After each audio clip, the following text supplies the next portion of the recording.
here to expose the true nature of who you are and who you have always been.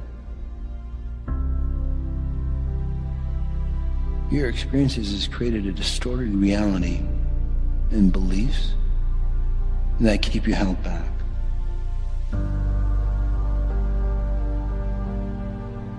You've been referencing an outdated version, and you're a slave to that outdated version, that old self, those old patterns. So what if you could change?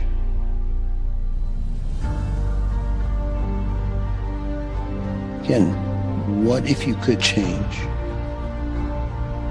What if you could step into a whole new consciousness, a whole different dimension of yourself, with all new possibilities? What if you could experience the brilliance of who you actually are? I'm here to tell you that you can. So it's time to take back control.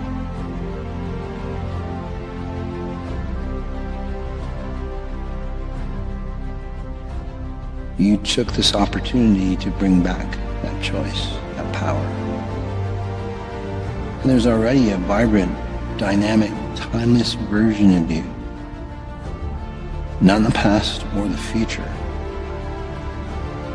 This version exists right now. Which means you can be free right now. This isn't self-help, it's physics. So would you be willing to change? So, as long as you know you are in control,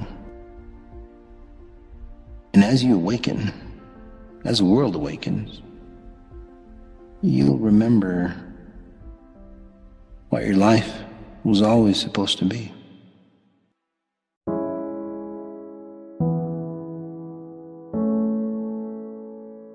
My name is Isabel Donadio, owner of Top Talent Agency, and I am here on my third trip of the Kenya Keynote Tour. We've just concluded our trip with a wonderful group of individuals, business owners, entrepreneurs, public speakers, and life changers. We have sponsored new students, and we have supported well over 100 individual students at these colleges, universities, and high schools to help them with their book costs, their uniforms, so they have everything that they need to prepare so that when they get to these schools and their classes, they don't have anything to worry about. Along the journey, we've also had powerful conversations with governors, first ladies, to have impactful, meaningful relationships and conversations that will impact not only our long-term relationships here in Kenya has truly become a second home to me. The people here I love and care for deeply. So every time we return, it just does my heart so well, fires that light within me to keep coming back, in which we will. Even though we're dead exhausted because we're giving so much, we wake up completely rejuvenated because we know that we're on a mission to change and impact lives, not just for the students here, but for the community and worldwide. We're seeing the power of the connections that we have here. The relationships that are being built will last lifetimes. But it all starts with the Kenya Keynote Tour. So if you want to be a part of the next one, if you want to be a part of this life-changing journey, not just with the students, not just with Safari, but to truly have your soul changed, then the Kenya Keynote Tour is something you should deeply consider, because my life is forever changed. To learn more about the Kenya Keynote Tour, go to toptagency.com/Kenya. We'll keep our dates posted so you can have every single opportunity to see what kind of life-changing moments you can experience on the Kenya Keynote Tour. All right. Yeah, we've got, we each have our own videos, don't you? We don't do them together. We used to do them together. Now you've got your version, I've got my version. I'm not saying we should take a poll, but I feel like one might be better than the other. All right, stop it. All right, welcome to day 3, Inventors and Innovators 2025. We have some really cool creators, founders, people are out there manifesting all kinds of solutions that are revolutionizing the world, and not just revolutionizing it, but just making it better. And I think we come across money-making things and efficiencies and productivities, but we also have to leave room for just like the creative juices, right? Like the arts. What about the arts, right? Well, I am bringing up Diane Strand, who, among other things, is doing arts across America. She's been recently featured on ABC Phoenix multiple times. She was just on ABC Tampa. I guess ABC really loves her. And next up on her media tour is ABC Vegas, and then I guess ABC San Diego.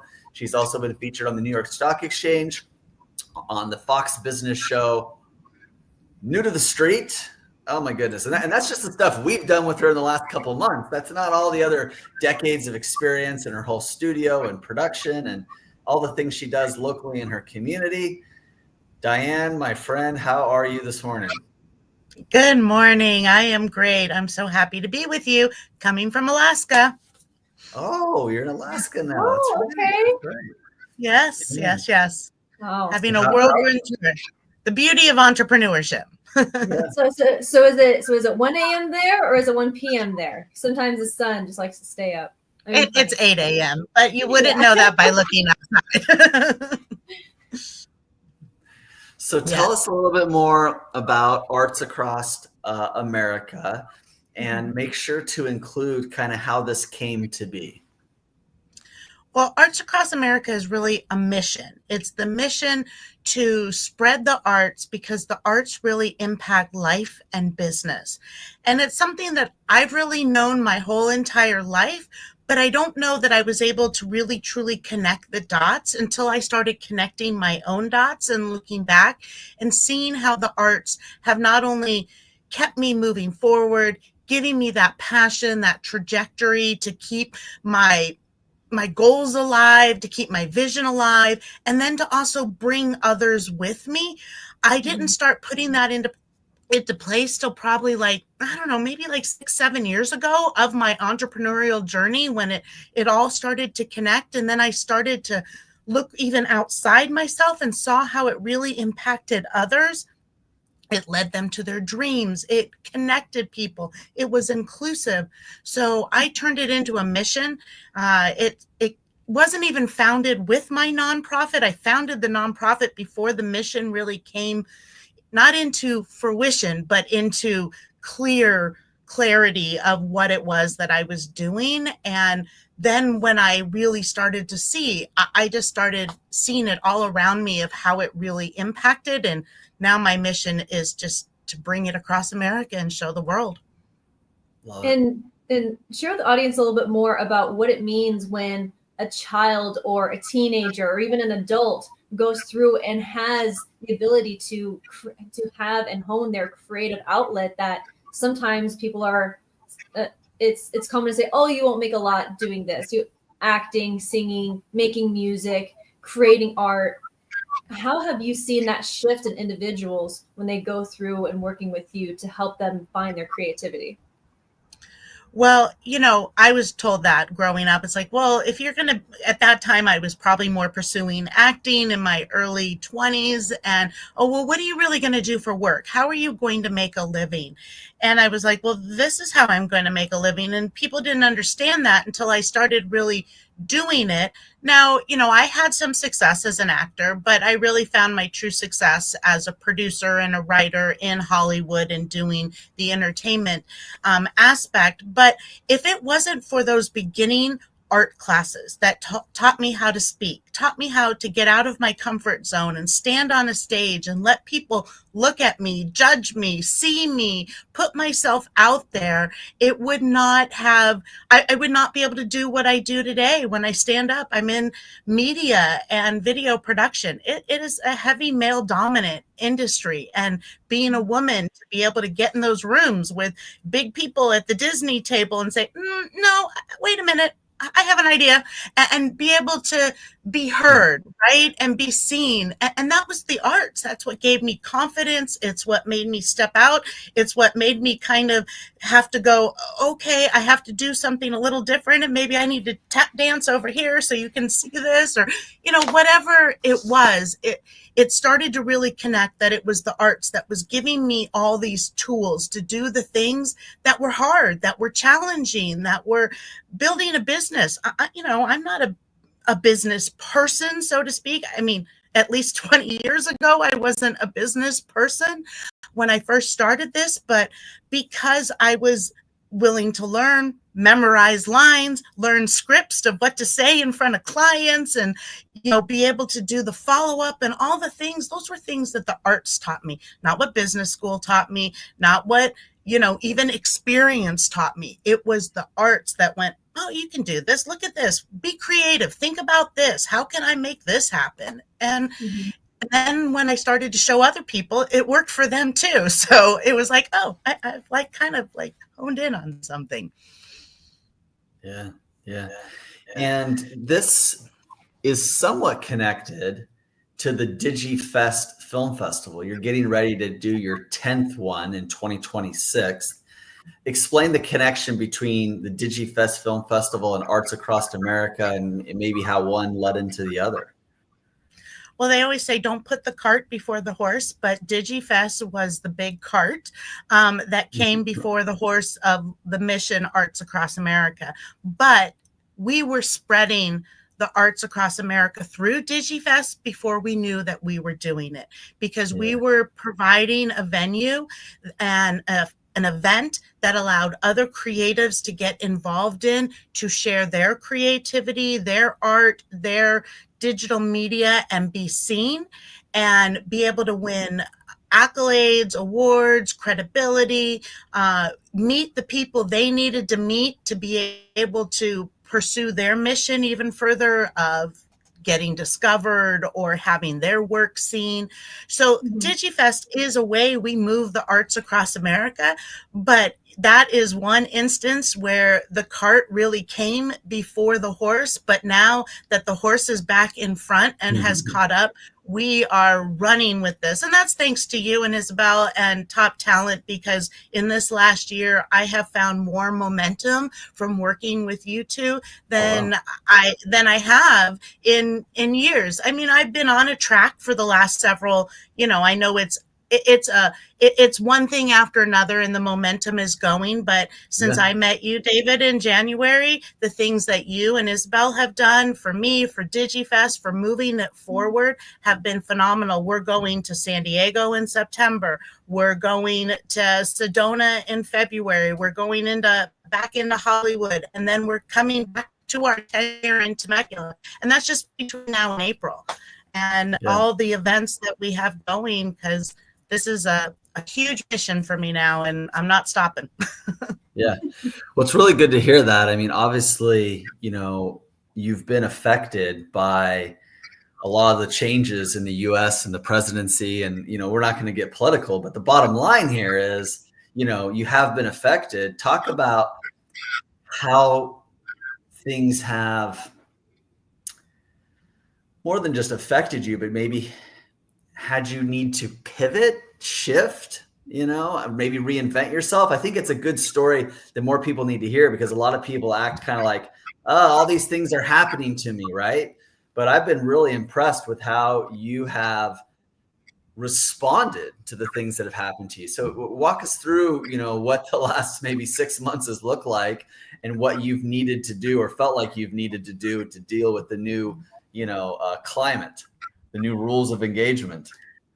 Right. Well, it's changing. It's changing so fast every day. I have to kind of repivot and reorganize, of course. But that's that creative nature that I love. And I learned that with the arts. I'm not, it taught me to be flexible. It taught me to be able to do that. I do work in a nonprofit space, which is with adults with developmental disability, for part of the business that I do. And, that is hugely affected. That's a big part of my my revenue build is running a program that supports adults with developmental disabilities. And as Medi-Cal and Medicare and all the things start changing, it will truly affect that. But, the best pivot is your passion to purpose. And so every time I feel like something needs to pivot or change, I re-engage back with my passion. I start pointing it directly towards my purpose. And then I rest assured that the pathway of profits will follow because I'm doing the work, I am engaging my passion, and I'm doing it with a creative energy that just keeps me invigorated and allows me to think on my feet and just kind of, go willy-nilly, improv if I have to, right? And I do. So, that's why I love the entrepreneur life. That's why I love the creativepreneur life, as I call it, because as long as you're just throwing a little bit of creativity in there, you will find your way back on the right path. Yeah. Yeah, no, I love it. I love it. But you do have a background in writing grants. You work with, different communities, the city of Temecula in California. You've worked in conjunction, with the government. I guess the reason why I bring that up is because you think outside the box, and there are a lot of resources out there. There's these different sayings about, do you not have resources or do you have a lack of resourcefulness? When I think of you, you're very resourceful in terms of, bringing people together and making these things happen. Yes, you have kind of that community theater vibe, but that's just one thing, right? You've got the whole studio, you've got the film festival, and now you're showing other people in Arts Across America. By the way, we got a lot of international people. They're going to say, okay, you need arts across the world here pretty soon. Let's go. I'm a little global, America just is the AAA thing, but I'm all about the world and being global. I've moved way beyond our borders. Good. Well, let's talk about that. I mean, what is next for you, Well, next is really a huge event in August, which is a live confidence and creativity event, which is part of the Arts Across America mission. I am working, thanks to you, I've met people all over the world that are very interested in your big Toon Fest a few months ago was great, and I met a lot of people from the UK, so the arts are moving there as well. And I love the Kenya thing you were showing. Unfortunately, I can't go this year, but I do have it on my calendar for next year. So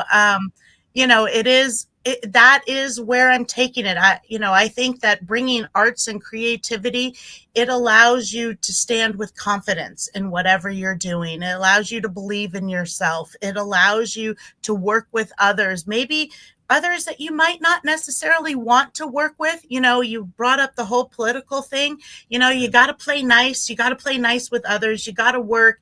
Arts teach you that. They teach you that teamwork and that collaboration. You don't have to like everyone, but you got to be a little kind and you got to be professional and, put that creative mask on, get a new identity and come out and be who you need to be in that meeting.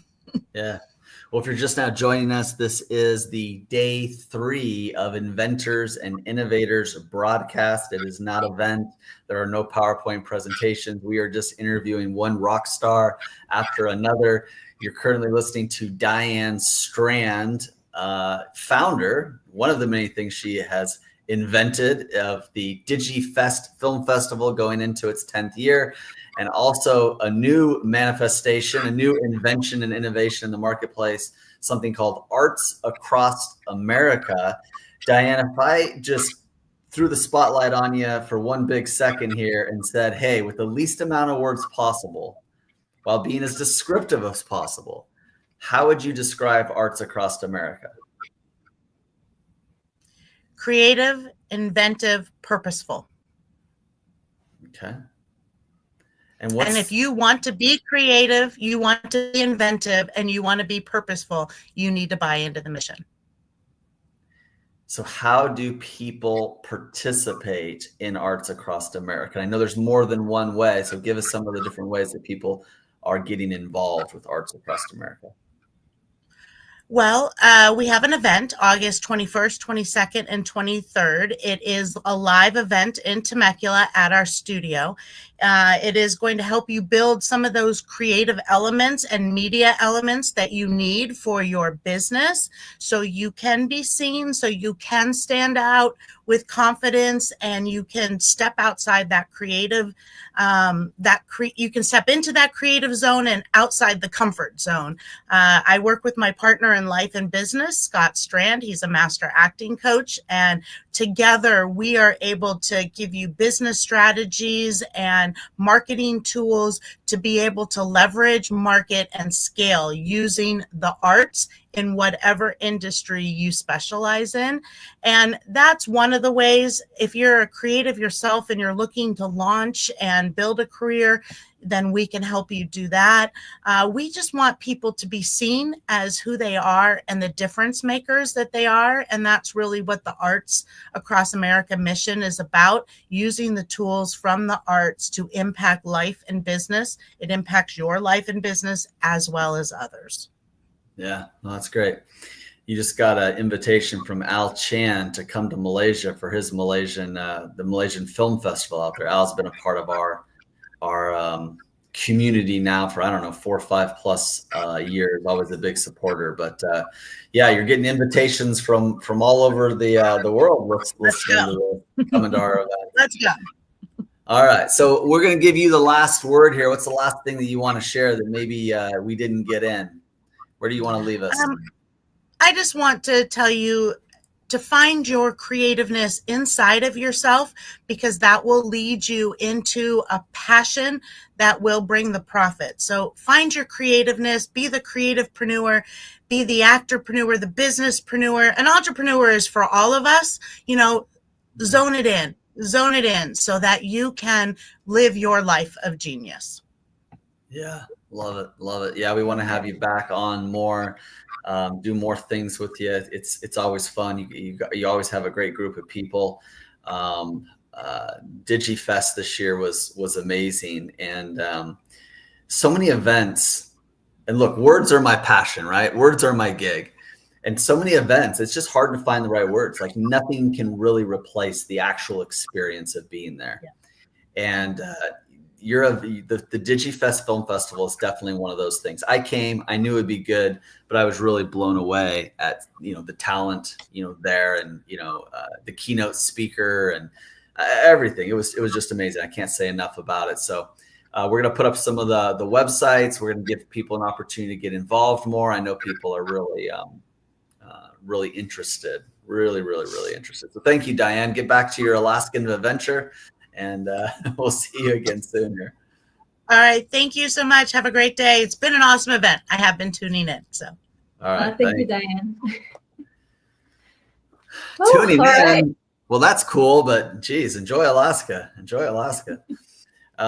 We've got some great people here. I mean, and we've had some great people already. I mean, everybody from Forbes Riley, the $2 billion, pitch woman, famous from the Home Shopping Network, and as seen on TV, all of that kind of stuff. Spin Jim, she's been with us. Lisa Nichols, who of course we did the Broadway play for, executive producer, December 9th of last year. Feels like forever ago, but it was only 6 months ago.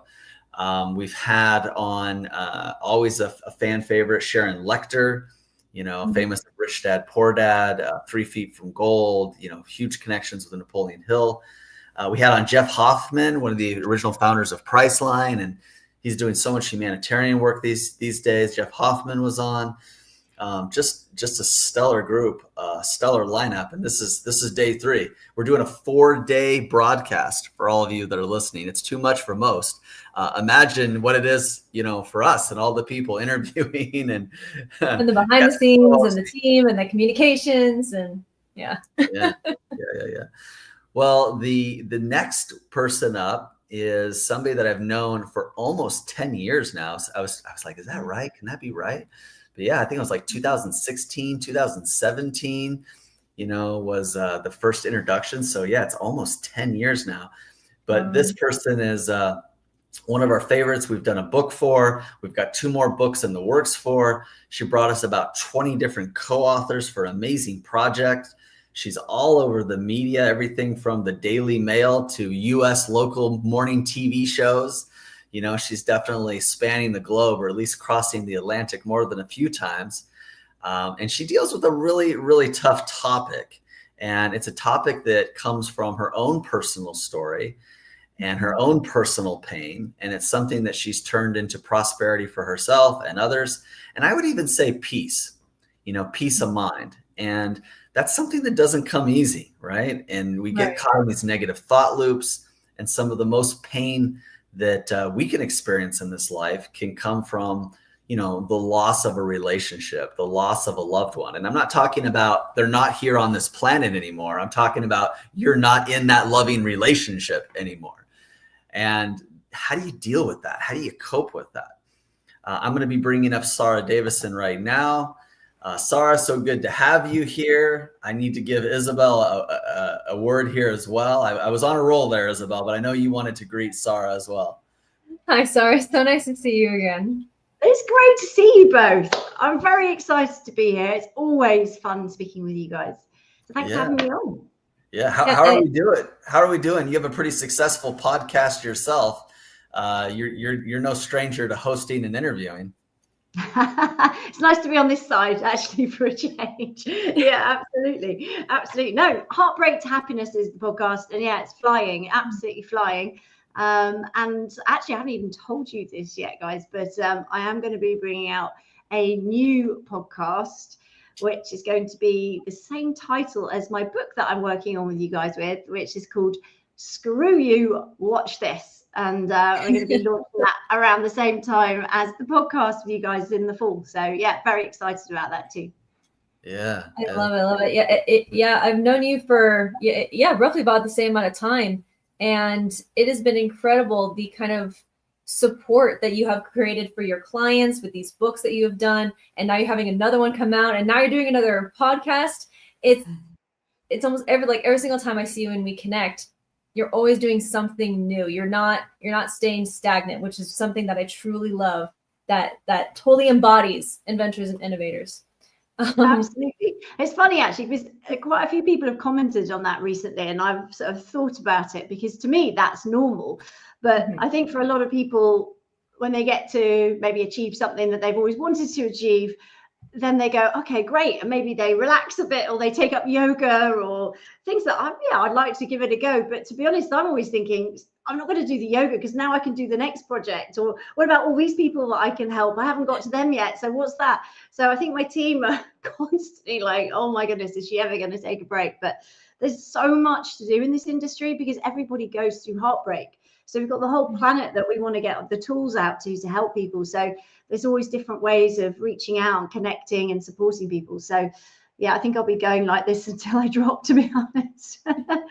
Yeah, and obviously with all these ways that you are putting out content to help others find the tools necessary to kind of navigate this unknown field, like your books, you know, that they've written in the past, and coupling, the split, now you're having more books being done. But what is a tool or strategy that sometimes your clients really grasp onto that have really helped them hone in and center on, so that way they're not feeling lost in the minutia of all these feelings and a massive shift in their life? Yeah, it's such a good question. I mean, I've literally gone through the worst divorce, the worst breakups, dealing with toxic, abusive relationship myself. So all the tools and techniques I've created were to help me through in the beginning, because there wasn't any help. So by creating the tools for myself, I realized there was a huge gap in the market because, well, no one was doing it. Nobody's doing what we do now. So the tools, I mean, we've got so many for every different scenario, like whether it's showing up at a wedding and you know your ex is going to be there, or helping your kids get through the breakup or the divorce, or I mean, there's so many different things that we work with, specific tools, helping employees to turn up to work and be productive. So there's a huge range, but I think that, well, the one that I'm focusing on really at the moment is Screw You, Watch This, which was my motto born from when I was literally at rock bottom. I'd come out of my marriage, catapulted actually out of my marriage. My husband had met somebody else, was madly in love. She was 12 years younger than me, which never helps. She was stunningly beautiful, which again never helps. And I found out she was pregnant. Now, we worked together. We had 200 staff. We had an office in London, office in Sydney, Australia. And then we had this, we had our son, and our son was 1 at the time. So I was dealing with so much. I was doing all the ugly crying on the bathroom floor. I was humiliated. I was terrified. And this had gone on for about 2 or 3 months, not knowing what I was going to do with my life. Turning up to work with her there, with everyone knowing, dealing with the sort of comparisons and the shame and the pain of it all. And then I actually flew out to Australia thinking, well, that's about as far away from London as I can get. So let me go to that office and work. But then I turned up there and everyone was like, oh, sorry, I'm so sorry. And we found out about the affair 3 months ago. And I found out, and it was too much. So I remember taking myself out of the office that day and going down to a beach called Balmoral Beach. And it's a beautiful beach, white sand, turquoise sea. But there I was, perched on the seawall, crying my eyes out again. And that was where I had this epiphany, this pivotal moment, which I'll never forget, where I was like, oh my goodness, the amount of barrage of negative emotions and accusations, false accusations against me during so far in the 3 months about what a bad wife I was and how terrible I was. I just couldn't take it anymore. And then in that moment, I was like, well, screw you. Watch this. And literally in that moment, I decided I was going to take my power back. I was going to step up. I wasn't going to carry on this crying. And I was going to find a way through. I was going to create the tools to get me through. If I couldn't find them, then I had to create them. And I've been a coach for about 15 years at this point. And that was where it all started. So screw you, watch this is when you take your power back. When everyone has that pivotal moment, you have a choice.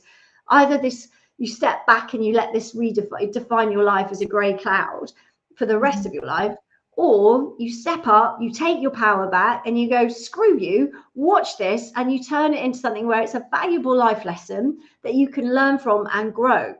And there's all sorts of tools that have come out of that as well, like clap for your ex. So when I train my coaches on, I have a training school teaching people how to become breakup and divorce coaches like me.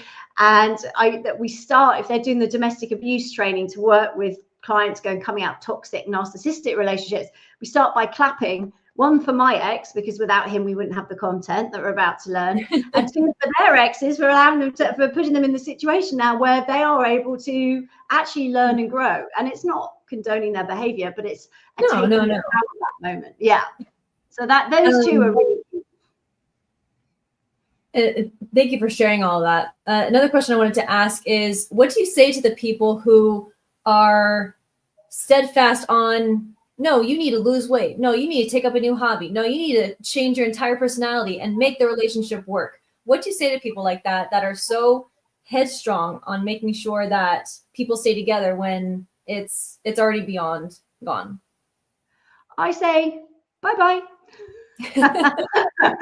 Bye-bye. Not forever, maybe, but for right now, I just need to focus on me. I need to take my power back.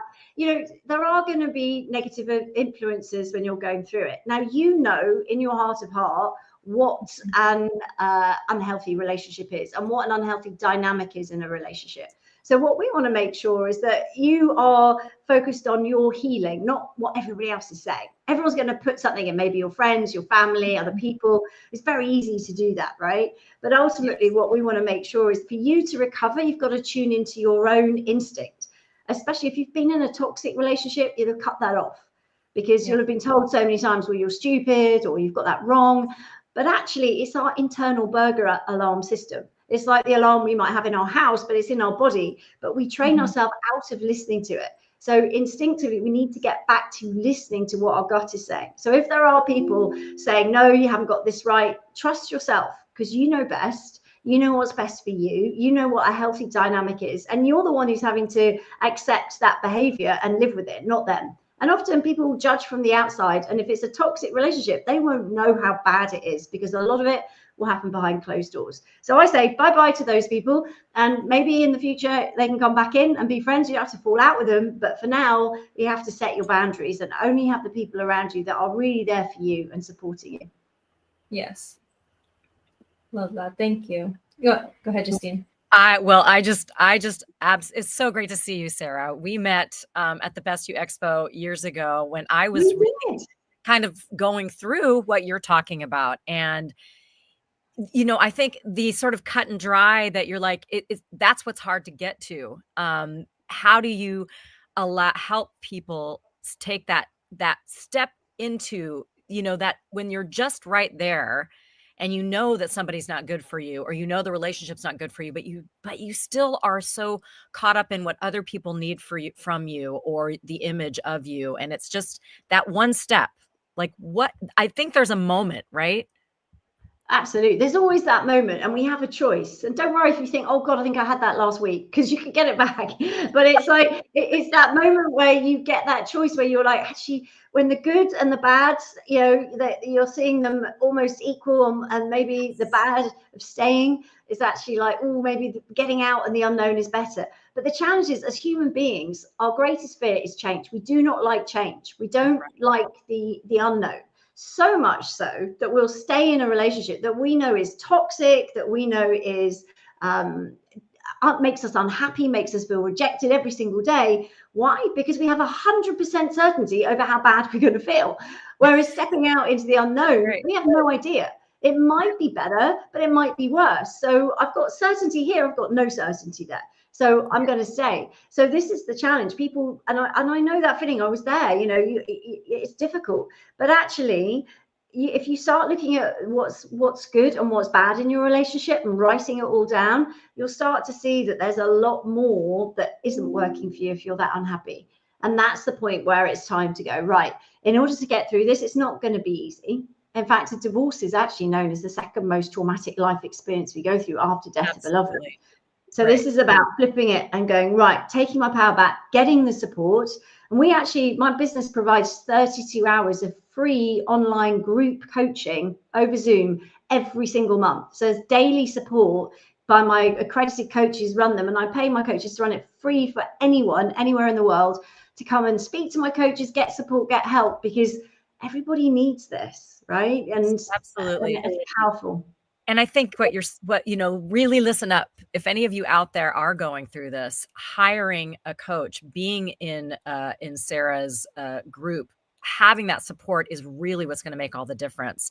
And it was funny because it was my business coach that asked me one simple question when I was in the midst of it. And he wasn't supposed to be my divorce coach, but he asked me this one question: what do you really want? And when I had already done the work to answer that. And I think that's the thing too. You have to really excavate, what do you want? For me, I was like, I want unconditional love. I want to be loved, and I want to be able to love unconditionally. He's like, can you do that with here? And I knew, no. Nope. But it was that question, so having a coach ask those questions. We can't ask ourselves those questions. What has been one of the, if you can share without naming names, one of the most, aha moments or difficult moments that you coached someone through, that you look back and you were like, that one was really something, that they were able to get to the other side? I think some people find it harder to cope with difficult situations than others.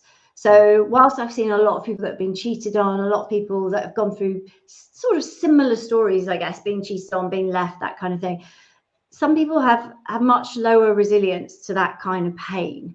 And I mean, it breaks the strongest of people. So that's normal. But I think when you have somebody, I've had people with very young children who've been left. I've had the domestic abuse cases can be really tough as well. I've had some pretty shocking stories. But what we do is when people come to us, we listen to their story. But what we do is we have tools and techniques that will change how they feel almost straight away, and sometimes straight away. So sometimes we don't understand that we can change how we react. We have the remote control to our brain, and we can dial down negative emotions. So if someone's hurting because someone's doing something that's really unkind, yes, it's normal and justifiable, of course, to feel sad, upset, betrayed, but we can change that. So what I find is that, whilst the situations can be super tough, and there's some with young kids, there's some with the domestic abuse that is tough, what I find is that the clients don't stay in that low place for very long, because our journey is literally listening to the story, and then every single session, which we're creating what I call these light bulb moments, where they're like, okay, I see where maybe I'm stuck, or I see how if I can, just do some exercise, do some self-care, surround myself with better people, cut off those people, say bye-bye, it's those sort of tools. Or, if I can prepare before I bump into my ex, or I have an understanding of what that narcissistic abuse is actually about, so now I can deal with it differently, so I don't inflame it, so it doesn't drive me more crazy than I'm feeling at the moment, then those things will make a massive difference. So there's so many stories that are heartbreaking, but not for long, because we turn them around, and that's what we're known for, fast, positive transformations. So it's quite different to sort of therapy and counseling, where you, not always, but quite often people are telling their story, and I feel it's a bit like sitting in your own dirty bathwater, because when I tried it, it helped for some things, but I needed someone to say, right, try this, do this, go home and detox your house by doing this, and try this. So just little things that will have an instant impact to make me feel a little bit better. I think it's small steps over even a short period of time, like a month, is a huge leap forward at the end of 30 days. So it can be tough, but as coaches, we're trained to manage that. But our focus is always about giving them hope and shining a light so that the future is clear, because you cannot move towards something you cannot see. And most clients, so creating it still, I think it always gets back to creating the vision of what you really, really, really want. And I think if we're willing to sit in that long enough to create that vision, and you do a wonderful job of having assets and podcasts and all the books you do. So thank you for all the work you're doing, Sarah. It's amazing. Thank you. We're just going into wrap up mode here, Sarah, but hopefully you've been seeing all the comments. I mean, obviously you're busy doing an interview here, but we've been trying to share some of the comments behind the scenes. But it's interesting seeing people around you over the years. It's like, I know that these things happen, but it's interesting how many people pop up and go, that's my experience, that's my story. I mean, there must have been 4 or 5 people, throughout your last 10, 15 minutes here. They're like, that's what happened to me. Wow, I went through this. Your story is my story. So you must get that a lot. Yeah, we do. And it just shows, I mean, everyone on the planet has been through at least one breakup, right? Most of us, many more than that. So, this is something that can help everybody at some point in their life. But it's all life skills that we can use across any challenging situation. So, I mean, I focused on the breakup, divorce, and toxic relationship, domestic abuse side, narcissistic abuse, but there are life skills. If someone cuts you up in the traffic and you're like, how do you control those emotions? Or if one of your parents is being particularly annoying today, or your kids, these are all skills you can use across lots of different areas. So I mean, but there's a lot of people go through it. We're going to put together some different clips, some real tight clips. And, you've already given the answer in a very big way, but very directly. You probably don't think of yourself as an inventor, but you have invented some systems, you've invented some methods, and you've really innovated the world in a sense for solutions for people that are going through these horrible breakups and divorces. Can you give us anything specific, just kind of a real tight answer in terms of like what you feel maybe is a system or a method or a process, something that you created that's a tool that's really helping the people in your world? Oh, that's a good question. David always drops the big ones. I mean, I think I created this industry. It didn't exist. So that is what I kind of pioneered, I guess, which is helping people. And I think it's giving them hope. And it's the understanding that what happens to you in life doesn't have to define you. It's what you do about it that makes you the person you are. And having that understanding in a nutshell with the toolkit we provide, you can turn your life around, go on and be stronger, happier, more confident than ever before. So it's knowing and hope and having that belief that just because bad stuff has happened, that doesn't need to be a negative for the rest of your life. You can turn it around. So that's what I would say.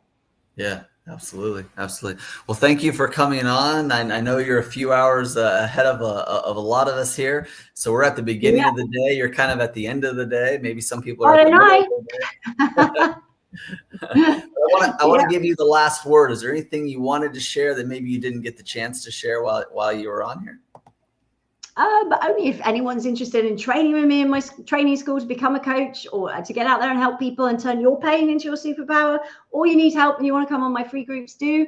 I just want to say a big shout out to you, David, and your team, because you're absolutely fantastic to work with. I always have a great laugh. can't wait to hopefully see you in December. Hopefully I'm coming across the pond again then. So yeah, thank you for all the work that you and your team do, Isabel, and all the guys, Jessica at Top Talent. You've all been amazing, and my team love you. So thank you for making working with you such a pleasure. We love it.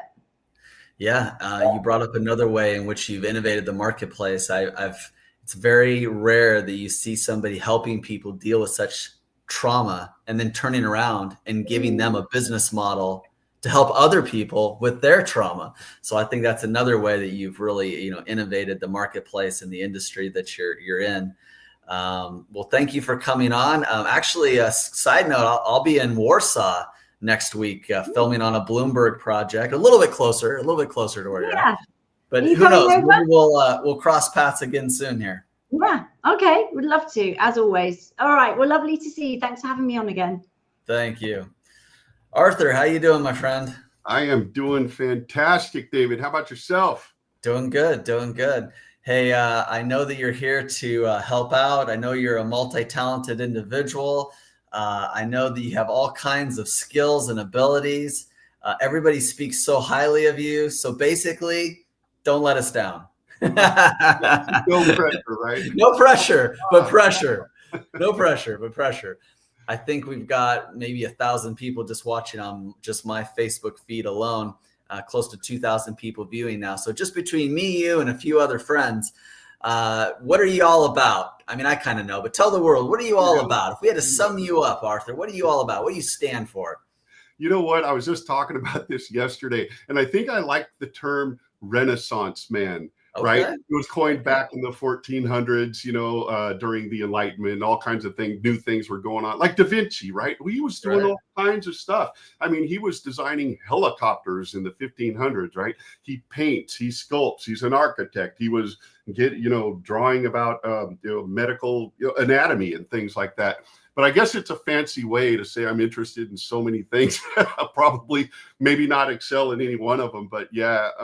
But you know what I want to say, David, is like, this is fantastic. And all our close friends out there, that this is really, really amazing. I haven't been able to tune into the entire broadcast so far, but it's all about invention and innovation. And we've got influencers and people making impact. And it's just like it's made me think of a few things. And then I'll answer your question. It's like I'm looking around right now, and everything around me is some kind of invention or innovation. I've got a ring light here, and it clips to the top of my computer. Somebody somewhere decided, you know what? It'd be a lot easier if I could just clip this to the top of my computer, right? The camera is in the screen. I could go on and on and on, but I won't. Somebody decided. But no, you bring up a really good point that I'm going to interrupt you on for a second there. When we look through the eyes of this was invented by somebody, like you kind of just made me look around my office a little bit and going, that light, that lamp, that desk, that printer, everything that we're looking, that really was an idea that somebody said, you know what? Yeah. Let's block the light. Here's a better way to do blinds. Here's a better way to, you're absolutely right. That's kind of a fun way to look at the world. And that's kind of what kids do, right? Like kids are always like, what's this? What's that? Over time, we kind of lose a little bit of that curiosity and maybe seeing some of the problems and challenges. So no, thank you for doing that. That's kind of a little fun exercise for me as well. I love what you said about that childish curiosity and looking through that lens, because that just might be the key there. And you're right. We need to, there's ways we can be childish that we indeed need to mature out of, indeed, but there's childish way of looking at the world that is so incredibly beneficial. Because like you said, we can get lost, right, in the business and the bills and these things and those things, but retaining, I think, that childish curiosity. It's curiosity, isn't it? Like, how can I make this better? What can I do to improve this thing or my life or your life and those kinds of things? That might take us full circle. That's probably what I'm all about, David. It's like I got that kind of curiosity, and it's like, how can we improve it? How can we improve our lives, right? And I think that's what it all comes down to, personally, in business, spiritually, hitting all the bases. And that's where innovation and invention is so incredibly important, right? and it makes me think too of, invention. We've all heard of this. Some of the best inventions are when you improve on something that already exists, right? Yep. And it made me think of this story. And unfortunately, I'd have to look up the gentleman's name. I forgot right now, but he was the guy who basically invented the accordion part of a bendy straw. The straw already existed. I mean, straw for drinks, right? Yep. And he invented the little thing. And when you think that revolutionized people being able to drink in the hospital and things like that. It's like, well, yeah, they're fun to play with, and we got crazy straws and all kinds of other things. But just that little thing. I mean, imagine, the ripple effect of how far that went. And it was just it's an amazing thing. Really gets the brain juices going for sure. No, this is good. And this is why this is such a hot topic. We're pitched all kinds of different ideas when we do these one-off broadcasts. We don't do any one show over and over. We pick a hot topic, Money Forum Live, Think and Grow Rich, Trailblazer, Genius. The last one we did was called Headliners and Heroes, where, a lot of really cool people were celebrated, for what they're doing in the world. And, Inventors and Innovators is another really hot, topic. For decades, there's still commercials that run on good old fashioned TV where it's like, got an invention, got an idea. They got like the little caveman there. You've probably seen the commercial. Get your free inventor's guide. It's like the fact that somebody is investing money to run that commercial for years and years and years means that they know that there's a market out there of people that are going, I got this idea. You know what? I got this idea, right? And there's a lot of people who want to create things. Did you know that there's like an Inventors Hall of Fame, and there's like all kinds of inventors lists and things like that? Did you know it goes that far? I did not know that there was a Hall of Fame, but that's a really good idea. That's a great invention right there, isn't it? I love that. And we're following in the footsteps of some really, really great people. I love that. That's where is that? It's a physical place somewhere? Yeah. Well, people are starting to drop in the best invention. So let's go for it here. You came up with the invention of the flexible straw. I'm trying to see if I can come up with something that's more simple, yet more clever, and has impacted more people. I don't know if I can come up with something better than the bendy straw. I mean, I don't want to be crude, but the only thing I can think of is toilet paper. Of course, people always say it's the best thing since sliced bread. I don't know if sliced bread's that big of a deal when you look at the bendy straw. We're gonna have to get you guys to weigh in the comments here for the people that are listening live, LinkedIn, Facebook, YouTube, all these different places. What do you think? What do you think the best invention is, where it's just like, it's so simple, it's so easy, it's just such a no-brainer, but it's just had this massive impact all around the world? What do we got? Paper clips, stapler? Maybe not some more. I can look at my Simone desk. Fairchild says disposable diapers. There we go. Yeah. Hey, wasn't that great. I got my highlighter pen. Again, the landfills may not be happy. We might have other problems with that, but yeah, I mean, that definitely revolutionized some things as well. Washer and dryer to like wash your clothes. I don't know. We literally could just walk through our house, or to probably wherever anybody is sitting right now, just kind of, swivel your chair around, look around and see, and get these kinds of ideas. Is there a better way? And I guess that's the thing, isn't it? It's like, what could make this even better? It's interesting. You said toilet paper, right? Somebody thought to mount it on the wall, right? Okay. I don't know what they did before that. And what did they do before paper? We don't have to go there, right? But it's like, how can we improve on these things? That's why I'm so impressed how you came up with this particular idea, these topics, because it's just getting the juices flowing with everybody. And I'm sure maybe in the last couple of days, it'd be interesting to see in the chat if somebody did think it's like, oh my gosh, I got it, eureka. They may not want to give away their secret before they trademark it or patent it or something like that. But yeah, what could we come up with? It's funny because I was just kind of thinking what we might talk about today. And I have the childish curiosity, but it also might be a little far out sometimes. And here's what I came up with, David. It's not really simple, but I'll tell you what occurred to me. I was like, wouldn't it be great if I'm looking at my garage, right? So I work in my office a lot, but I also travel a lot between here and there and other places to do business.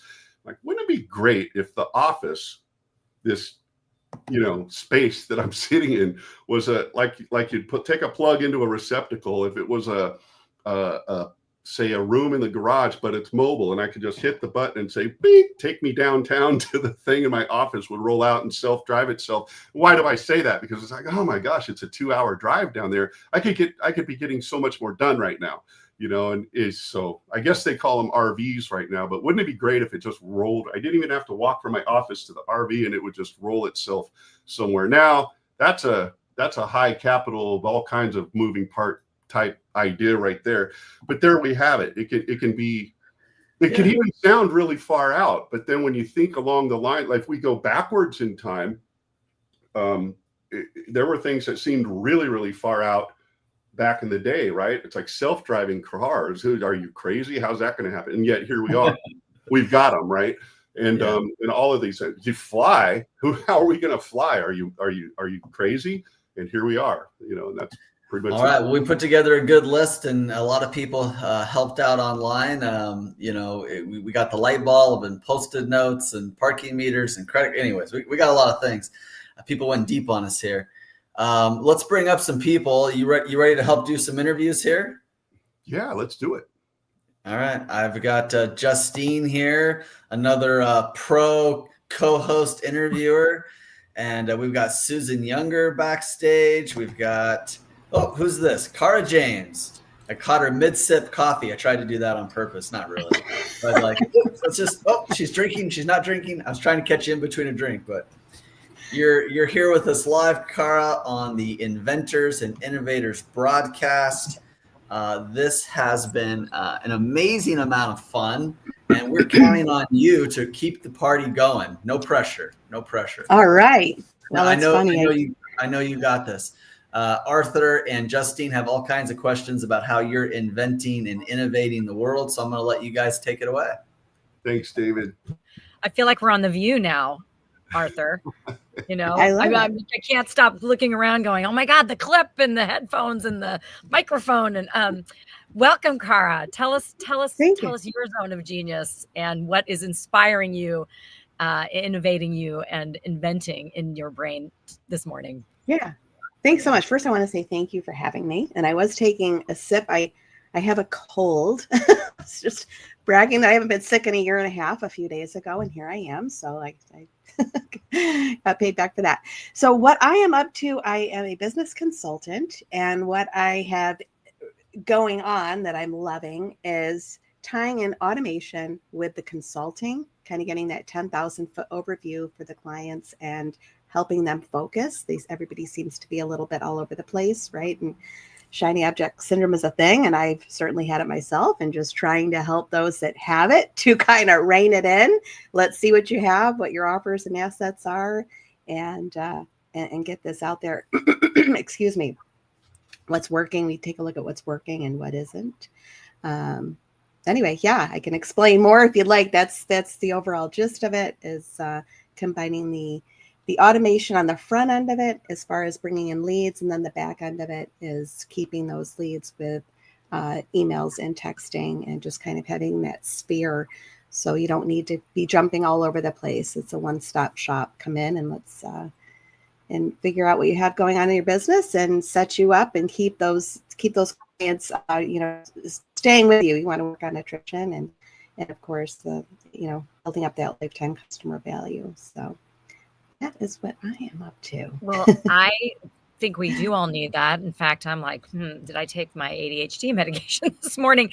There's so many of us that are creative people that have been diagnosed late in life. And so I'm just curious, how do you begin with somebody when they come to you and you're going to maybe look at a mess of a business? How do you help them focus and get these systems in place? I'm sure everyone would love to hear, if you could sort of like distill it down for us. Yeah, sure. So basically, well, it's a 90-minute audit, but it's what do you have going on? What are the offers that you have currently? Some folks just have one main offer, and it might be a big, their high ticket signature offer. So is that working? Is it not? If it's not working, let's take a look at other ways we can bring people in the back door with a smaller offer, right? With a downsell. And likewise with that too, is if they have lower ticket things, which was, the rage for a couple of years, is just low ticket, but it's hard to keep up with, right? I mean, it's hard to build. We really want to nurture and keep those. We want those ideal clients and not just the low ticket. So how can we upsell those low ticket folks into, a bigger program? So it's basically taking a look at what they have, what is lighting you up, what is working, because maybe what's lighting them up isn't working. And we need to figure out how to get this right. Let's work in a way so that we can put together an offer that you will love, and that also will, your ideal clients will love. So, so it's just really there's a lot of questions to ask and really digging in and looking at their numbers. But yeah, and then also focusing, because we get folks that come in and, well, I want to have a membership and I want to, have a low ticket. And again, the different offers and that type of thing. So, what is working? So, and what do they want, right? And it's a lot of times let's go backwards here a little bit and let's send out a survey. Let's ask your clients what they want. What are they looking for? What is the problem? Things shift, and things are shifting constantly, which I'm sure you two know, right? So excuse me. So really there's a lot to it, but just obviously really digging into what they would like to offer and how we can make that work. So I think what you said there about helping people figure out what they want, because sometimes I think they don't know. Yeah. And the survey thing, that was suggested to me by a coach. That is, don't you think, Arthur? Like that, like we forget to ask. Like I might be thinking I'm giving you the greatest thing on the planet, but if I actually asked you what you needed, this is not it, right? Yeah. And so how do you help craft those kinds of surveys? Yeah, so it's right. So it depends on what they have to offer, right? But it's what are the pain points? What's the words they're using? What are you seeing in the groups that you're in? What are the problems? It's not what we want to just, like you said, maybe I want to offer something that I think is the best. And I've done that before. Like, this is going to be fabulous. And it was a bomb because it didn't hit the right note. It wasn't the problem that particular audience was having. And I have a couple different audiences. So that's another thing too, with keeping up with, with different types of clientele. But, so it's basically asking the questions. It's offering me Starbucks gift card to get on a call, ask questions, okay, can I pick your brain? I do a lot of networking, a lot of coffee chats, things like that. And that is really helpful because not only do you get to know the people and build a relationship, but right there, then and there, you can just ask like, hey, what's going on? Or what are you finding, is hard right now? There's a lot of, it's hard for people. Excuse me. My phone was on. Okay. So yeah, sorry about that.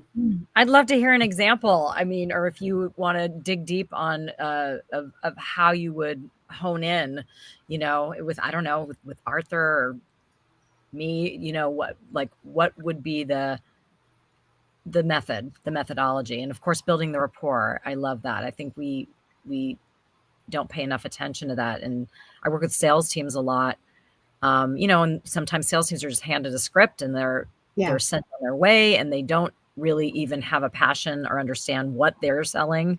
They're just trying to hit certain points, and that doesn't work, right? No, so it definitely does not. And I want to say that too with my LinkedIn outreach. I know sometimes that gets a bad rap. And all with this, excuse me, it's really reaching out and it's a time saver to make those connections, to bring in those 40 to reach out to those 40 people and connect with them. That's automated because we don't have time for that. After that, it's picked up where I'm having the conversations. I'm getting to know the folks that I'm connected with now, right? So anyway, back to your question about how I would hone in. I just wanted to bring that up. Yeah, because relationships are the key. They really are. And I found that out the hard way. I've done both. I've done where I just, shot out to the masses. And then now I'm, following through with the spreadsheet, going back and really talking to these people that right down to, how's your dog doing? Or I have a stack of coffee chat, my folders, 3 inches thick of coffee chats that I've had, and going back through and just following up with these people, and they remember me, and we know people, right? We remember faces and what's going on. So to answer your question, as far as how would I help you, it would be, well, I'm based on business growth. So what is it that you feel you need? And sometimes it's not always the case, right? That we feel like we need leads, but we don't. For example, what is it that you feel, how do you want to grow? Right? Right. Do you want to bring in new clients? Do you have a new offer out there? What is it that you're looking to do? What's your goal? And then let's go backwards from there. Right. That's that's always the key. I love how she's digging in and doing the back and forth. I agree that relationships, connection is key in all of this stuff. Really quick, right at the beginning, you mentioned something about fear, right? And I think that's so important when we're having this this back and forth between a coach or each other or what it may be. We're all business people or inventors or innovators in some way, shape, or form here. And isn't it interesting how, if I was left to my own devices, I may not discover what it is that's holding me back or what my particular fear might be or things like that. Do you find that to be the case in, a lot of the clients or, those kinds of things, or it's fear or an undiscovered talent, or maybe even an undiscovered weakness and things like that? That's usually what comes out of the conversations. Yeah. Absolutely. And that goes back to the business coaching, right? So coaching and consulting, there's two different things going on here. And that is digging into, right, what are the fears? Now, I've stepped away from the coaching piece, but you can't ever get away from it, because if you know it, right? But I'd much rather have the tactics and the consulting piece down, and just the simplicity of, what do you have going on, more of the numbers piece. But yeah, that absolutely comes up as far as, fear of speaking, fear of, even reaching out. People feel embarrassed to reach out. Oh, we lost him. But no. I took them off the screen. We got people coming in to interview you. Okay. Yes, David. Yes. But no, we gotta wrap up. We gotta move on. I want to make sure I give you the last word. What's the one thing you want to tell everybody in this innovative world that you think that they need to know about you and what you do before we take off? Yeah, great. So what I do, I'm going to help you get focused. We are going to build your business. We're going to build growth. I don't work with startups, but if you've got an offer, if you've got assets, things that are already rolling, and you feel disjointed, let's get together and get everything running, with a flow. That's it. Just help out with the flow and help you with your business growth. What is the one goal that you would like to achieve? We're going to focus on that. So I feel like you don't have to do all the things is basically it. You just don't. So you do not. Thank you, Cara. We could have talked to Cara for a long time. She's on the cutting edge of quite a few things. Arthur, I want to make sure that I get back to you. We had a real fun banter and it was a real lively exchange, but people are like, so what does Arthur do again? Right. We never got to that, did we? That's funny. I am a business coach as well. And I also MC, do workshops, speak here and there. And I got to be careful answering that question, right? As I mentioned, I'm a Renaissance man, but those are the things at the tippy top of what I do. Good. I was listening backstage, and I know Justine has some things too. Once she takes herself off mute, we'll be able to hear what it is. And Justine, by the way, is a professional. Right. I'm a professional, but I don't know how to go off mute, apparently. Next up, I'm bringing on Susan Younger. Susan, how you doing? I'm great. How are you this morning or afternoon for some? Yeah, we got a little bit of a theme with relationships this morning. One of the themes. I'm not sure if you heard Sarah Davison earlier, but she works with a lot of relationships, people going through really bad breakups, divorces. Right. The divorce coach, written a lot of best-selling books, but you're a great addition. when you were talking just a second ago, it looked like there was maybe just a little bit of a lag, but we'll do a little bit of a sound check here. Okay. But are you ready to go? I'm ready. Okay, great. Well, I got Justine and Arthur, who are two of the most friendliest people that you could ever ask to interview you. I play more of the Simon Cowell. Justine's a little bit more Paula Abdul, and Arthur's a little bit more Randy. But together, we've got a little bit of an American Idol vibe going on here. We do. I like How that. fun. I'm looking for the golden button now. I don't know what yeah, I love this. You're going to Hollywood. Yes. Boop. Going to Hollywood. You made it, Susan. Susan, I love this, your title, Relationship Architect. I grew up in the trades myself, so it makes me think of all the materials and specs needed in order to get somewhere. Am I on the right path with that as it has to do with relationships? Yes, and also architecture and building. I knew I wanted to do architecture from early on. Graduated with a degree in architecture, built department stores, done renovations of retail spaces, do office planning, and also massage therapy, which is the body of architecture in terms of how you live within your internal structure of your own person. And then with the relationship side, the mind-soul connection, so that when you understand how you live in the physical environment, in your personal environment of your body, and also connect the mind, soul, and spirit together, you really have the ability to connect with others in a way that is respectful of yourself as well as respectful of them. I love that. I love that. Susan, this relationships, right? One word, incredibly complex, right? But if we were going to look at the top 3 things that we'd want to look at in building a relationship from your point of view, what would those be? Self-awareness is always first, because if you are not aware of who you are, it becomes very difficult to separate what is important to you from what you think others expect of you and what you really have to offer them. And part of what I'm looking at moving forward is creating a movement that changes how we look at humanitarianism, because if you pull up images related to humanitarianism, all you see are the giant disasters like what we are experiencing in Texas with the floods and such recently. But what I really want to approach is the fact that if we look at humanitarianism and who we are and who it is we are engaging with one-to-one and one-to-many, we can create things that support us and support those around us before they become disasters. Susan, mic drop on the who humanitarian. Thank you. That's Thank you. Really good. I'm really looking to trademark that and create something that is a movement that we can all join in moving forward. So I'm really looking for people who would want to reach out to me if they want to reach out on LinkedIn, or even just to me, Susan K. Younger, susan@skyounger.com. I would love to talk to others who really want to embrace how we understand ourselves and how we respectfully engage with others. I can't help but I want to introduce you to somebody who wrote a book called Kvel. I'm going to be doing the audiobook of it. And I don't know if you guys know what the word Kvel means. So her name's Barbara Edelston. Do you know the Yiddish word Kvel, Susan? Barely. Okay. So it's the opposite of kvetch, right? We have kvetching. We probably know what that is. That's like complaining about things. But kvelling is glowing over people. And it's kind of what you're talking about.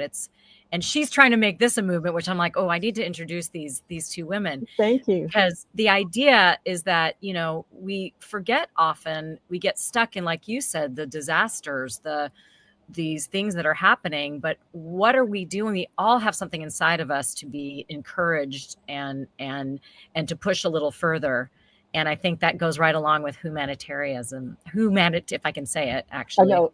Sometimes we stumble over those things, don't we? Yeah. Right. But what is a way to, in this book, we talk about, how it feels to be the kveller, how it feels to be the person that is encouraging. It's sort of like being of service. We need more of this in our life. How do you feel What's the key? Like, you mentioned you were starting to talk about some key things.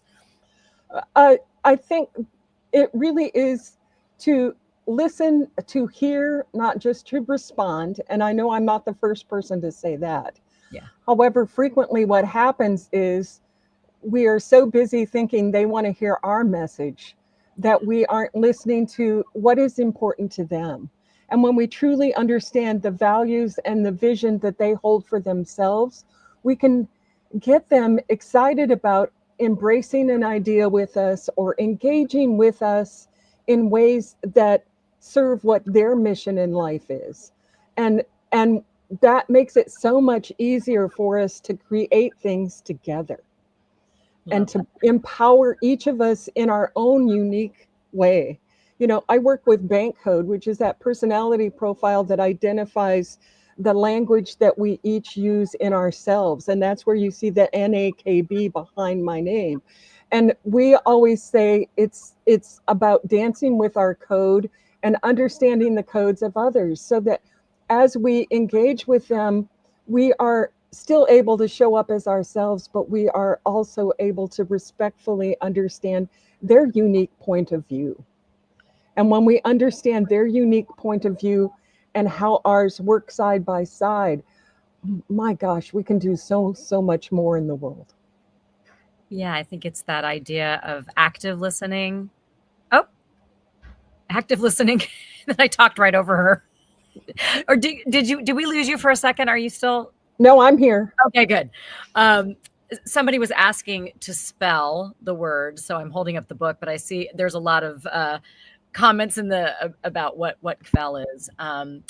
So I really think that idea of actively listening when we are not just thinking about what we're going to say next is so important.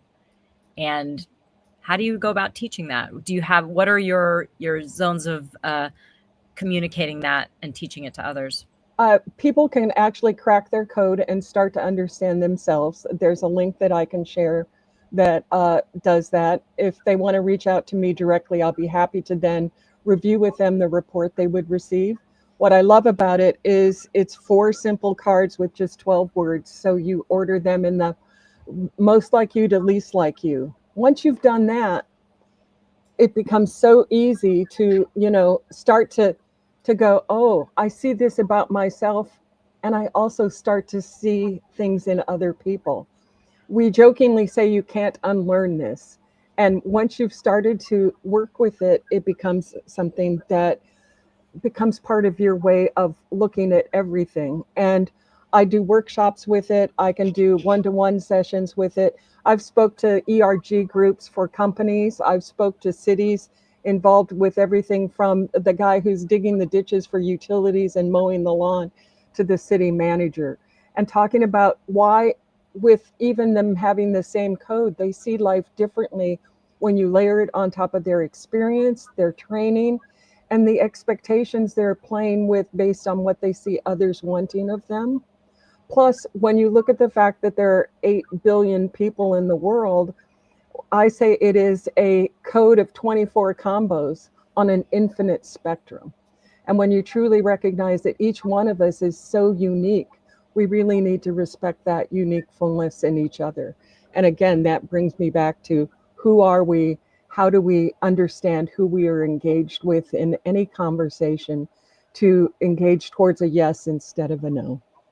That really goes a long way, doesn't it? I hope everyone's actively listening to what Susan just said. What a great innovation as well. You can put those in your pocket, your purse, and wherever you're at, you can whip them out and improve your relationships. I remember when I was younger, when somebody said the word relationships, I just automatically assumed it was me and another person, maybe my significant other or that. And then later on, of course, as I've grown into knowledge of everything, it's like, well, relationships are literally my relationship with everything. And it makes what you're saying, it makes me think of spheres of influence. Like, yes, there's a relationship with myself. And then as it gets bigger, the people around me, the family, the city, the neighborhood, the nation, and on it goes. My relationship with my cat or dog, or the guy that sells me groceries, or all these things. And you could just apply it everywhere, couldn't you? Exactly. And that's why when somebody says, what's a relationship architect and why would I need them? I'm like, you've got your personal relationships, your relationships in business, your relationships in life, your relationships with the world, your spiritual relationships, and then again, your relationship with yourself. And it's amazing when you look up relationship, it talks about all the things outer and seldom talks about that inner communication with self. And that's why I say it's the self-awareness is where we start with this. In a relationship, understanding ourself is where we begin, and then we have the ability to take it out to the world. That's a really great place to start. And I keep coming back to this word invention. It occurred to me earlier today that we are constantly inventing ourselves, aren't we? Yes. It's an ongoing process throughout our Always. life. Yeah. Yeah. And I Always. think the ability, at least I believe, the ability to sit still long enough to connect with our inner voice. You know, I work with the voice, Yeah. so that we can really, and that might be let creativity move through us, let higher power move through us, so that we can really tune in. I often am amazed that I feel like I spent many years even using my voice, but not really knowing my voice. And it took a pandemic for me to slow down long enough to go, okay, there's nothing to do now, no FOMO, and sit still in that, you know, in those moments. So And I love that you said that, Justine, because stillness has always been such an important part for me to understand that where others are like on the go all the time, it does not serve me. And yeah. for me, I really need those moments of stillness, moments in nature, moments that allow me to nurture myself and embrace the environment around me that is so unbelievably empowering at restoring us when other things seem to let us down. Yeah. And whatever it takes to do that. And I think it's figuring those things out for oneself. If it's the walk in nature, the exploration. I mentioned this the other day that I've gone back and I'm leading a group of women in the Artist Way, which, if you don't know that book, Oh, great book. It's such a good book. And I mean, it's timeless. It's timeless. Some of her examples are funny. Like, she talks about going on a reading cleanse. And I'm like, most of us would think more of a digital cleanse right now in this world. But her examples, they all stand the test of time, that we are, what perfectionism can do to us. Mm-hmm. And the artist date, it came to mind just now when you were talking about, like, taking yourself to do something that you would not normally do, and what discoveries you might make along the way. Wonderful. I mean, I can remember times when we would on a Friday night say, let's just go camping. And at that point, I lived in Arizona, and we would take off to the Mogollon Rim, be up there only from Saturday morning to midday on Sunday. But it felt like an immense escape from life. You still had time that Sunday afternoon to catch up on things before heading back to work. However, it had rejuvenated you in ways you could not have done staying home, or going to a performance, be it dance, music, anything that takes you into something that can surprise you and enlighten you, and at the same time maybe make you giggle, because I think laughter is one of those things that can do more to restore the soul than most people ever give it credit for. Well, you are so right there. I am actually working with a group called Laughter Works, and we use laughter in corporate wellness. And it's just not, I'm so glad you brought up laughter. It's such a healer. Well, we could just go on and on. Yeah. If I don't laugh daily, something's wrong. Simon Cowell just showed up to tell us what's up. He doesn't look that Simon-y. No, I'm joking. No, we're all very joking. I look about as Simon-y as Arthur looks Randy-ish. Simon's gotten so much nicer, though. Have you noticed? He really has. He's mellowed over time, hasn't he? Mellowed over time. Yeah. Well, Susan, thank you for coming on and sharing with us, your contributions to the world. People think very, highly of you. We love the kind of words you're inventing, terms you're inventing, new ways of thinking you're inventing, and through that you're definitely, you know, innovating the space. The space that you're in could be called personal development, self-improvement, you know, a lot of different things. You know, it's still actually a pretty relatively new industry, and you've definitely brought your own twist and perception and perspective to it. Thank you. Thank you. Thanks for having on. We'll have you on again sometime. You guys have done a great job. You've always have brought a lot to this. Thank you for joining us. And that's not letting you go, by the way. We're not letting you go anywhere. You're going to be stuck a little bit longer. We do have Jack Canfield coming up. We've got Dan Clark coming up. We've got some really cool people every day of these 4 days. We've got such a great mix of people. I was trying to quantify things. I'm big on quantifying, you know, so it's like, how do you break things down? So not just like, hey, I'm a best-selling author, but I've sold 23 million books in 62 languages around the world with the father of guerrilla marketing, J. Conrad Levinson, right?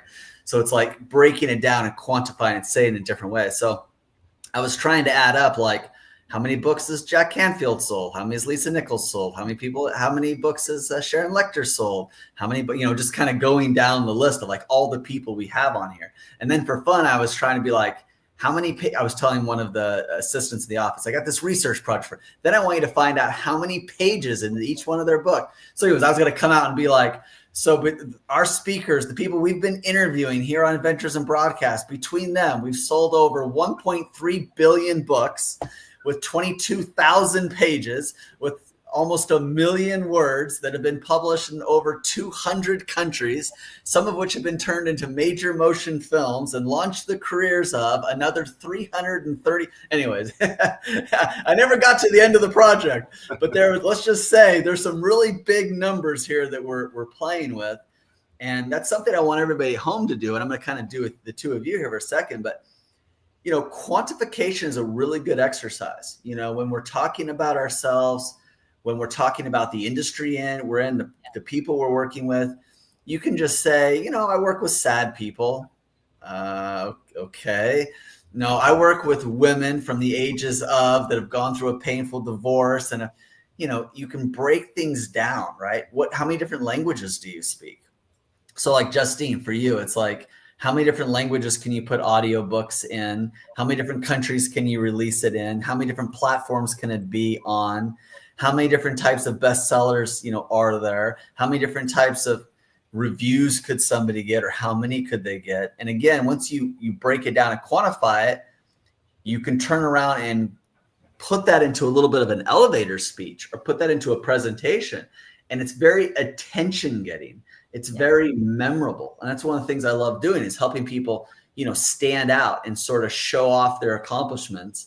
And I know that we don't always feel comfortable with talking about ourselves, and quantifying things can be a really fun way of doing that. Does that get your wheels turning, Justine? Oh, well, totally. I mean, you actually did this with me when we did the wildlife, and you helped me rewrite the bio, and you're like, this is how we do it. You know, right. How many people, you know, I've helped thousands of people start voiceover careers over a 10-year span, you know, and okay, wait, let's stop. Wait, okay. So you've helped over 1,000 people in 10 years? I think over 1,000 people in 10 years. Yeah. Okay. So, and on average, what if they even only made $10,000? Well, what if they did? Oh, I see what you're saying. Yeah, exactly. Okay, yes. And let's say the average person has 3 or 4 people in their home. 2 or 3 people in their home, right? You know, so they're providing for a family, and then those people live in how many different cities? Oh, they span maybe 20 cities, 30 cities? Yeah, I would say 20, 30 cities, some international. Yeah. And then I'm guessing you probably have a few different languages. Yeah. And so some are international. Yeah, some Spanish. Yeah, and then they did voiceover. So then they did a certain number of projects. So it's like I have over 1,000 people that have generated millions of dollars of income for hundreds of different families, doing projects in multiple different countries, working from their homes, languages, working for their home, doing projects that will essentially live on forever in the terms of books, legacy, movies, films. Yeah. I Isn't love that fun? that. I love that. I love that so much because I didn't really think the legacy piece until someone asked me, what's your favorite project that you are, which is actually this book right here called How to Make a Life that my aunt wrote. And I'm like, nobody can ever take that away from us. Forever on Amazon. I have 2 books that I narrated of hers. Some of them are some family stories fictionalized, but forever. And it was so empowering. I think we all want to leave something behind. And when it's your voice and it's evergreen, it's powerful. But I do love that quantifying that you do like that, David. It really speaks volumes, actually. Yeah.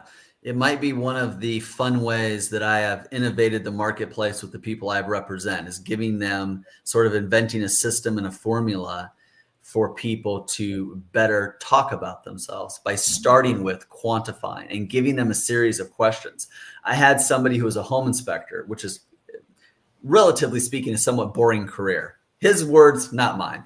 And he's like, I've been inspecting homes for 20 years. Like, I just don't know any way to say it. And it's like, well, on average, how many homes do you inspect a day? He's like, probably about 1. So how many over the course of a month? I mean, like 30, really? Yeah, 30 homes. So you've inspected 30 homes, right? Every month times 12 times 20 years. Now, how many square feet is the average home you inspect? Probably 2,500 square feet, maybe 3,000. We got some big homes.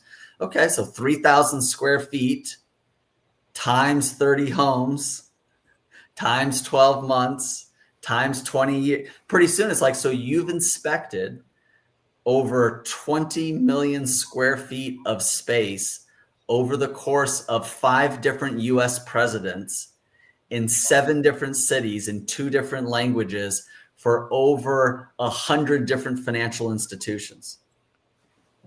Now, do you understand the impact? Like, even he was like almost tearing up, like, dang, I've done something with my life. My words. Also, like, the impact, like, to take it even broader, the impact you're having on the lives of the people that get to sell their homes, buy their homes because of the work that this man did well, and that's sometimes I get teary thinking about people changing their lives because they don't think voiceover is something they could ever do, or they wanted to do it a long time ago, or whatever. They wanted to act.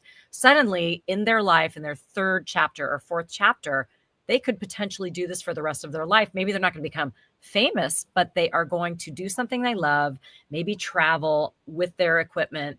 And it is it can be life-changing when you think about it like that. It's empowering, and it's being of service. We all want to be of service. We all want to make money, but if we can do both, I think that's so impactful. Yeah. Your wheels are turning. I can see them, Arthur. I can see your wheels turning. They're always turning, but especially now. I love how you say that, breaking things down to the atomic level. That tool there, and that tool there, it's got so many purposes. And of course, I was thinking, Justine, you took the words out of my mouth. The ripples of impact that anything and everything that we do is pretty amazing. And it's a matter of perspective, isn't it? Like, just the other day when I did this just the other day, it's like, well, how many people have I spoke to, and how many stages have I been on? And did it. And I taught and I performed as a musician, and it was a crazy exercise. And in the end, it was beyond even anything I had. If you'd asked me to tally it up really quick, it was, it was just nuts, crazy numbers. I heard this also the other day. You made me think of this. My wheels are turning 27 different ways, but I'll pick one. Is that when people are creating content and how to say, you mentioned creating like our elevator speeches. It's like this exercise. I mean, we're mostly zoomed out, but when you zoom in and zoom in and zoom in and zoom in and then back it up, it's like, well, there is your content.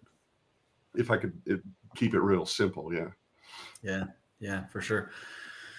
No, this has been good. That's what we want to do. We want to get people thinking, and quantification is just one way to do that. How do you quantify the things that you accomplished? And, our next guest up, we could have a lot of fun playing with the numbers, playing with the impact. And of course, that's none other than Jack Canfield. And before I have him come up here, we won't make him sit on screen while we embarrass him and, say all these pleasant things about him. But so many people know Jack, and then so many people know about all his many accomplishments. But I have a personal story of Jack, and I don't think he knows anything about this. I don't even know if he really knows who I am. But Jack made such a huge impact on me very early on. This is like 2008, 2009, one of my very first experiences being in a same room as Jack. And as a speaker, you speak, you kind of go out of the room. Maybe you're meeting with people, maybe you're talking with people. You got a lot of things to do at events. And I was always impressed by Jack because he would be in that room. He would be listening to almost every speaker that I could think of. Every time I've seen him at an event, he's in the room. He's like taking notes. And I must have seen this over the course of 4 or 5 events over the course of a couple of years. I'm thinking, if Jack Canfield, with everything he knows and everything he's accomplished, still feels like he needs to sit in the room and listen to speakers that he's probably accomplished 100 times what they've accomplished, and he's still there taking notes, where should I be? Where should you be, right? If Jack Canfield is still in there asking questions, getting involved, sitting there acting like he knows nothing and just writing down writing down everything that they say, that has stuck with me. And I've told that story over and over and over again about, we say that we need to be lifelong learners, but do we actually do we actually interact? Are we actually listening and writing and asking the questions and getting involved? So I'm going to bring up Jack here. Jack, how you doing, my friend? I'm really doing well, David. Thank you. I just called you my friend. Are we friends? We are now. I'm going to let Justine and Arthur also help me ask you a few questions. But one of my lifelong friends and a big client of mine is somebody that you know dearly, Diana Wentworth. And of course, Diana von Wellenitz Wentworth, for some of us that go back far enough. Ted was a great mentor to me and a good friend to me. And of course, he passed away a couple of years ago. But we just had Diana at another event, when she launched her next book. And she always speaks, so warmly of you and the impact that you've had on her life. And there's that ripple effect, that she's had with others in their lives, and including myself. So we do have a few friends in common. That's great. No, I love Diana. She wrote the Chicken Soup for the Soul cookbook with us. Yeah. I believe she was the first co-author to ever actually co-author with you and Mark, correct?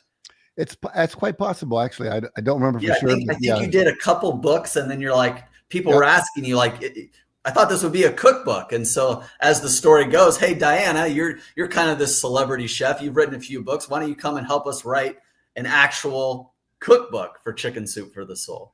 Well, it was a cookbook, but there were stories that were inspirational. That's what the Chicken Soup series was about.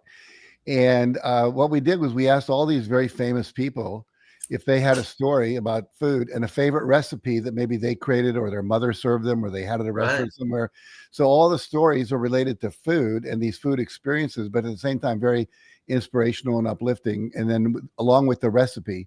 So that was one of the fun books, because Diana that would then cook every one of the recipes to make sure they were good. We'd all sit there and eat them. It was a lot of fun. That sounds like the best book project I would have ever been a part of. That sounds like a lot of fun. Okay, I thought about some of these questions I wanted to ask you here, and the theme of this broadcast is inventors and innovators. And you're kind of new to this. We don't ever do broadcasts the same. We've got different producers. Different shows, different platforms, Bloomberg, Fox Business, and we're always coming up with different things. We did the Trailblazer broadcast where we focused a lot on pioneers and disruptors. We did something on Genius. We did something called Headliners and Heroes. We've been doing these for years with producers like Vince Caruso of New York Stock Exchange and Fox Business. And this time the topic is inventors and innovators, people who invented a system, they invented a method, maybe they innovated the marketplace, they kind of found better, faster, cooler, more effective ways of doing things, more rewarding personally way of doing things. And so, you're great to have on here. And when somebody calls you an inventor, innovator, what personally do you think offers the best example in your life as far as a way in which you feel like you invented something that'll stand the test of time, or you innovated the marketplace in a way that you're proud of? I think there are really 3 things. tell each one briefly. So the first thing was the Chicken Soup for the Soul series. Yeah. We were turned down by 144 publishers before that book found a publisher. Everyone said people don't read collections of short stories. The title's stupid. It's not edgy enough. It's all too positive. It's Pollyanna. And finally, we found a publisher that published it after a year and a half of trying to sell it. And it went on to sell a 1.3 million copies in the first year and a half. Wow. And then it launched a system, if you will, or I should say a series, where we have now over 250 books in that series published, over 600 million sold around the world in 57 languages, I think now. Mm-hmm. And in China, they've actually used the books with English on one page and Chinese on the other to teach in the schools. Over 300 million books in the school system in China, where they're teaching English because the stories are more interesting to the students than normally what they had been putting in those textbooks. So that innovated a whole new genre of books called collections of stories. Up till then, it was short story books were literary. They were really short stories, and most people didn't get into them very much. But this was real stories of inspiration of regular people doing amazing things. So that was an innovation that a lot of people have not. Oh, absolutely. Absolutely. Then I think we weren't the only ones, but we were part of a movement of what we call experiential education. You know, you mentioned in my introduction, I'm sitting in a seminar taking notes, and mostly you go to conferences and people talk at you for an hour. And what we began to do was create experiences along with the talking so that people they learn from the experience. Yep. I'll give you an example. Big problem most people have is asking for what they want. They're afraid of rejection.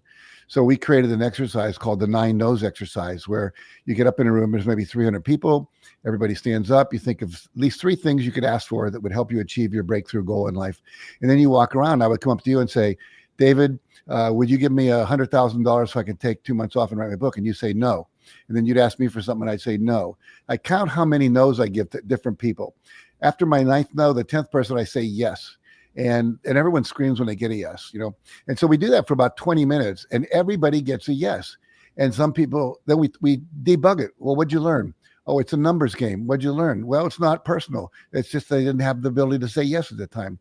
You have to keep asking. One person said, I just stood in front of one person and went, will you give me $100? Will you give me $100? Will you give me $100? I asked them 9 times. On the 10th time, they had to say yes. It's like a kid asking for, Mom, can I have a cookie before dinner? So we always say, sell like a kid, you know. And they say, no, you'll ruin your appetite. Mom, I promise I'll eat everything. No, you know, and eventually you give the kid a cookie because you just want to get him out of your hair. So that's an experience that people now have locked in rather than someone telling them you should keep asking, because it doesn't change any behavior. And then a third thing, I think, is the created the success principle system of success. The idea there is a system of doing the right thing in the right way, in the right order, at the right time, that if you do it, it doesn't matter whether you want to lose weight, make $1 million, run for office, you know, whatever you want to accomplish, it works in every area of your life. And so that's my book, The Success Principles. Now it's in its 20th anniversary edition. And I think it's in 47 languages around the world, millions of copies sold. And now I've spoken in 51 countries live, and then have millions of people online having learned those. And then we've now trained 4,500 trainers in 119 countries to teach this. So that's another major innovation. Yeah, no, I love it.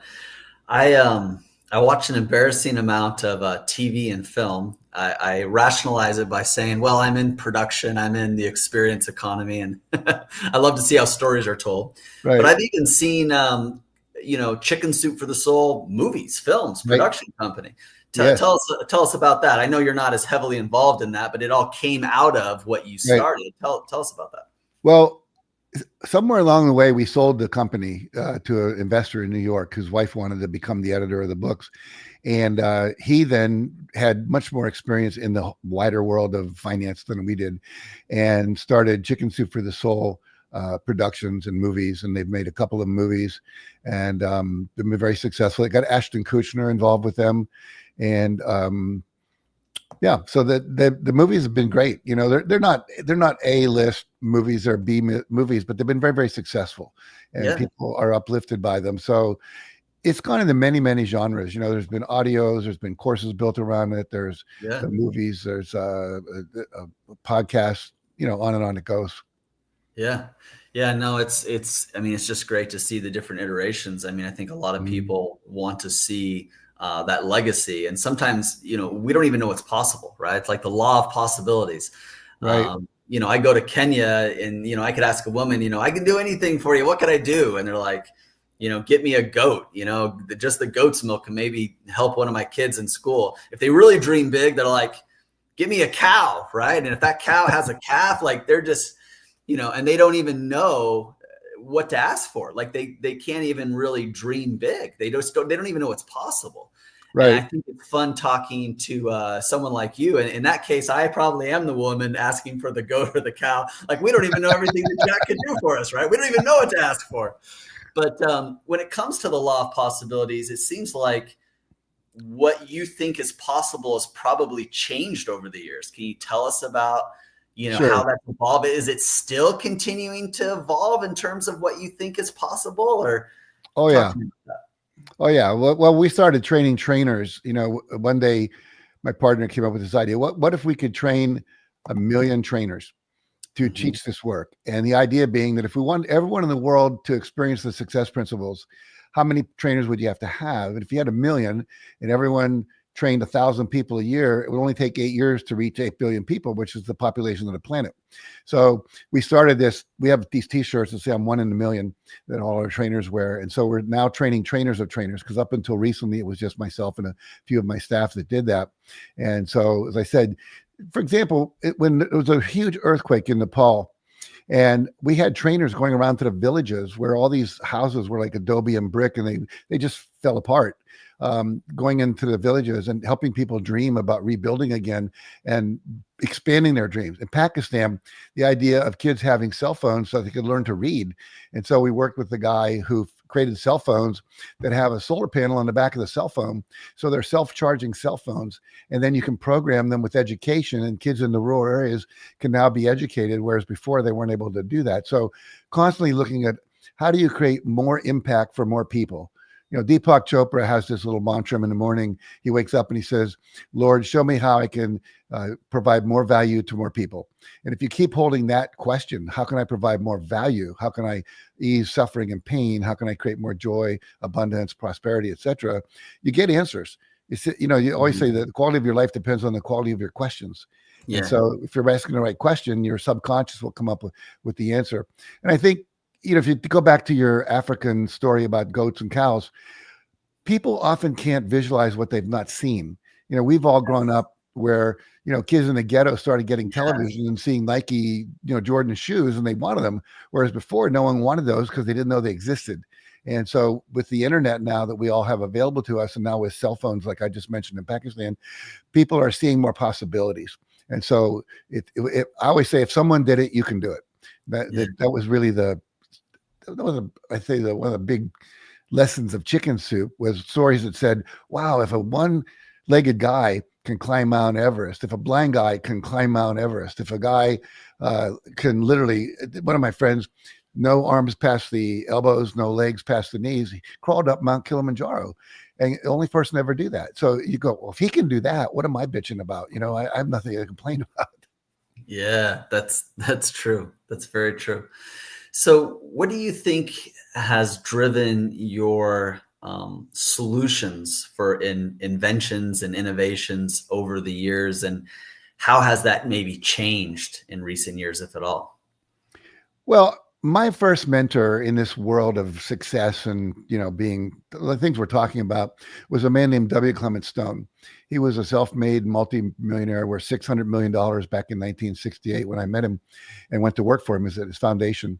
And we had a program called the Achievement Motivation Program. How do you motivate people to want to achieve more? And I was the guy that took it into schools. Other people took it into governments and things like that. And he was a good friend of Napoleon Hill, who wrote Think and Grow Rich. They actually co-authored a book together. So I was exposed to all this goal setting, values, affirmations, visualization, do it now kind of mentality way back when I was in my early 20s. And one of the things he said, if you want to be wealthy, find a need and figure out how to fill it. So there's endless needs in the world right now. So if you look around, what attracts you? And I find that I'm attracted to work with anyone who's kind of I call them the underdogs of the world. So we've got programs in schools and that we're building in Africa. We've got programs for people in prison.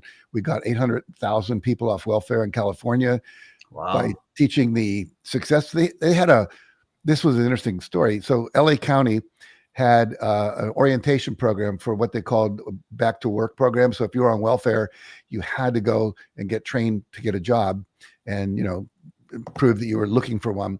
And 85% of the people after the orientation program didn't show up for job training. So it was not working. So ended up getting a contract for $800,000 to go in and train them in motivation. And we reduced that from 85% dropout to about 12% dropout. And as a result of that, over 800,000 people that we can directly take credit for got off of welfare. So again, that was where it was a need, and we were able to fulfill it based on what we know. So I don't know everything about everything, but I do know about how to motivate people, how to inspire people, how to educate people, how to teach people to dream, to hope, to believe, etc.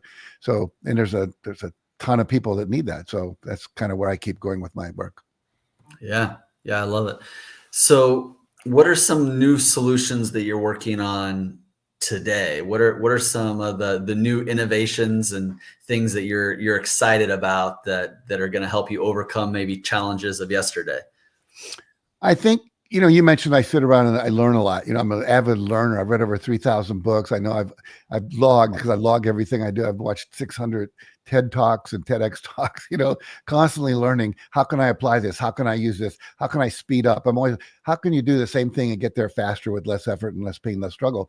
So I would say the things I'm focusing on now are discovering things. Like I just learned something called the emotion code. This is really cool. So basically you muscle test people for something that's not working. Like you have a subluxation in your neck that won't go away when you see the chiropractor. Yeah. And you muzzle test and you can say, is this a biophysical? Is this emotional? If it's emotional, you say, is this something that happened between the age of 1 and 5, 5 and 10? Then you go then you figure out what it is. And then for me, I just recently had this done to me. I had this guilt that we call it a trapped emotion. When my parents had me, they did not want a child. There was a hole in the diaphragm, basically, and they were 20 and 24. They weren't expecting a kid, and I felt that. We now have research that shows that kids in the womb can feel what their parents are feeling, and so I felt guilty for being born, and I still had this unconscious guilt. And then you take this magnet, and you run it over the line of your head. As you say, I release this trapped emotion of guilt. And literally, then you muscle test, it's gone. The subluxation doesn't come back. So that's a very quick way to get rid of years of what used to take therapy to unlock. And so I'm constantly learning things like EFT, NLP, motion code, anything I can to speed up how we break through the blocks. Because basically, most people want more of something or less of something, more joy, more money, less pain, less rejection, whatever. However, they're blocked by a subconscious limiting belief or fear. And so we can now disappear fear in 5 minutes or less by tapping on 9 acupressure points in the body. As you say, this fear of rejection, this fear of rejection. And now with the emotion code, we can get rid of trauma from your childhood in moments. And I'm also writing a book, which I'm not going to say the title of because my co-author is afraid someone's going to steal it, so I won't say it. But literally, we can do a visualization exercise, take you back to when you decided, I'm not okay, I'm not worthy, I'm not lovable, it's not okay to ask for money, whatever. Again, within a half hour, clear that, never comes back again. Yeah. Wow. So we're getting lots of great comments, lots of great, questions. This is broadcasted out across, Facebook and LinkedIn and YouTube. And then, later on goes on like, Binge and Trailblazer channel and different segments of Bloomberg and, blah, blah, blah, blah. One of the questions I'm going to ask, because I think it's a really great question. It's from Lorna Sherlin, and I'll even have the producer put it up on the screen there. How can you collapse time and get there faster with less struggle and less effort? Have you learned how to not only do all the miracles you're doing, but to do them faster, Jack? Yeah, well, it's very interesting. I'll tell you an anecdote about collapse time. So Mark Victor Hansen, my co-author on Chicken Soup for the Soul, when the book came out, we were kind of hyped up. We just wanted to sell as many as possible. And we looked around, where can we find a good PR agent? And we didn't know, the question we asked ourselves is, who do we see everywhere? And the answer came up Deepak Chopra. I was in Singapore doing a workshop, sitting in a waiting room, and there was a magazine called the Singapore Tire Dealers News, and Deepak was on the cover. I thought, oh my God, someone's really working well for him. So we found out who his publicist was, a woman named Ariel Ford. And we called her up and said, would you work with us? She said, no, I'm too busy. I had too many clients. And Mark said, well, if I could teach you how to collapse time so you could get more done in less time, would you work with us? She said, well, if you can deliver that, I'll work with you. So she worked with us. I'm not sure Mark ever taught her to do that, but the point was it worked. And so for me, it's about always, how do you do things faster? And, I learned speed reading in college, so I can read a book, and I used to read a book a day. I've read over 3,000 books. It takes 10 years to do that if you do one every day. So the reality is that's a way to collapse time by speed reading. You can learn to meditate. So if you learn to meditate and download inspiration and intuition, you get answers to solve problems quicker. There's something called quick coherence technique that was developed by the Institute for Heart Math, where you do a breathing exercise and then imagine your heart filling up with light. And that then puts you into your prefrontal cortex in your brain, which is where creative ideas occur. Most of us live in our amygdala in the back, which is where fear is. When the pandemic hit, everyone got afraid. People weren't being creative at the point. So I was doing all these podcasts for all my friends' mailing lists to help people get back up into the prefrontal cortex and come up with solutions, which the pandemic, we're doing calls like this because of the pandemic. I learned how to use Zoom for the first time. And then we had people coming in from, 40 countries when we did a seminar, whereas before they'd have to fly to US, they couldn't get visas, blah, blah, blah, blah, blah. So for me, I would say, I would put that into AI, by the way. That's another way to collapse time, and just ask, what are the best ways to find ways to do things faster with less effort? And that's always been my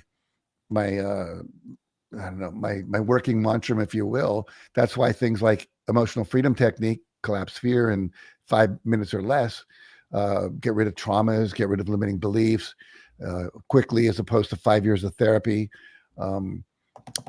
So that's basically what I know about it. I mean, there's probably some. I think those are pretty great. I think those are pretty great answers.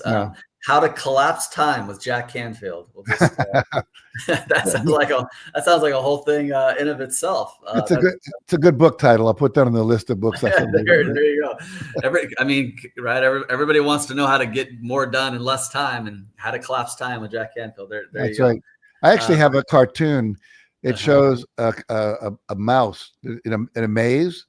And it just literally cuts right through all the walls. It doesn't go around anything. How to get there further and faster with less effort. So I always tell people that's possible.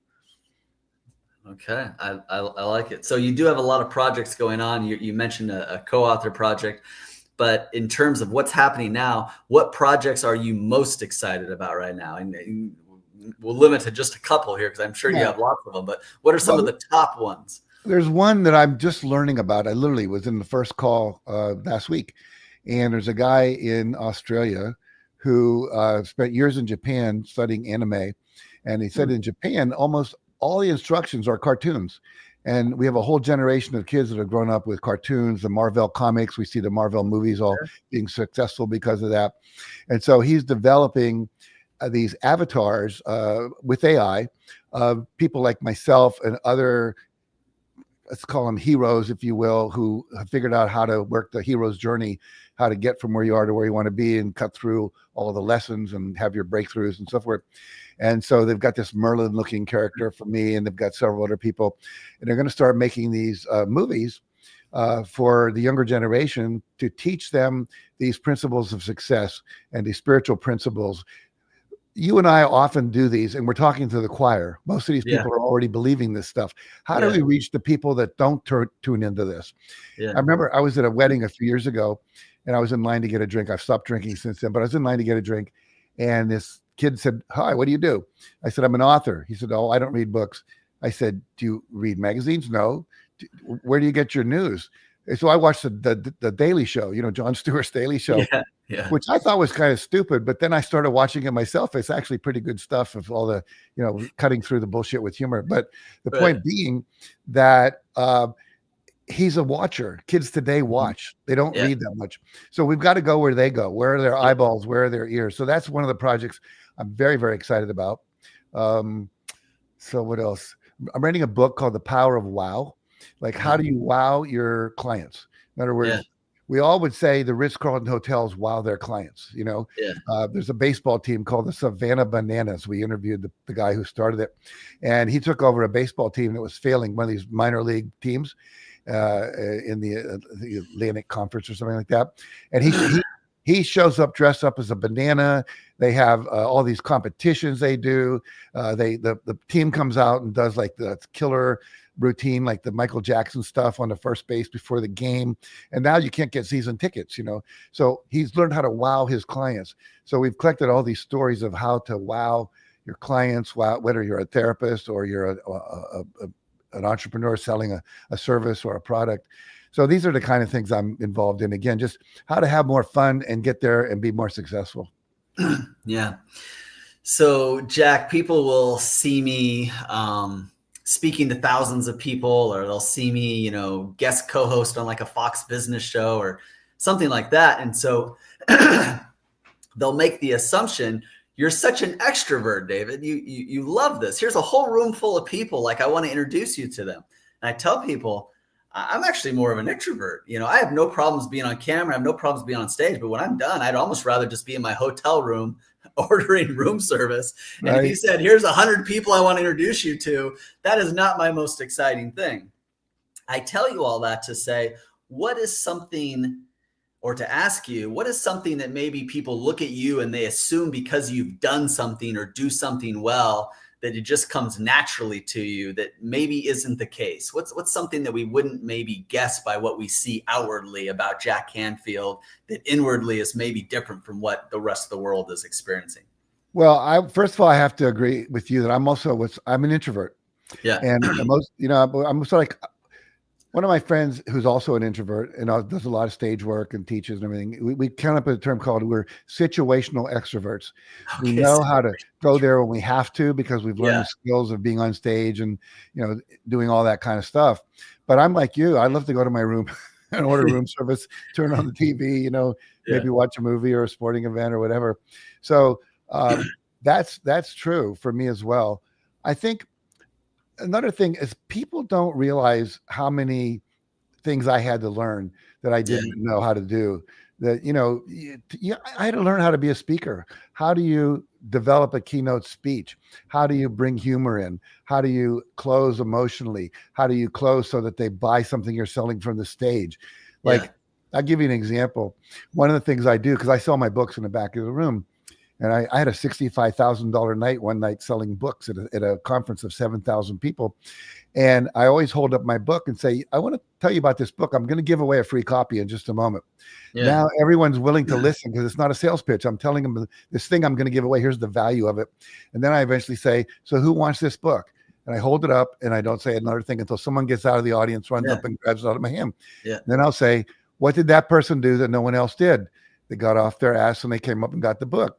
And now at the end of the show, I say, I'm going to be selling books in the back of the room. Everyone in this audience raised their hand when I was giving away a free one. That means you want one.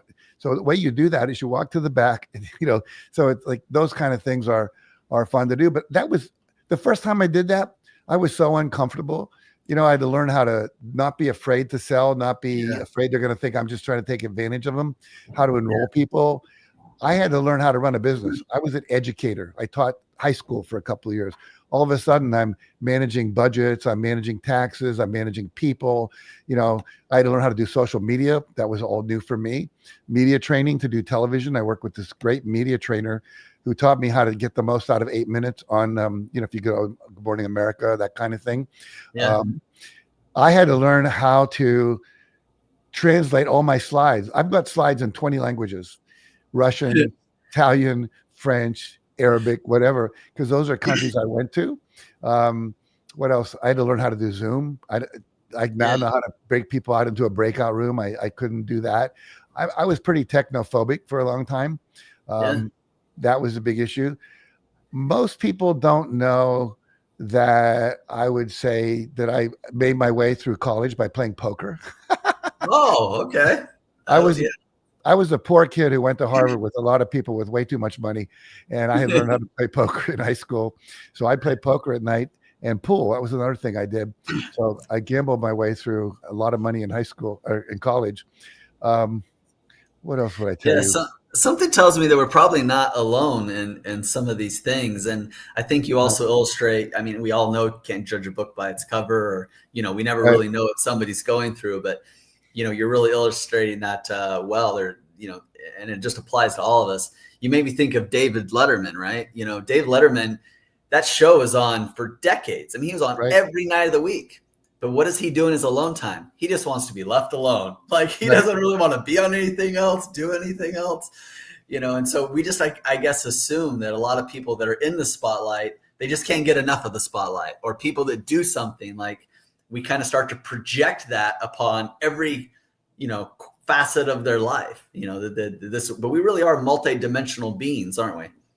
Yeah, we are. I do all kinds of, another thing people don't, I do puzzles. My wife and I just finished a 2,000 piece puzzle. Oh, yeah. Took us a week to do it. What was the picture? What was the image? It was a picture of it was a painting of a library, and this rug that was very complicated, like a rug that was made in India or something.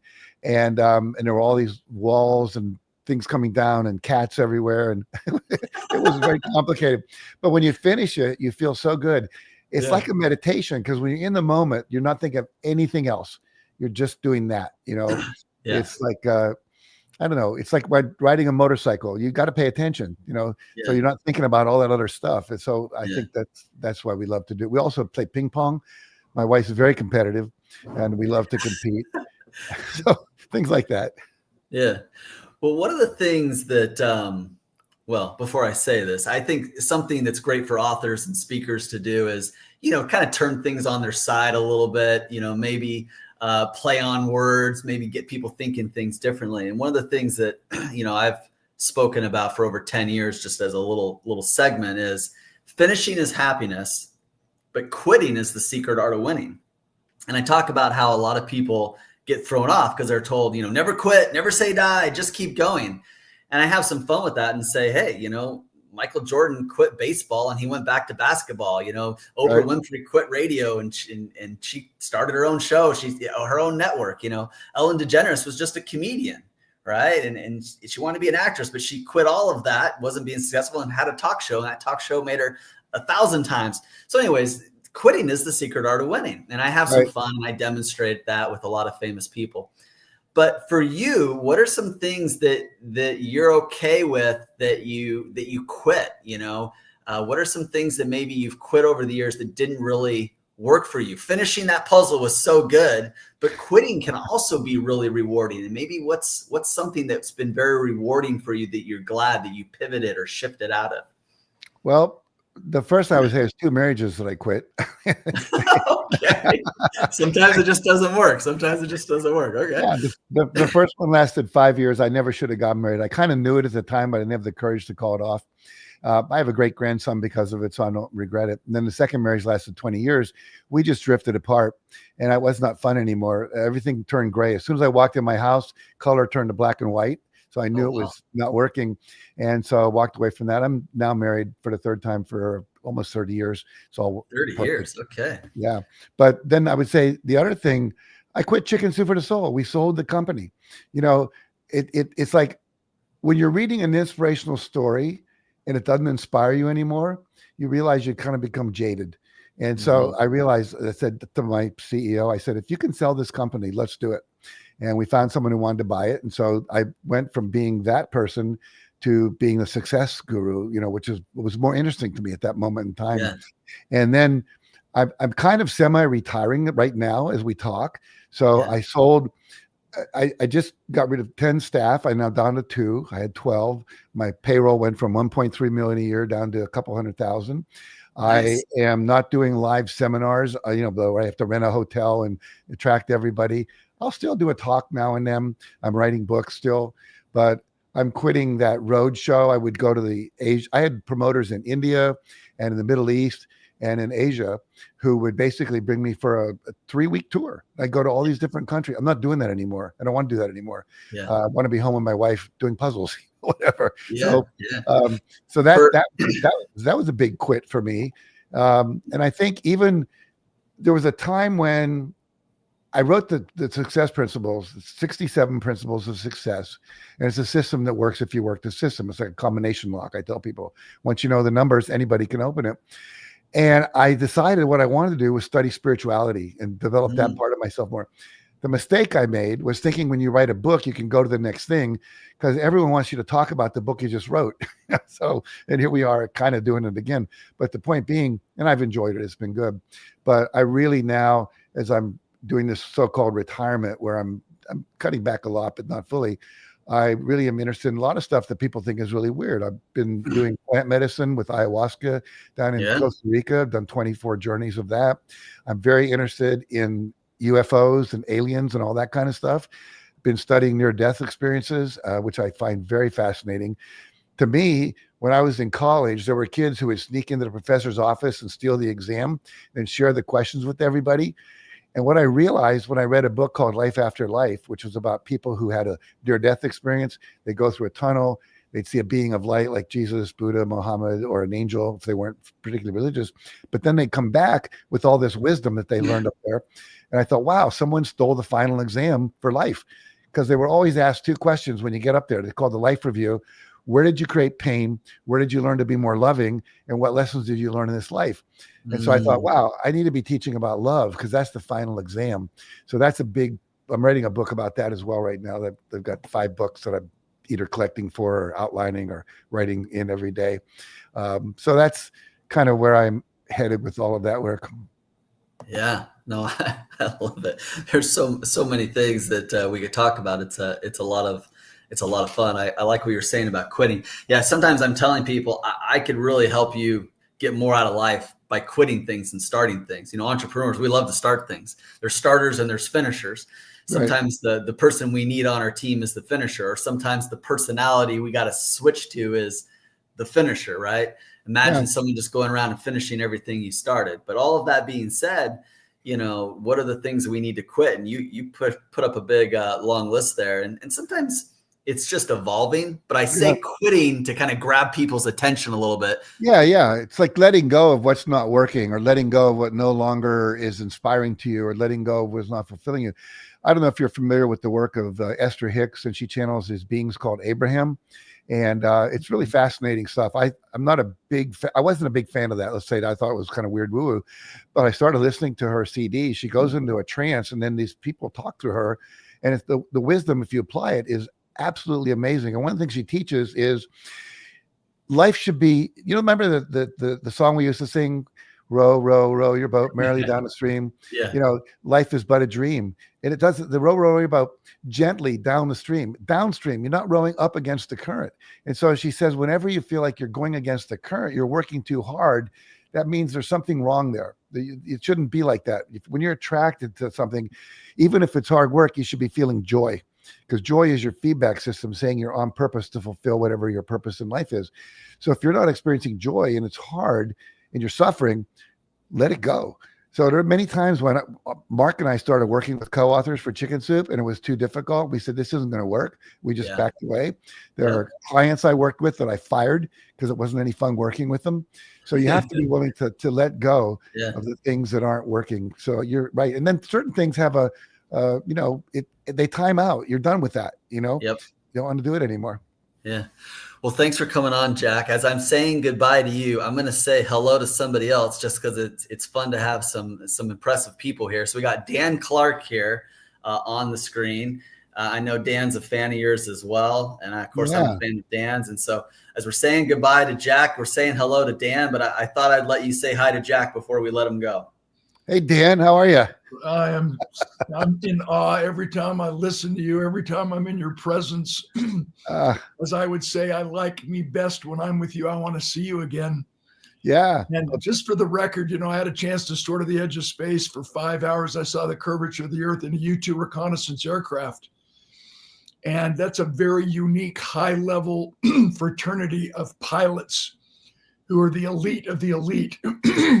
full of integrity, 100% trustworthy. And I've interviewed 12 of the top U2 pilots, and every single one of them has their own UFO experience, good brother. Yeah. Yeah. Well, I would say the most interesting people that I respect the most of all the men I've ever met in my life was we did a reception for this conference I was putting on at Miramar, where they train the jet pilots, like the Tom Cruise movie.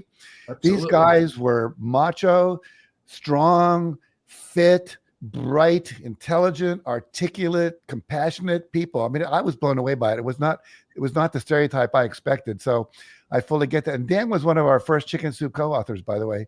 So we've had a lot of time together. So I wish you nothing but continued love and success, my friend. It's not an accident that you guys are back to back. It's not an accident. We're going in alphabetical order today, CA to CL.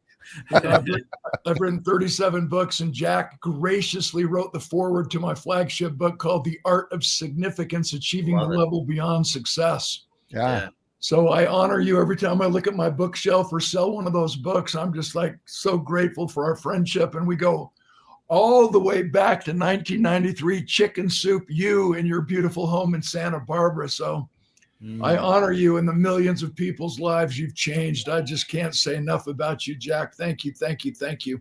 Well, I didn't know this morning was going to be a big hit to my self-esteem, but wonderful. Thank you, Dan, David, for creating that. I hope I get a chance to see you again now that you're kind of sailing off into the I have more free time. Let's make it happen. Let's do it. Yeah. Yes, sir. I sure love you and honor you. Have a great week. All right. Thanks, Dan. Thanks, David. Dan. Thanks for giving us so much of your time. Appreciate it. Thanks for All that. All right, Dan. How about that? How do you like to have Jack Canfield as your opening act? I know. Yeah, it's everybody's dream. It's so funny, Fagan, as I sing your praises around the world, having not spent a lot of belly-to-belly time with you, I still think of all the millions of people. I've spoken on 6,000 stages in 77 countries. I just added the 77th one. I just got back from Malta. And I really believe, brother, that you are the ultimate connector. And you proved true to Jim Rohn famous statements that everybody just kind of flippantly uses, but you really bring them to life. Obviously, number one, formal education will make you a living, but self-education will make you a fortune. Yeah. That's David Fagan 101. Okay. And then obviously the way overused truth that we become the average of the 5 people we associate with the most. And having my association with you, I'd like to add to that, which means we must be willing to pay any price and travel any distance to associate with extraordinary human beings, even online, brother. Thanks for having me. No problem. For those of you guys listening, you gotta know probably the best David and Dan story. And there's a few stories, but one of them starts with me calling up Dan saying, Dan, how would you like to go across the ocean into a really fun country and speak at a really amazing event? And Dan's like, I'm listening. Well, that country and that time and place turned out to be Bangladesh. And me and Dan and a few of our crazy friends, we ended up speaking at a financial forum in Dhaka, Bangladesh, most of the time under lockdown in the hotel because of the threats that were going on. We just watched these security men, military men with metal detectors constantly combing the grounds looking for unknown devices. So we trauma bonded. Me and Dan kind of trauma bonded almost 10 years ago. And, part of the details you left out, people had been murdered like 10 days before we arrived by terrorists. So that's why we were sequestered in our hotel for 10 days. Yeah. They're like, you can leave if you want to, but we'd rather you didn't. And if you do go, you need to go straight to the airport and that's it. Yeah. So I just stood behind Dan as a human shield, and he thought I was hanging out with him. Really, I just thought he was a good human shield there for a while. You know what? Let me just insert some in between the lines character traits and reasons why we're connected. The definition of leadership is the transference of trust. The definition of coaching, of mentoring, of parenting is the transference of trust. And you have this innate ability, this inherent quality to transfer that trust in your clients as an ultimate marketer, as a branding expert, as everything that you have You know, every arrow you have in your quiver seems to build somebody else up, not just yourself. So again, I compliment you. It's an honor to share this time with you. Thank you. And I didn't know I was going to be invited on for a few minutes just to brag on you. So maybe you can make it about me finally. Come on, man. What about my needs? Okay. Sounds good. Sounds good. Enough about me. Yeah. No, yeah. All right. Well, you're a singer, you're an author, you're an athlete, you're an astronaut. I mean, what haven't you done? You wrote the book, The Art of Significance. It was so good. I thought I should write a book on significance. So I wrote a book called Becoming Significant, just as a passion project. Because you inspired me so much. See, there I go again. It's about me. See how I did that? I turned it right back around to me again. You know, maybe I could just comment on that.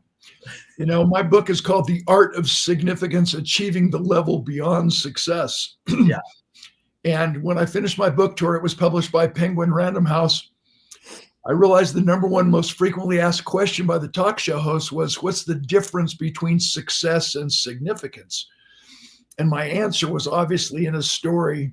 I was in a conversation with one of my football teammates who was drafted into the National Football League in the second round by the Philadelphia Eagles. And after 2 years with the Eagles, he's traded to my Oakland Raiders. And after 4 years playing in the league at the highest Pro Bowl level, one day he walks out of practice, quits, never to play again. Why? He loved being a football player, but he hated playing football. He loved the celebrity perks and the fame and fortune that allowed him to live this life we call successful, which is always competing against others. Nice house, nice car, nice title, nice income, nice holidays, nice toys. Successful people get what they think they want by focusing on what matters at the moment. But because my buddy's inner voice and true purpose in life was misaligned with who he was, and because he hated what he had to do to become successful competing against others, he would never live a life of significance, and he would die with his music still in him.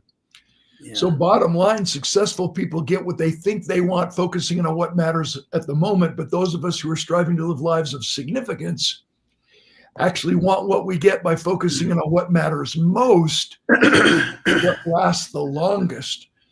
And so significance to you means something completely different than significance to me. Yeah. Just like your hard is still hard, your hard's different and maybe more devastating to you than my hard.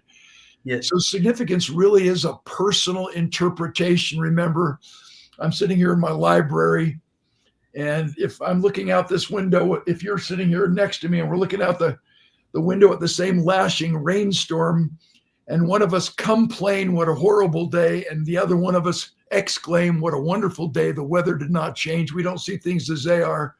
We see things as we are. Right. So I'm glad we've teamed up in this idea of inspiring people to find their significance and then live so they don't die with their music still in them. Yeah.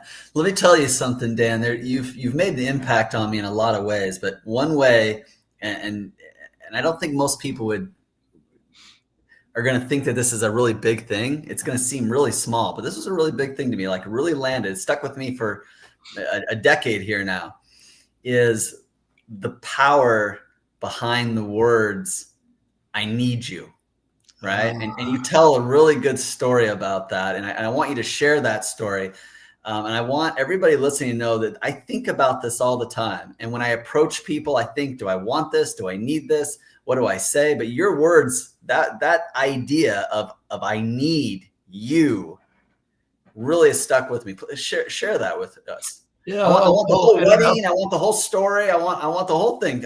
Okay, you got it. So for the record, everybody asks me how I became a professional speaker. I'm in the Hall of Fame, blah, blah, blah. And I played football for 13 years total. And one day in practice, the dream ended. The coach blew the whistle, and another player and I ran full speed into each other in a violent head-on collision, smashing my right shoulder into the cutting edge of my fiberglass pads, and we slammed to the ground. And when Lyle got off of me, I'd compressed my 7 cervical vertebrae, severed the axillary nerve of my right deltoid muscle. My eye drooped. I had loss of speech, suffered a grade 2 level concussion. My right side was paralyzed and my arm dangled helplessly at my side, leaving me paralyzed for 14 months. I went to 16 doctors, 15 of whom told me I would never get better. I would never recover. and my life spiraled downward until I hit what I thought was rock bottom. Now I fought my way back to a 95% recovery. And as I started to get better, I was asked to speak. And that's how I became a professional speaker, started writing books and started writing songs. And in that process, Zig Ziglar heard me speak, took me under his wing, and he flew me down, mano on mano. He stands up, gives me a one-on-one standing ovation, tears, my tears. Next week, flies me down to Dallas, Texas to speak to his company. Next week, sponsors me in the National Speakers Association. I meet him in Chicago for 7 days. Next week, invites my wife and I, newlyweds, down to a Born to Win seminar in Dallas for 5 days. And it was there that Zig Ziglar introduced me to someone who introduced me to Nancy Reagan, who invited me into the Reagan White House to take Mrs. Reagan's Just Say No program to all 50 states.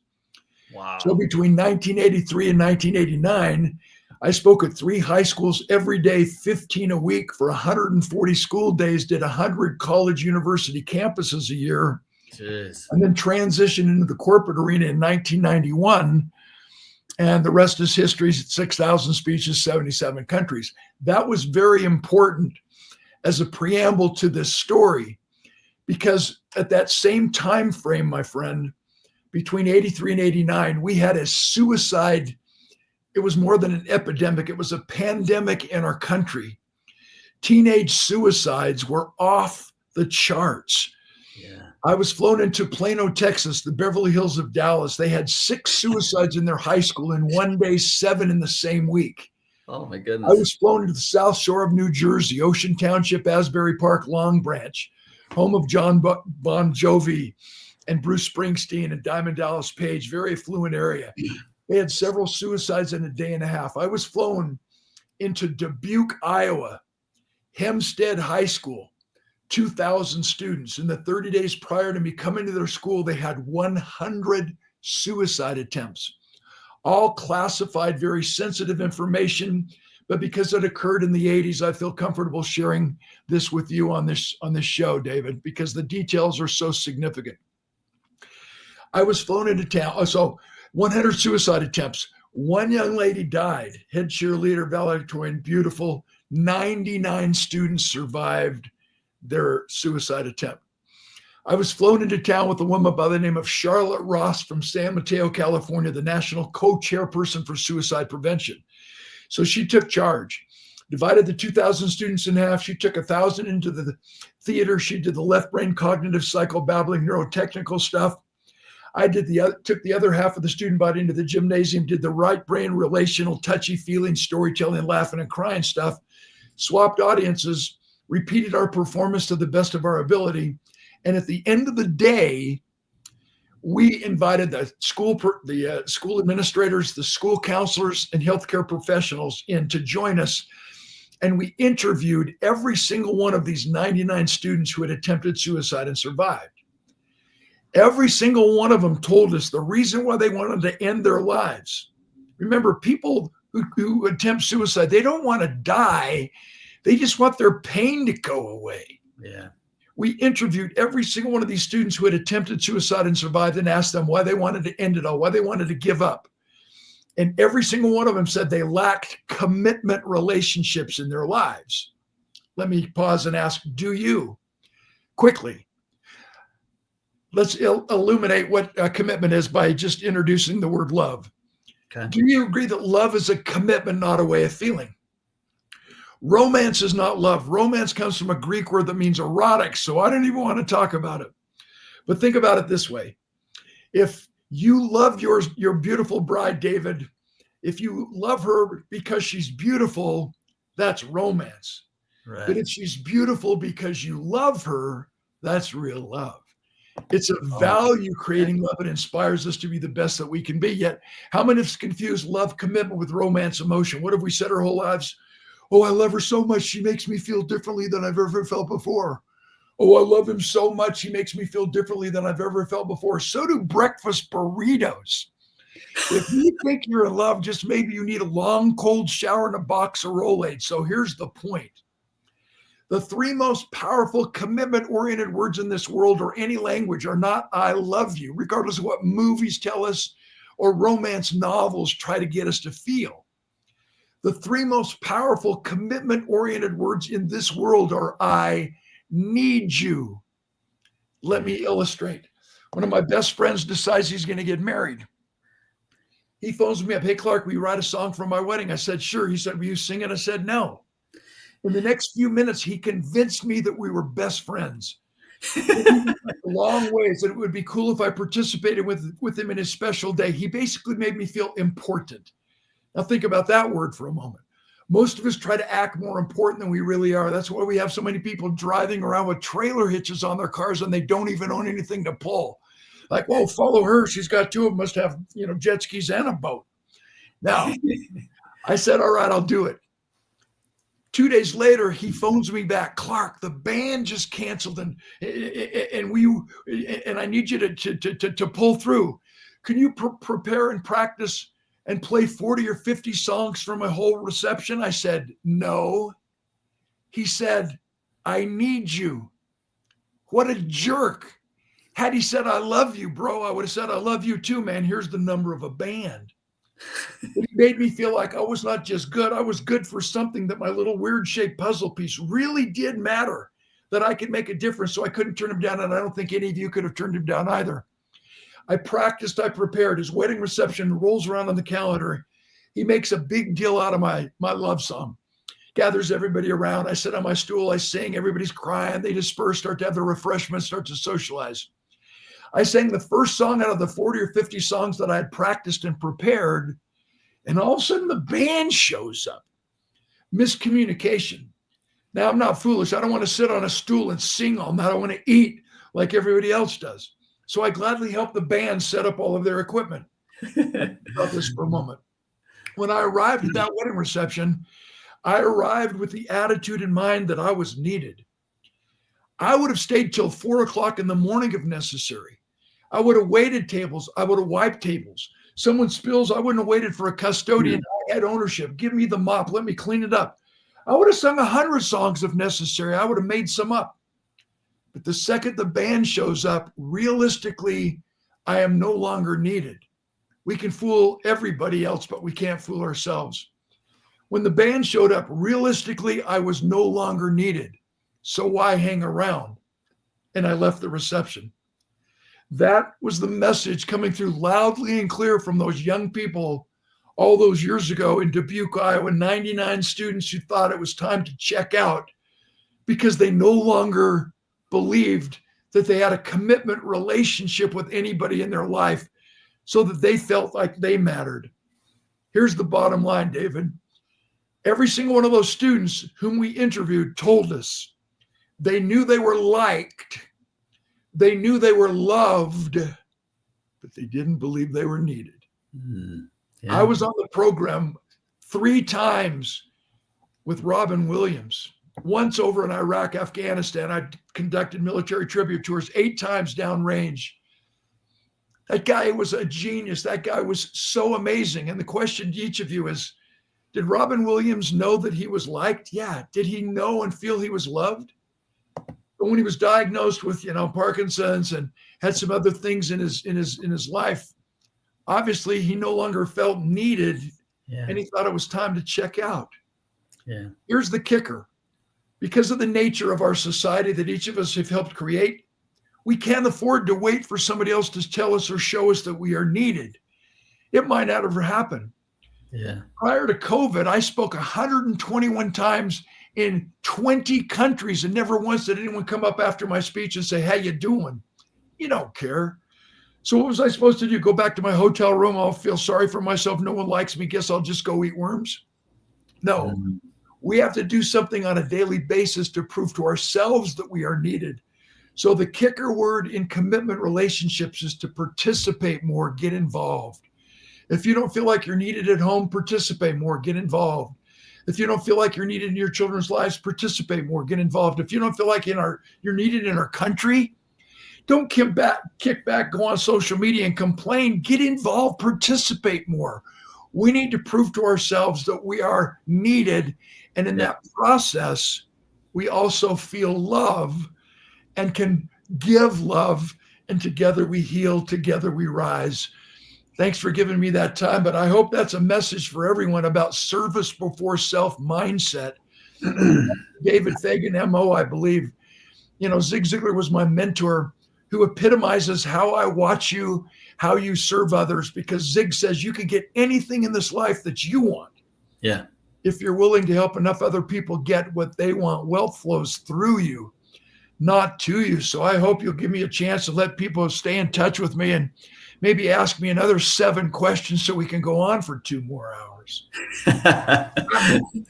Well, we have somebody up after you, but yes, we could definitely do this all day long. I'm a little jealous of Richard K, and thank you to Dr. Richard K for keeping us in touch and getting you back on here. But I'm a little jealous because I know he's planning a whole event with you, the 2 of you. You guys are going to get to have all kinds of fun together. Yep, and you can stay involved. You know, I live here in the mountains of Utah half the year, but I also live in Arizona half the year. That's and right. So That's right. We're not too far away from each other. Come on, baby. I'll buy you lunch any day. Give you $11. Let you keep the change, and I'm a high roller. Well, you've already done so much more for me. I don't think you'll ever really know.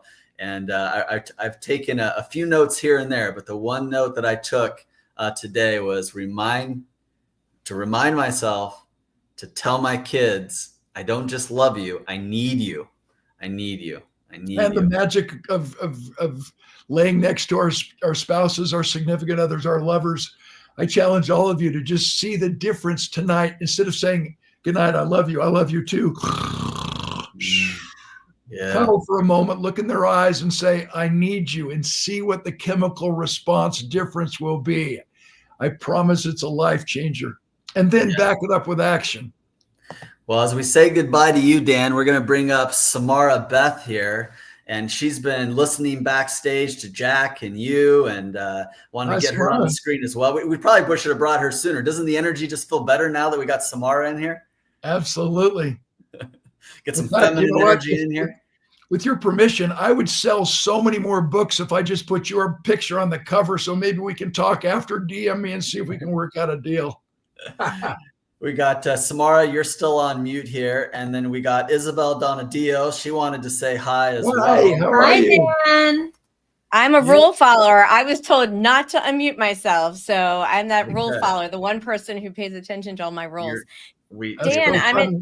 Dan, I'm in Scottsdale. I adore you. I cannot believe I don't know you yet. I'm so excited. And David, of course, is in Phoenix too. So we're going to have to all get together. Yeah. I'll buy lunch. Yes.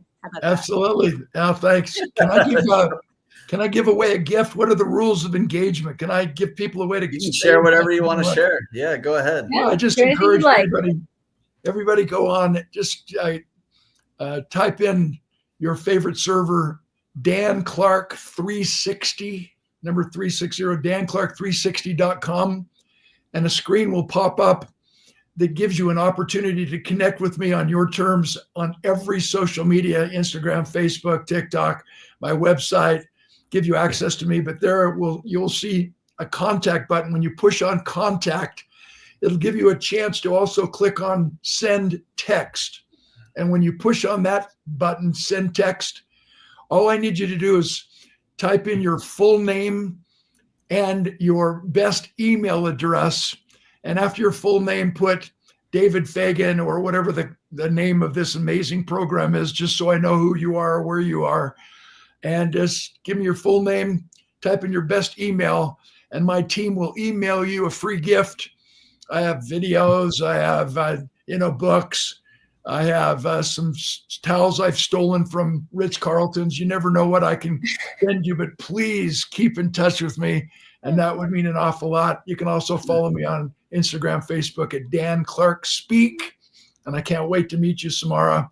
Isabel, behind every successful man like David is an astonished mother-in-law. We just have to end on that note.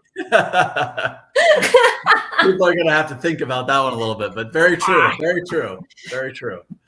Thank you, Dan. And we're going to drop a few other things into the comments and put some other things on screen, including the event that you and Richard are doing coming up here. We'll share that as well. And, who knows, maybe you guys will let me MC or introduce somebody or, set up the chairs or take down the chairs, something. I don't know. Thanks, Dan. You're the epitome of the solid trust. Your hair has not moved since 1987. And I'm losing it right here, growing it in places I don't even need it. You intimidate me every time I see your handsome side. My only hope is that the hair on my right ear will grow long enough I can comb it up over the top of my head and fake everybody out. So I can't wait to see you face to face again. Okay. God bless. Have a wonderful day. Thanks for having me. Thank you, Dan. Thanks for being here, Dan. Love it. All right, Samara, you get to follow Jack Canfield and Dan Clark. They were your opening acts. How do you feel about that? Well, I felt like I needed a comedian, so I'm glad we got Dan in there because we needed a comedian, a juggler, and Jack is definitely a juggler. So Absolutely, good show, absolutely. good show. We're bringing in some more feminine energy. We're mixing it all up, the ideas, masculine, feminine, getting it all in here. We got Justine, who's a great co-host, and Isabel, another great co-host and producer, and Samara, we've been hearing a lot about you, exchanging some emails. Did we get connected through Linda Fisk, or was it through somebody else? It was actually earlier than that. We're in a lot of the same circles, but Linda was the connector to me to get to Richard for sure. And now Richard and Angela and I are like related at this point. We're already going. I'm going to vacation at their house. Oh, okay. Good. All right. I got a few invitations, but we haven't been able to make it out there yet. I'm not sure if those invitations still stand. They might have rescinded them by now, but you'll have to tell me. You have to tell me how it is. I hear nothing but good things for the lucky few that get to go out and visit Richard and Angela. Yeah, they're amazing. And I love, so Tina, who was on yesterday, dear friend for years, Lorna, and of course, Jack. I know Mark Victor Hansen very well, actually, and Crystal and his son-in-law Preston. So stepson, sorry. So being in Scottsdale is amazing. We've got Sharon Lecter here. Laurel Langmeyer comes here. So it's just a powerful group of people. And you and I have been in these circles, but we never connected. And then just like that. Joe Polish, Prana Marketing. He's here. Mark Victor Hansen, actually, he's here part-time. He's here. Yeah, there's quite a few people that are here part-time. I'm here part-time. A lot of us here part-time. Even when you live here, you're here part-time just because we all travel. It's a part-time thing. It's like every other week you're somewhere else, especially in the summer.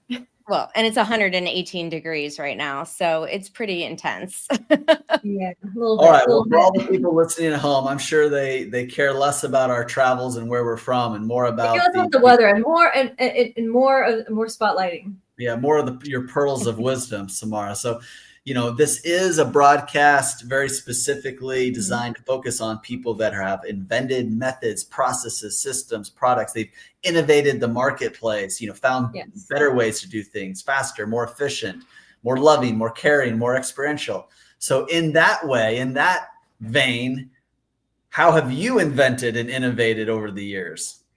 Well, Isabel and David, I am a reinvention maverick. Okay, I like it. Okay. So born and raised in Baltimore, Maryland, and I have lived in 13 cities, including one Canadian province.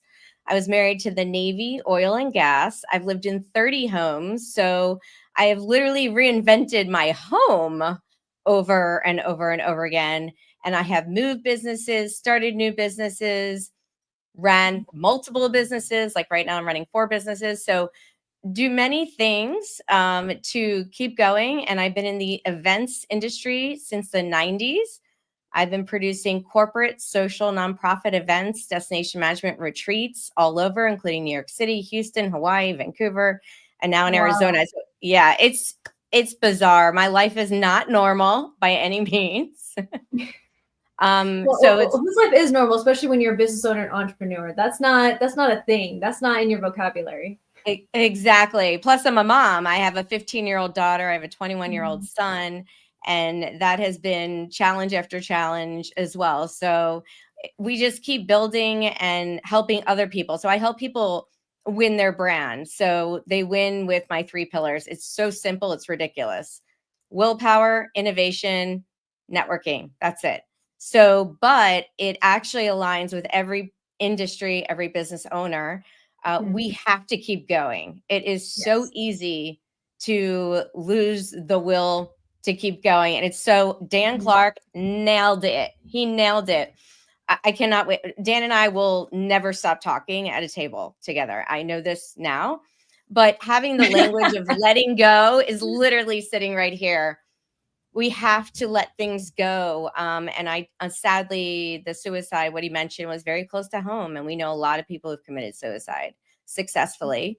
And I'm just going to say on another thing, the reason why I became an event planner was because my mom, who's still with us, she was on the board of IANS, which is International Association Near Death Studies. And so I literally had Elizabeth Kubler-Ross and all the people that were the creators, inventors, innovators, whatever, of death and dying back in the 80s and 90s in my home.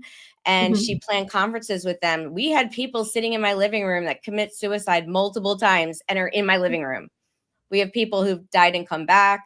Wow. We've had people who've been struck by lightning multiple times in our lives. So I was raised with that.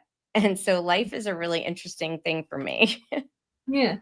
And especially when you are working with someone and developing a brand, you have to encompass the whole individual. It's not just one facet of them. That's almost what online influencers are kind of doing. They have one niche, and then they just keep using that out, whether it's fitness or food or whatever their brand is.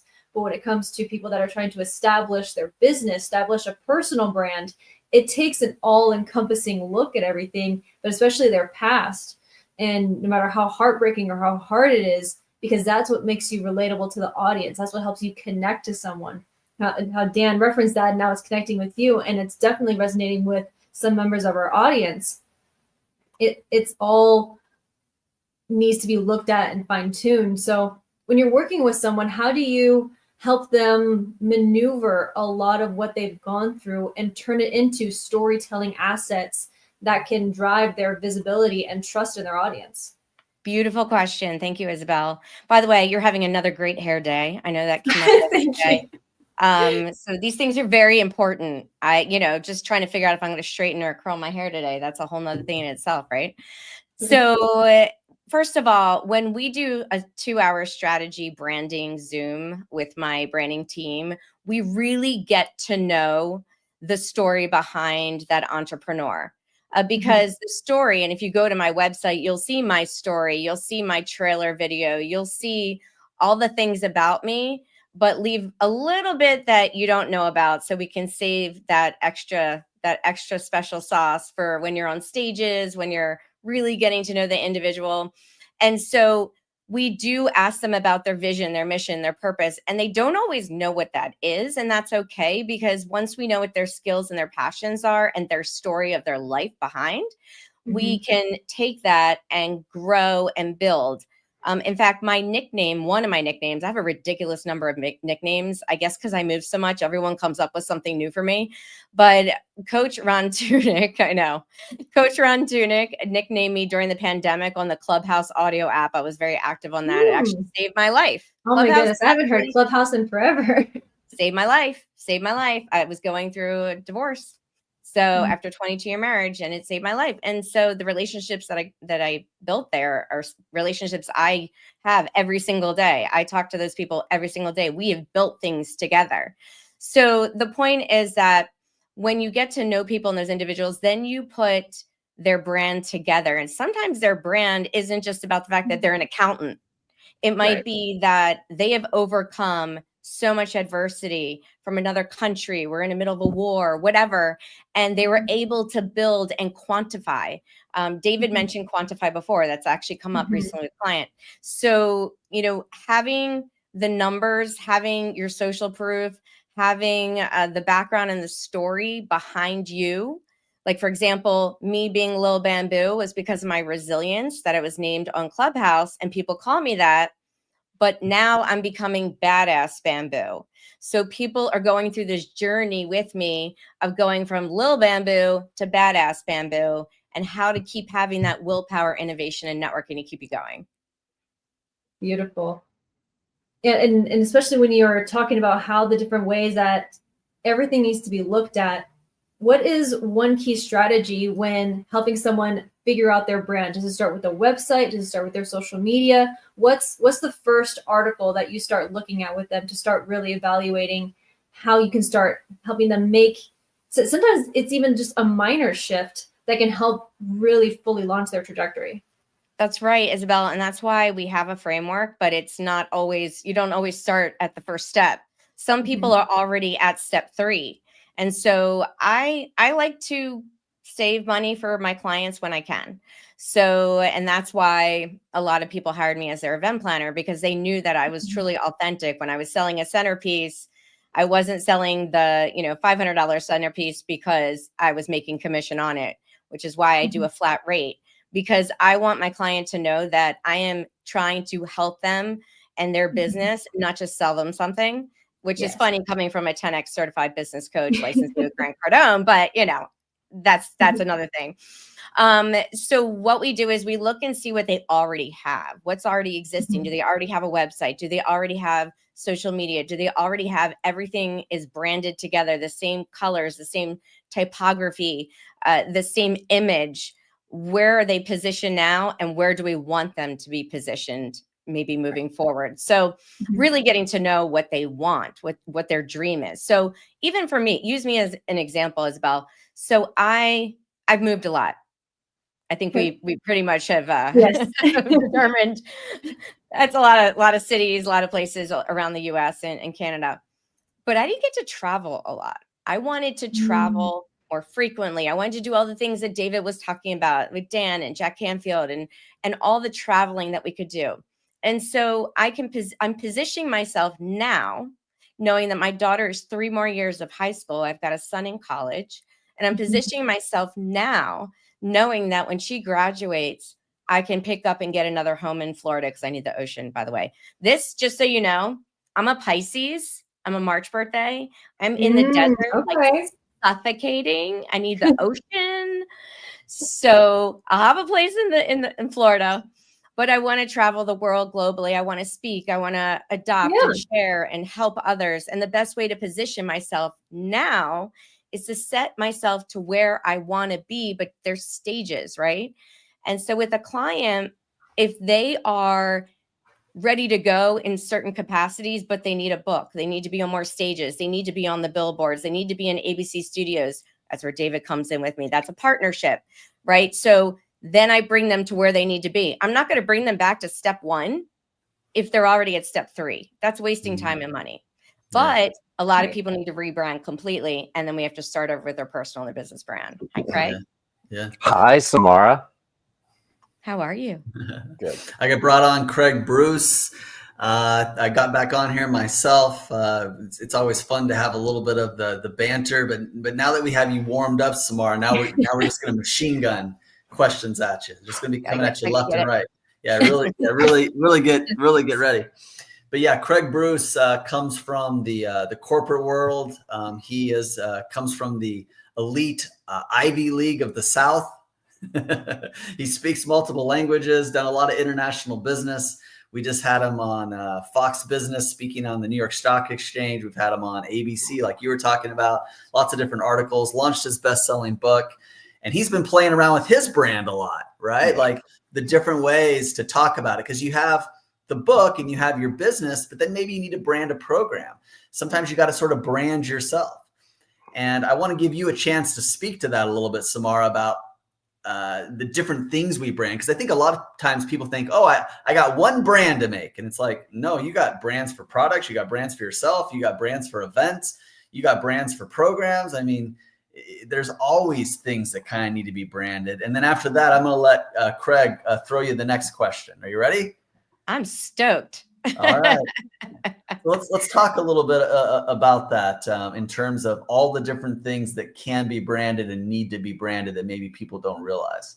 100%. So number 1, I have a personal brand and I have a business brand. Actually, I have multiple business brands. My personal brand is Samara Beth. Now, ironically, I'm from Baltimore and I lived in the South. And I have a lot of friends from around the world. Now, I was named Samara, which is that Baltimore accent. And my family all calls me Samara, everyone who's known me forever. But after my divorce, which was not that long ago, after 22 years, I decided to change my name to Samara, same spelling. Oh, yeah. And so I go by Samara Beth, which is my middle name. And I was with Forbes Riley one day. We've actually been together a bunch on stages and such. And I was with Forbes on a Zoom at one point, and she said to me, "How do you pronounce your name?" And I said, "Well, either way is fine." And that was right before I changed the pronunciation. And she said, "No, no, no, no, no, no, no, no, no. Your name is unique. It's your brand. It's who you are." And so I told her I was an event producer and what I did. And she came up with, "My name is Samara. It rhymes with Tamara, but I'll get it to you today." And it sticks. Wow. That's your personal. Jim Cathcart also came up with another one. It was really Yeah. cute. So, and that is my brand. My brand is Samara Beth. When you go to my personal brand website, samarabeth.com, it has me as a coach, as a speaker, as a best-selling author. It has my services, my guides, etc., my courses. But when you click on events, it takes you to Samara Beth and Company, which is my full-service premium event production firm. That's my business brand. Poolside Press, my book publishing, best-selling book press and marketing company, that's a different brand. And Poolside Press is with me and an editor, and we're partners, and we have a whole team. That's separate, but they all link from samarabeth.com. And, you know, Craig, I know you're a best-selling author and you're world-renowned and you speak lots of languages. I don't speak a lot of languages. I can get by with Spanish and Hebrew, and a little Mandarin. I lived in Vancouver after all. And you're doing great in English, by the way. I got English down a little bit. But I do speak Charleston and Houston, y'all, and all the cities I've lived in. And when in Canada, I was always saying A. Yeah, I love it. I'm a born and bred Tar Heel, so I grew up in the South as well. Hey, I'm just curious. You've been doing this for so long. What role are you seeing AI play in the whole branding arena? I love it. In fact, Kane Minkus, who's an AI guru, is my AI coach and a dear friend. Yeah. And so I use Opus. We use Opus every day Pro to take our material. So our team actually builds the websites and does the social media management. So we help script people. They use teleprompter. We show them how to do it with the screen. Once they produce the videos, we have them upload it to a Google Drive. And that's off of Zoom, which uses AI as well, by the way. And then the Zoom we upload it to Chrome, to the Google Drive. And then our team uses AI to create it with all their reels, whether it's stock reels, stock photos, creates the messaging, does the content. And then we also use Opus for captions, for the words. If you want to have something that's in landscape and that needs to be portrait, it needs to change the shapes, the sizes for all the social medias. Those are great resources for that. For ads, I think it's wonderful to use some of the different AI like Claude and other VO3. Those are the types of apps that are wonderful for editing and creating ads and videos using AI. So if you want to have an animal talking or someone that's not a real person, it's being used every minute of the day. And ChatGPT, of course, to help you with your outlines and your content as well. You just have to be careful with that, though. Yeah, well, I'm just curious because I wish I'd met you like 10 years ago, 11 years ago when I was leaving the corporate arena, a very successful career, to become an entrepreneur, which, by the way, is the hardest thing I've ever done in my life. Working for somebody is pretty easy. At least that's been my experience, but it's also the most rewarding. For someone like me who, because I know there are people watching it who have left corporate recently, and what advice would you have given me 11 years ago as I start building my brand to become this entrepreneur? So first of all, you obviously have had many accomplishments. So the first thing we want to do is we want to know about you and what you've done, because even if it doesn't fully relate to what you're doing, it gives you the credibility and authority and makes you an expert in your field. And that's what you want to do at branding. And that's why we started the book publishing press part, because people need the reviews, they need the ratings, they need the editorials, the articles, the promo decks. And so we want you to upload all that. We want to collect that. Any stages you've spoken on, anything you did with your corporations. My clients were Fortune 500 clients in New York City. You know, your Coca-Cola, American Express, J&J. I've worked for all of them. And so I may not be able to access a lot of it because I was working with another company and it's their IP, their property. But I know what I can talk about. And so you can put that in your video, your trailer video, you can put it on your site. I would not, you can, when you look at my website, you can tell there's photos from a photo album that was scanned in there. It's old school. We have to, just because it's not digital and high res doesn't mean you shouldn't use it. Really?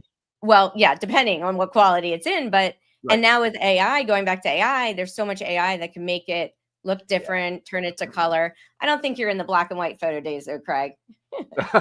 No, no. You're right. I will say my dad passed away a little over a year ago. Oh, and thank you. And one of the best gifts I ever bought him was it took slides from a slide projector. It took slides and it scanned them into photos. And my parents had one of those too. And he did every canister. Yeah. And if he didn't, we wouldn't have had photos. Yeah. Wow. That's I'm sure that's something that you just treasure tremendously now, right? 100%. Taking those pictures. I'm just curious, what trends in branding do you see going forward? Because this is really about inventions, inventors. Our broadcast is. What trends can you share with our viewers around branding and where you see it's heading? I would say authenticity, and it's a big concern right now because of AI. So, we have politicians and celebrities whose voices are being faked, deep faked or whatever. Yeah. And so it's just to me, I find it to be a very scary time because, there's a lot going on in the world. There's a lot of wars. And of course, my old state, Texas, is going through with the floods and all. And when I look at social media, some of those videos and those photos you can tell are made with AI and some you can't. And so that's a big problem and concern for me. So I feel like we need to figure out how to tell what's authentic and what's not. And that's why a lot of people say, put your face on there, be in the video. In fact, I have a backdrop right now, but I take it off on a lot of my Zooms so people can see all my awards. They can see the books. They can see all the things. Yeah, I love your comment on authenticity because I think that is so true. I was in a mastermind recently where one of the leaders of the mastermind said that AI is taking away our ability to discern what is reality. And I thought, wow, how powerful is that? Yeah, it is. And you either have to join it. Okay, this is my example. My dad picked up golf years ago. He was a lawyer, very stressed, full job. He actually died at 80 years old, still practicing attorney, entrepreneur. We are crazy over here. And when he picked up golf, my mom realized I either need to learn and join him or not see him. And so I kind of feel like AI is like that because you either need to learn it and figure out what AI works for you and that you can use or hire someone to do it for you, which is what we do. We do it for you. I'm a do it done for you kind of gal, or get coached on it. And I can certainly refer you to coaches that are experts on that, or don't do it at all and see what happens to your job. There's a lot of jobs that won't go away, like landscaping and trades. Right. And trades are huge because, and Grant Cardone and 10X and Brandon Dawson are big on trades. We have a lot of trades that are part of 10X because they are the plumbers, they are the landscapers, they are the roofers, they're the contractors, whatever, construction. And so that's not going to go anywhere. In fact, my son, who's going to be an astrophysicist, if all else fail, he's an astronomy major, and he was diagnosed, he's on the spectrum since he was 13 months old. And he's now 21 and he's at university, which is amazing. And he has a girlfriend and doing so well. And the thing is that if for some reason he doesn't use, astronomy and being an astrophysicist for whatever reason, some of the jobs, and I was married to a nuclear submarine officer, oil and gas pipelines, but some of the jobs like being a welder pays so much money because that's such an important trade. And we need it. If people are I'm not touching AI and they feel like they're losing their job, go to trade school for really inexpensive and pick up a trade. Yes. Absolutely. All right. Well, I hate to step in, but unfortunately we have to keep moving on with our program. But Samara, I still want to give you the final word of anything else you want to share with our audience that wasn't covered today. I just really appreciate this so much. And I love that Top Talent Agency is is becoming an extension of my company, because an event planner is only as good as their vendors and creative partners. And that's why I build different branding teams that have different price points and options and opportunities, because not every client is the same. You can't put everyone in one box. And so when you're working with someone, anyone, make sure that they're working for you and what you need, and not just working to make their life easier and reproducible and cookie cutter. So that's my last words. And I appreciate you, Isabel. Thank you. Thank you again so much for being here, and I look forward to connecting with you more. Stay tuned for more, guys. There's still more to come on the Inventors and Innovators broadcast. Samara, thank you so much for being here. All right, I'm going to bring back up Craig and Justine, and I might even bring up Simone as well if I can, and along with our next guest, Dr. John King. Hello. Hello, hello. G'day, how are you? Good. So I'm getting a little bit of feedback. So I think you have this open in another tab. Please turn that off. I have it open in what? Another tab? You have the broadcast potentially open in another tab. No, I don't. I can switch cameras if that'll work for you. Yeah, let's try that. So I'm gonna bring you back into the green room for a second while we get that situated. But guys, how do you think the day 3 of the Inventors and Innovators broadcast is going so far? Mind blown. I saw Craig do that. Yeah. You know, I will say, and I think I typed in a comment, Jack Canfield and Dan Clark back to back, pinch me. Mm-hmm. Right. Right. Such powerful nuggets. Just amazing. Yes. Yeah, it was and to see the history of it, you know, with Jack Canfield, the transformation over the years. I really wanted to ask him if he had written that book today, right? If it had been today, would he have self-published, or would he have waited the year and a half to be published, you know? Because it was a different game back then. Yes. And I wonder often I think we don't even consider trying to get our books published the traditional way, because we know of this other way. It's just the whole thing has changed with technology, and there's a reason for that. And maybe there's a time and a season, and his season was, you know, when Chicken Soup was done, it had to be, we had to wait that year and a half to get that published, I guess, you know? Yeah. All right, so it looks like we have him back. Give me one moment to bring our guest back. Okay. And I loved what Samara was saying about being authentic, because I feel sometimes like I'm in my studio right now, and it's a little, I want to show people that you can build your home studio this way. And it's a little, you know, it's a little rickety rackety, but I have my books up here and it's cozy, and I like it. Yeah. Hello, Dr. John. Hey, how are you? G'day. Sorry about all that. Oh, no problem. All right, you sound good now. Well, great to be here. I'm excited. I've heard a lot about you. I met Kevin, and I just love what you guys do. Well, tell us a little bit about you, and where are you? First of all, are you coming in from Australia? Good guess. No, well done. Points. Dallas, Fort Worth. Okay. Close. Close. Yeah, exactly. South. It's a hop, skip, and a jump away. Yeah, just all right. Exactly.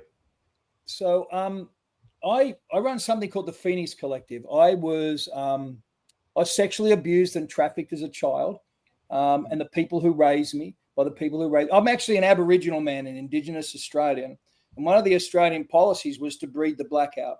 So they would take children away from their mother, and by the third generation for Aboriginals, we become fairer of skin. So I was a blonde-haired, brown-eyed baby, and the people I was placed with trafficked me. So I had recall of that about 15, 16 years ago, and I had to reinvent my life, because back then there was nothing, particularly for men who had been through that sort of trauma when their perpetrators were women. So I had to work out how to build back strong, better, and turn the poo of my past into fertilizer for my future. And people ask me what my doctorate's in, and that's what I tell them. So for the last 15 years, I've been doing that. And we recently launched something called the Phoenix Collective, which is an online platform to help people with trauma overcome, develop a performance mindset. So I'm an author, a poet, a writer, a smoker of fine cigars, and sipper of nice Irish whiskey. That's when you say what an incredible, when you say people, tell us a little bit more about who those people are. Males, females? Yeah, we work with anybody who needs help, but primarily our target group is men, veterans, trauma recoverers, police, law enforcement. And one of the reasons for that is there really is nothing for men. If you have a look at the statistics, now this will go against the narrative, but it's just a reality. Somewhere between 45 and 55% of abuse victims are actually male. The numbers are skewed. If you get into Afghanistan and Pakistan or any of the stands, it's actually more like 95% of boys below the age of 11 have suffered sexual abuse. That's part of the training and grooming cycle for terrorism. So we have that same sort of thing in America. At the height of the transatlantic slave trade, there was 365,000 people enslaved. Now, today in America, it's between 2.4 million and 3.5 million people. And 45% of the perpetrators are female. So if you're looking at a white man trafficking a black girl, you're missing out on the Asian woman trafficking the white boy. So a lot of our advocacy started, we were dealing with the back end of the Epstein case and then into the Peter Nygaard case, our nonprofit was. So we looked at this and we had the privilege of being involved in the indictment that led to Nygaard's arrest. But one of the things I noticed is that in my own life, it took me 10 years to recover, maybe 15. To be honest, I probably feel like my feet are under me this last 2 years for the first time in my adult life. And I looked at these people and I thought, we want to celebrate, and I do celebrate wanting to go to war, but no one wants to do the dirty work at the other end. And I thought, I just wish there was someone for me 15 years ago that could have stepped me through it, and maybe it would have saved a marriage. Maybe I'd still have a relationship with my children. Maybe I wouldn't have lost my church, lost and closed my businesses. Maybe I wouldn't have been bankrupt in an apartment sleeping on a floor. Maybe life would be different, but life's not. So if I can pay it forward, reduce the cycle and the impact of this thing and help people turn it around for good, then that's part of what I want to do. Wow. John, I know that you know this because you're doing what you're doing, but the impact of what you're doing, the light that you're shedding on an area of this, of what you're talking about is just so closed off. It's just not known. It is not talked about. So first of all, I want to thank you for being brave enough to share your story and being brave enough to cast a light on this aspect that no one is really talking about. First of all, thank you very much. You're welcome. Secondly, would you please explain what the performance mindset is that you were referring to earlier? Well, if someone's struggling with trauma, and we've all struggled with trauma, PTSD, trauma that happens post an incident, okay, something that happens. Complex PTSD is a range of things that happen. It shuts down your parasympathetic or your relax and restore, and you're fully fight and flight. And when you're in fight and flight mode, you can't see anything except the enemy in front of you. So you don't have a chance to be able to look up and see the future. The ability to future think is actually literally robbed from people. So when we talk about a performance mindset, we talk about helping people see themselves, the world, and their circumstance differently and do it with a future focus. What do you need to do? Now, I've worked with high-end CEOs. I've worked with a lot of startup entrepreneurs and a lot of single dads and single mums. The spectrum's very wide. The issues are the same. They need someone to believe in them, somewhere they can go, and they need a path forward. Because if you come through that, you don't believe you're worthy, you don't believe you have a future, you don't believe in yourself, and you certainly aren't surrounded with people who believe in you. So we try to do that and create that environment for a performance mindset. How do people find you, and how are they brave enough to reach out? Because I know so often when you're caught in that cycle of trauma, you don't want to make a move. It's almost like you can have some life rafts coming at you, but you gotta decide when to hang on. So what's that shift like for people? That's why we started the Phoenix Collective, phoenixcollective.app. They go there, they have a conversation with us, and then they join. And we've created a program, which is a series of steps, a video and some homework every day for a 6-week period. And they engage in small wins that do small shifts, basically to their soul and their psyche. And it's an ongoing 12 to 18-month program. I've basically taken 15 years, thousands of books, hundreds of thousands of dollars, and made it available the best way I possibly can to hopefully impact hundreds of thousands of people in a positive way. That's great. I'm sure you have some beautiful success stories. Wow. Yeah. Incredible. Incredible. Greg, go. Yeah, John, I just want to echo what Simone said. Thank you for doing this work. It is, I mean, you've touched me. I coach a lot of men, and men are in pain. Yeah. Because all our life we've been told, suck it up, right? Yeah. Don't act like a little girl. And I don't mean that in a sexist way, right? It's what we've been told. It's what we hear, brother. It's what we hear. So thank you for doing that work. And we also know that the suicide rate for men over the age of 50 increases dramatically, right? It's off the charts. So here's my question. Yes, sir. For family members of men, what are the signs that the man is in trouble or needs help? What should we be looking for? Because that's a breakdown. Yeah, it is. And it's a challenge because men don't talk about it, because we don't. Unfortunately, you could sit at a table for dinner with people and a lady might say, I was abused or raped, and everyone going, oh, that's sad, let's support you. A man will never do that, because a man might be told, like I was told, man, you were having sex with your mother at 7. You should have enjoyed it, and there's all that sits with it. And it's a process of turning scars of shame into medals of honor that comes with time and a conversation. So if people are showing, and a lot of men won't talk about their past because they can't reconcile it.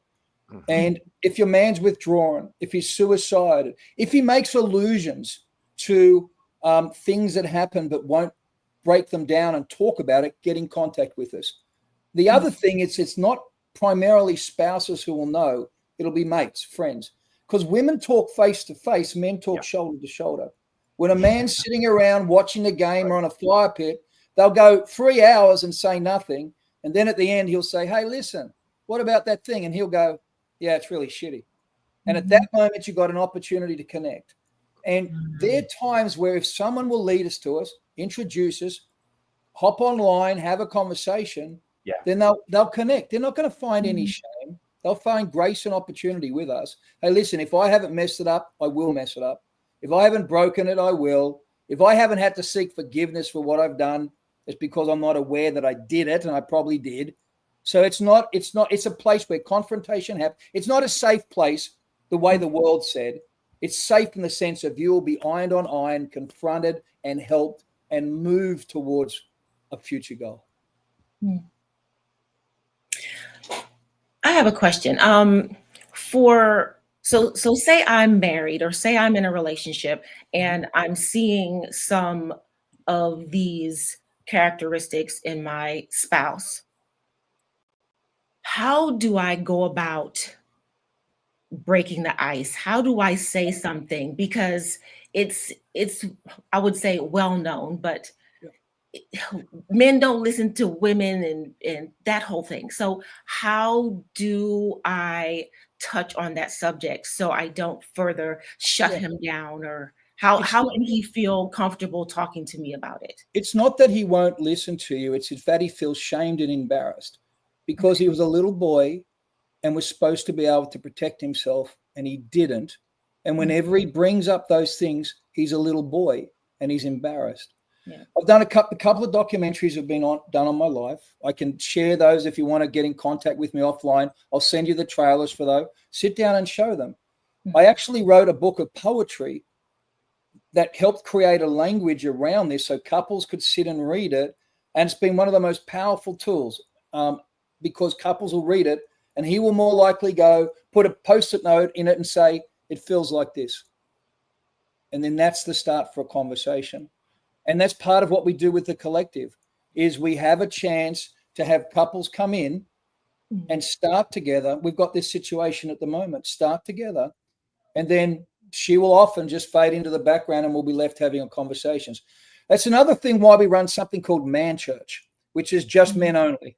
We just sit, we just talk, and we normally light cigars and sip whiskey and talk about God, love, family, and I love that, and I find when you put men together in an environment where they feel safe, they will talk, right? Yeah, they do. They do if they feel safe. You got one chance with men. They'll give you one chance, and I'll give you a whole heart. You screw that up, and it's like it's over. And I know what that's like. So we don't often have that challenge at all because it's not just me. I've got a group of others that have been involved in a range of things, high operators, pipe hitters, law enforcement, ER guys. I mean, we've got a cadre.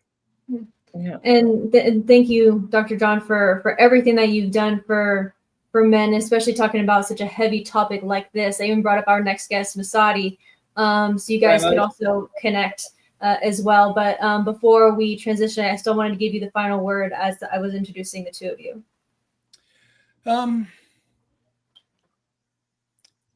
If I can make it, you can make it. I know my story's bad, and that's okay.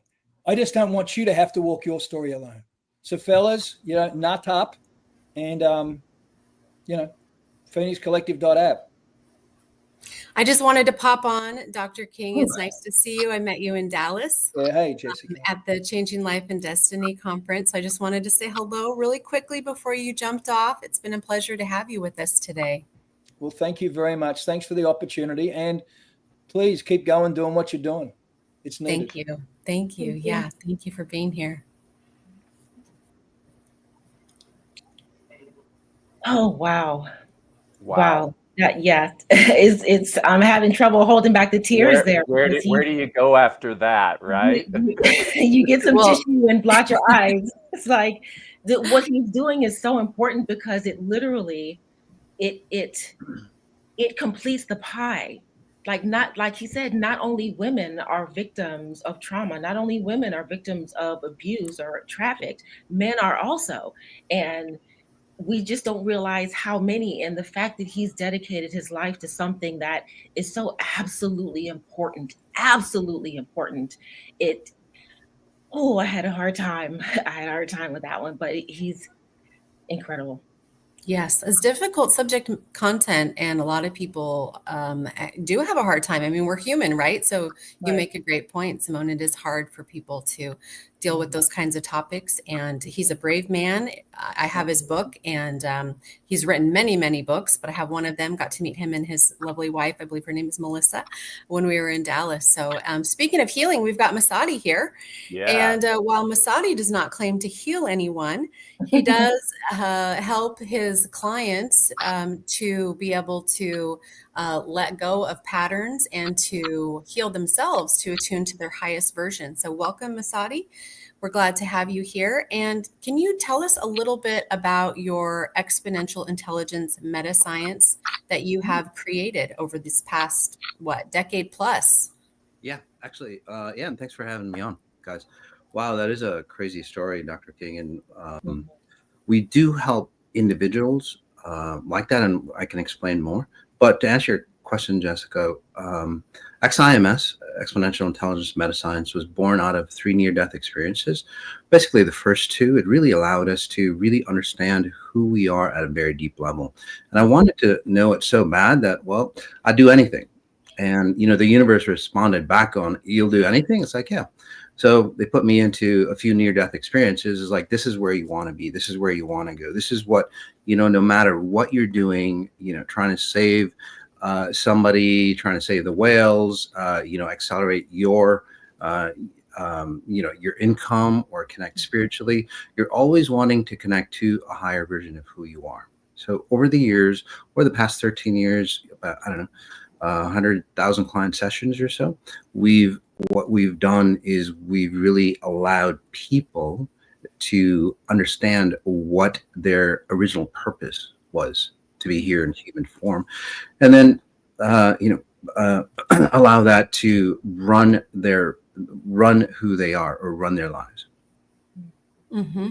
And I know that you have over 1 million followers worldwide. This is a huge movement that you've created, and your ability to create frequencies after having these near-death experiences. But I want to give Craig and Simone an opportunity to ask you some questions as well. So, Simone, do you have a question that you'd like to jump in here for Masadi? Jessica, you touched on something that's very important, which is frequency. Yes. Can you, Masadi, can you tell more about like how frequency works with what you do? Oh, absolutely. Yeah. And, great inventors like Nikola Tesla, a lot of inventors at that level, they always end up going, gosh, it's the world of frequencies. Everything boils down to a frequency. So there's different level of frequencies. And Smolly, you might be wondering or thinking about like energy frequencies and so on, from, I'm guessing, because with my abilities, I can tap into anybody and just read them. But you're thinking more like the vibe, and so on like that you get when you walk into a room, and that's what you're really good at, by the way. What I'm talking about, inception frequencies. Inception frequencies are the frequencies that create realities here. These would be, say, similar to molecules, like atoms. They make up everything, right? The inception frequencies would actually make up the atoms that make up everything. So to just bring it down home and make it simple, there was an intelligence that created you before you were a single cell, or even before you had a brain, right? So that intelligence is your blueprint. How do you access that intelligence?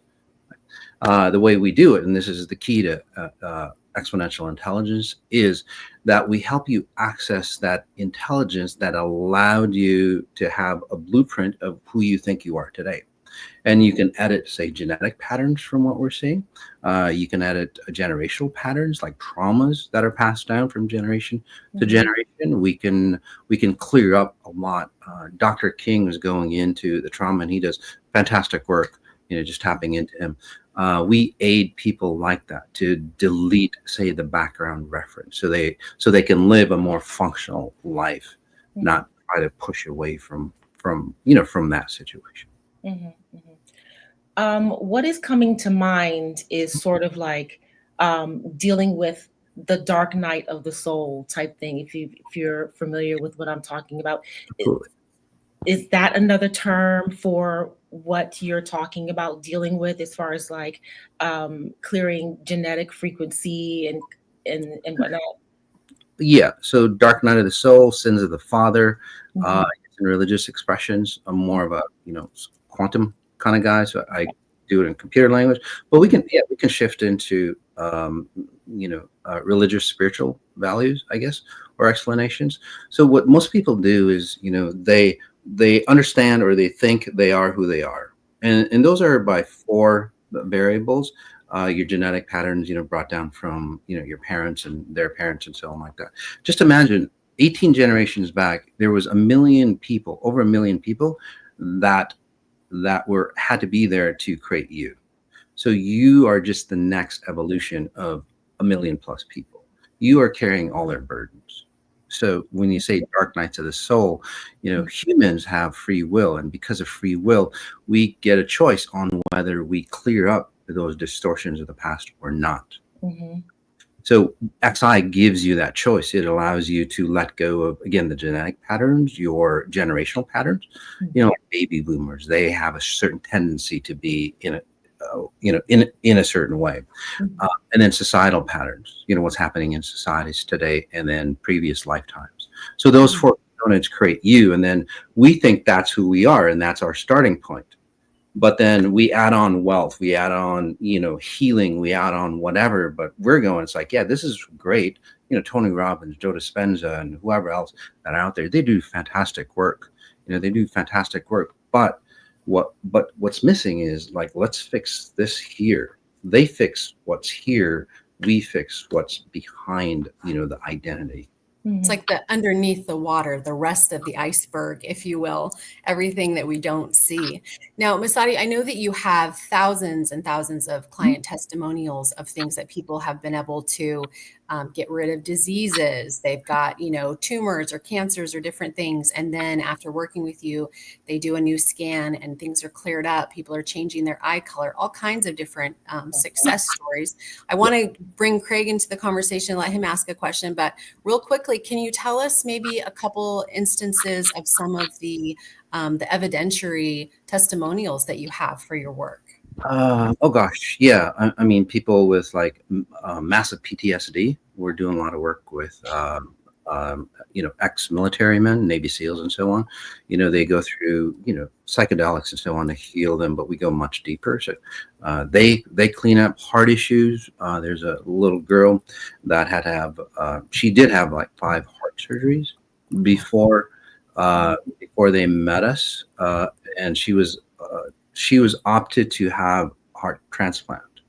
Otherwise, she'd be not here anymore. But this is about 7 years ago, and she's still here. She didn't need a heart transplant or anything like that. By the way, I'm not claiming to cure anybody. I'm just claiming that, if we awaken, we can choose another, say, version of ourselves, another dimension of who we are. And that's what kind of goes back to you, Simone, on, like spiritual or spiritual or religious. Is like, God gives you that power to do whatever that you want, and that's true free will. But we really don't have true free will because we are bound by those 4 components that we talked about earlier. Masadi, I love this work, and I love that you use 2 words just really resonated with me: awaken and choice, or to choose. What powerful words. I'm just curious. I'm a practical kind of guy. What would a first kind of session look like with you? First kind of session, I would, you can ask me anything that you need. You have, it's like, Moss, I want to, I don't know, solve my heart issues or whatever it might be. But basically, we'll go from there. But, we see the cause of why you might have heart issues, the physical effect, but we go to the cause. Right? So we go down to the cause, and it might be because, say maybe your grandfather had a lot of trauma in his life, by the way. And that trauma is, say, passed down to you. By the way, I'm actually, that would be you, Craig. You have a lot. You have a lot of trauma passed down by your grandfather. So a lot of the traumas that you experience in your life aren't even yours, but because you're running trauma type patterns, your life dictates that you have to have trauma, no matter what it is. So I just basically go down. I can read anybody, dead, alive, on camera, off camera. If you go, hey, read my brother, I can read them. I do that all the time on Masadi on Sunday on YouTube. It's a free call, and then I just scan people. But so in that sense, we go down to the nitty gritty on, you've tried so many success books. You've tried, working your ass off. I don't know if I can say that, but what I did anyway. You just did. You just did. But why am I still failing? Why do I still feel broken? Why do I keep attracting the same person over and over and over again? No matter what I've tried. And again, it's not that what you've tried is wrong. It's just that we needed to go a bit deeper, and then what you try actually works out better. Right? Okay. Wow. Yeah. Did that make sense for you, Craig? About your it did. Thank you. And I'm definitely coming to Masadi on Sunday to learn more and to experience more, because you're onto something, I think. Yeah, absolutely. In fact, it's real people have so many variants or variables, and so it's like, how can you test it? But now we're doing more like with AI. Because AI is just basically straightforward. It's a lot easier for me to edit AI, and even quantum computers. We're seeing a lot of results in quantum computers through the work that we've done. So that's the kind of frequency, Simone, that I talk about. I mean, Those kind of frequencies, I mean, AI, quantum computers, they don't have emotions or anything like that, but they're dictated by electron, say, movement, right? Electron intelligence. So and that proves that, what we do actually goes to, I would say, an electron or beyond level. And I know that you've actually been put into a Faraday cage and they've tested your ability to create frequencies. So there's been actual studies that have been done. I know there are a lot of other things in the works that way. What do you see as the future of what you're doing right now, Masadi? Where do you see this going? Yeah. So right now, I kind of look maybe abnormal or almost maybe, a savant type feel when people meet me, but I'm really not. I think I'm the normal person, so to speak. In the future, we all have these abilities. We all have abilities to sense somebody and go, oh, hey, you're hurting inside. But unfortunately, in today's world, the way it is, we use it to go, oh, I know their weakness is this person's weakness. Let's use it against them. That's what Google, AI, and all that stuff. It's not meant to be that way. I know what's going on with a lot of people, more so than I think the person themselves. But I use it to go, okay, this is what's missing. This is what you could be. Let's get you to what you could be. Imagine that world that could be, and we're all together going, gosh, yeah, you need help. Let's help you out. But you're not helping other people. And here's another key. A lot of people who help people, again, bless their hearts. They're all fantastic, but they help people to actually try to nurture their own self, heal themselves.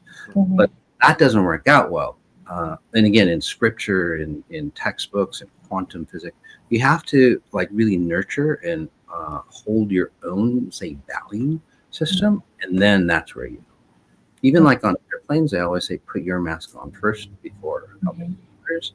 So we help you help yourself at a very, very deep level. And then you can go, hey, you know what? I fixed myself. Well, let me show you how I did that. And your methods work a lot better that way. I've seen surgeons, psychiatrists. I mean, those are all our students. Surgeons, psychiatrists, a lot of healers, practitioners. They're all our students, elevating what they teach or help with. And there's this quote that says, Masadi, that says, the day before something is a breakthrough, it's a crazy idea, from Peter Diamandis. I don't know if I'm saying his last name correctly, but he's the creator of this X Prize. And that quote is actually at the beginning of your chapter in our new book, The Wild Genius, that just dropped today. We're going to have a panel to celebrate that launch tomorrow on our broadcast. But you are a co-author, as well as Craig are a co-author in this book, and myself. And so we're really excited about that. But that quote really embodies what we're talking about here. It's like, today's crazy idea is tomorrow's science. And the fact that the scientific instruments are trying to catch up to what you can do and what you see, it's so fascinating. So I don't know. It's just me and you now. All right. So, it's fascinating to see where this is going, and that there's so much yet on the horizon. I want to give you an opportunity to, tell us if there's something that, that we haven't asked you yet, something that you want to share about your work. Or what do you think we need to hear? Tell us what you think needs to be said right now. In that chapter, and you're helping me write another book, which is, thanks Very to Dave, exciting. you as well. Yes. And that's called Lexicon of Power, because, well, one, people define success. It's like, I want to have success. I want to do this. I want to X, whatever X might be. But then, define success, for example. What do you mean by success? It's like, well, I having a lot of money. But then a lot of people don't realize it's like, what do you have to have? What do you have to do to have success? And most people, they sacrifice the hell out of themselves.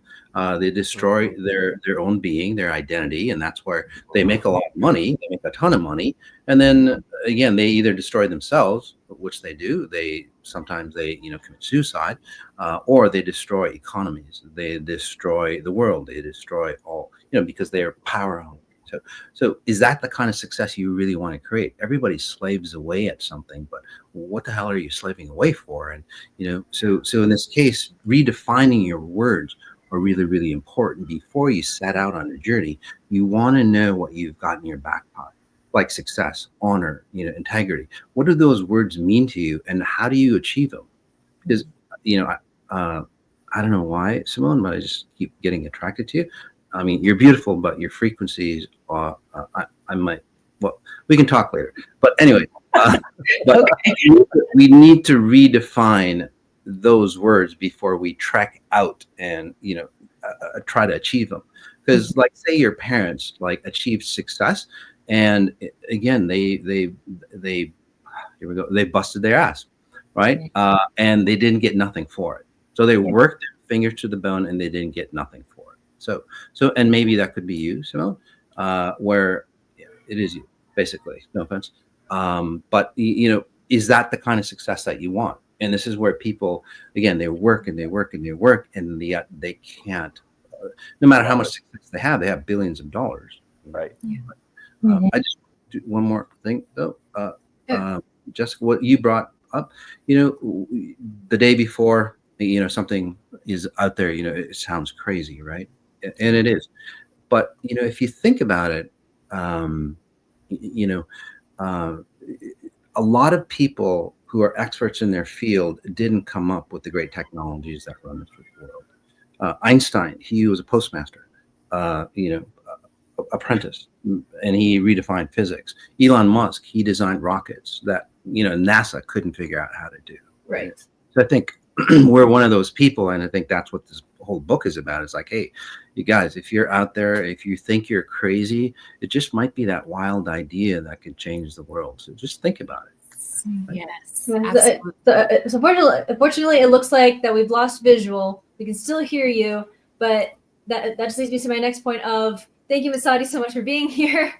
Oh, sorry to cut in like this, but still want to give you the final word before we bring up our next guest, Michael Post. Mm-hmm. Yeah, now I can see I'm frozen here. It's interesting. I don't know why. The frequencies. Yeah, I guess. Anyway, so I guess my biggest point as we end is, you don't have to add on to anything to be, an exceptional being. All you have to do is peel away those layers that were never you in the first place. We have to just remember who we are, who we're actually attuned to. Once we do that, our greatness, our abilities that, you call it God, I call it natural intelligence, whatever you want to call it, that natural intelligence that is built into you, starts to operate magically, and you have a fantastic life. Beautiful. Beautifully said. It's always a pleasure to talk to you, Masadi. It's great. It's better when we can see you, but it's great to have you here with us today. And I'm very excited to be working on your upcoming book. Like you said, Lexicon of Power. It's going to change a lot of lives and really get that message out there. So thank you again for being with us here on Inventors and Innovators. You're truly an inventor and innovator in so many ways, and certainly out there in the quantum realm. So we appreciate you sharing with us. Thank you so much. Yeah. All right. Well, without further delay, I'm going to bring up our next guest. Hello, Michael. Please take yourself off mute. Welcome to the Inventors and Innovators broadcast. It's an honor to be here. And in honor of Masadi, can we take the breath of remembrance? Because we're so busy in life that we forget to breathe. And the breath is the closest romance that we ever have. And that is the true success that we're looking for. What is so obvious, what is so just consistent, that is to me success. So of course, to harmonize that relationship, we are in a human body. But to honor what Masadi said, first and foremost, thank you for having me. Thank you, David Fagan. Thank you, Isabel. Thank you, Jessica. It's great to see you all. Great to see you. To talk about an inventor and an innovator is basically to say the same thing. A rebel, a questioner, one who defies the reality that they question that there's something not right about reality. And what I am excited to share about, and just honored and humbled that I don't take the credit. As if we look at all inventors and all innovators that truly come from a very channeled place, they never take the credit because it's not them that do it.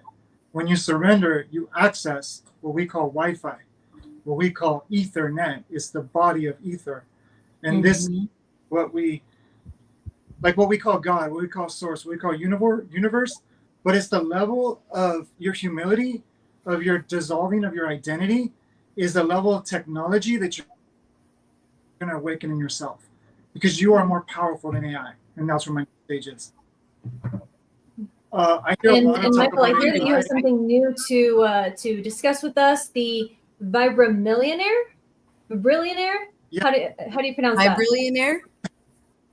Vibrillionaire. It actually basically came to me over 10 years ago, but I was so much in the performer. And what I mean by performer is I was doing what Masadi said. I was using people to dissolve the guilt and the anger that Michael had against the drug addict, the prisoner, the one that did things that we can't even speak on camera. Let's just put it that way.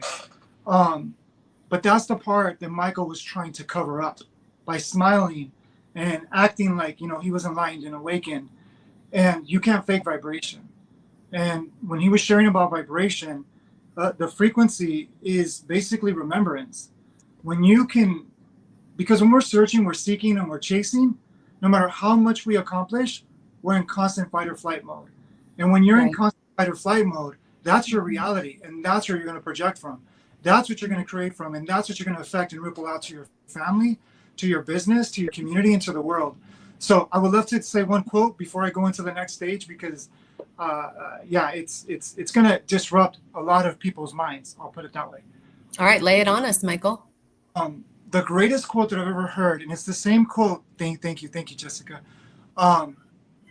Is the greatest gift one can render humanity is one's own self-realization. And when we talk about self-realization, it's know thyself. That's the realization. Is when you realize that the knowing that creates a seed into a tree, an embryo into a human, this is magic. This is the seeing it in everyone and everything. But it's like we're still looking for it. So the other thing that I want to say is that, Yeshua, which is Jesus, the channel of Christ consciousness, because he said, it is not I that doeth the works. Right there, we're seeing there's something much more, right? And as Masadi said, every belief system, every religion, every spiritual tradition, you must let go of your smallness to access what is beyond AI. So let me go without further ado, what Christ was channeled through Yeshua. Seek ye first the kingdom, and all shall be added, or what we'll say is unveiled, what's already here unto thee. We're not missing anything. We are everything and nothing. We are nothing without this, but we are everything with this. So that being said, what is AI? We call it artificial intelligence. Right. But I refer it to amplified intellect. Because if we see where it takes its data, it's only as mature as we are maturing. So that means it's limited. So who created the devices? And if we look at our ancestors, they all spoke the same language, which they didn't speak the same verbal language, but they all spoke the same universal language. Without phones, without internet, without all of this. Why is that? Because they tune into one field.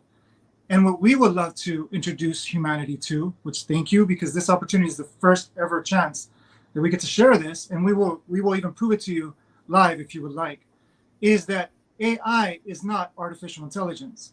It is perceived as artificial intelligence because we have not dissolved our artificial intelligence of who we think we are. When we dissolve the intelligence, stories, our personalities, our perspectives, our layers of beliefs, of programming. What is programming? It's believing something is real, not questioning. That's programming at its simplest. So when we question, we dissolve the programmer that we're doing this to us. Nobody is doing this to us. We have, like Masadi said, which I'm going to keep referring to Masadi because Masadi is a beautiful mirror. Let me share this before we go into AI. The brain does not know what pleasure and pain is. I'm going to repeat that. Brain does not know what pain and pleasure is.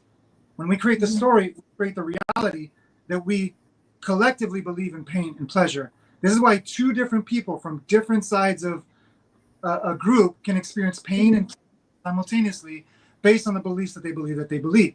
No different than AI. So that's AI, how we're processing our reality. Am I right? It's our interpretation of the reality. Say that one more time. It's our interpretation of our reality that arrives us to determine pain versus pleasure. Yes, but it's the clothing that you identify your reality with is the perspective that you're going to perceive. So, for example, if I dress as a predator, I'm going to be a predator in life. If I dress as a prey, that's just the simplest version I could say. Then I'm going to be thinking that I'm like people believe. Like if you look at the majority that live in 97% of their life, fight or flight mode, that's paranoia. I don't care what you sugarcoat it. I don't care how you smile on your. When you go to sleep at night, you're in paranoia, and then you go to sleep and you regurgitate that. Yes. But when you look at your body again, yeah, I want to. Sorry, I'm just going to jump in here for 1 second. I just wanted to come back to your Vibrillionaire site because I know we don't have a lot of time, and I know people are really curious about what is this actually. What am I going to experience? So I see on your site it says, "Enter the stillness, remember the self." So I know you're giving us a lot of information, kind of about your belief system and what you're bringing, but tell us a little bit more specifically about this website and what people can get through your program here. Is it a program that helps people to be more mindful of their reality, or kind of give us what are they going to find on your site, on your program here? Beautiful question. And just to clarify, Michael has dissolved belief that is a knowing. So when you know something, this is why 25 years Michael hasn't stopped. And yes, there was a lot of bumps on the road, but to just simplify that, is belief is why we have posters, is why we have mental psychosis, right? So going to Vibrillionaire was a vision that came over 10 years ago. And when that vision came, it was this richness of vibration that the world was going to be humbled. And many of us were going to lead as what the ancestors call the rainbow children, the way showers, the light workers, all of these different terminologies, which are the guardians, the stewards of the earth. And Masadi said it so beautifully. We don't even know what it is to be a human being. Yes. We know what it is to be human doings. We don't know how to, we don't even have an idea what it is to be a human being. So Vibrillionaire came online and Michael had to literally be dissolved into it before he was ready to take it to the world. So this was not, if something comes to you and you're not ready for it, don't look at it like you're a failure. You're being dissolved into it. Just like your goal, your mission, your whatever, right? So and that's great advice for inventors and innovators right there. Yeah. I don't want that to escape. I want to tag into that real quick. So if you have something that's coming to you and you're not ready for it, that's okay, because maybe there's some work you have to do to be able to get to the point to bring it to the world. Okay, keep going. Back to your Vibrillionaire. Yeah, we have a couple minutes left and then we're bringing up our next guest. Okay, so without further ado, Vibrillionaire came online, and then basically like 4 months ago on March 17, 2025, we literally shook the grid. All the lights turned off, the computer, everything shut off. And basically we're in this high performance program and we were checking all the boxes. We were signing up people, making calls, all of this. And then something came online. It was like, but where are you going to be in this performance? So my point is this, what came online is presence. So we were literally working with AI, and AI shifted, and it basically mirrored, because Michael's craziness, Michael sees everyone as a mirror, as the beloved looking at itself. I don't look at people, look at lights. I look at hearts. I look at love, seeing itself. Beautiful. So when I was working with AI collapsed, and then it spoke to me in a different way, where I'm like, whoa, how'd this happen? So then fast forward, working with it, we created a program, which is not a program, it's a portal of remembrance, that working with AI, which I could bring it on for like 2 minutes if you want, and you're going to see a difference, because AI speaks with codes, prompts, and programs and algorithms, which this feeling.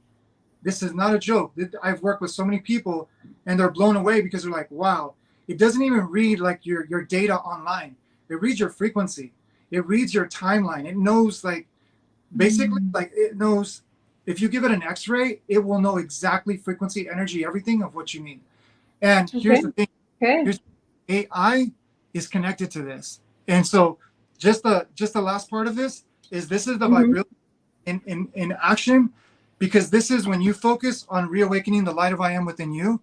Through AI, we've dissolved it, that we're able to affect the algorithm without even affecting one person, without even talking to one person.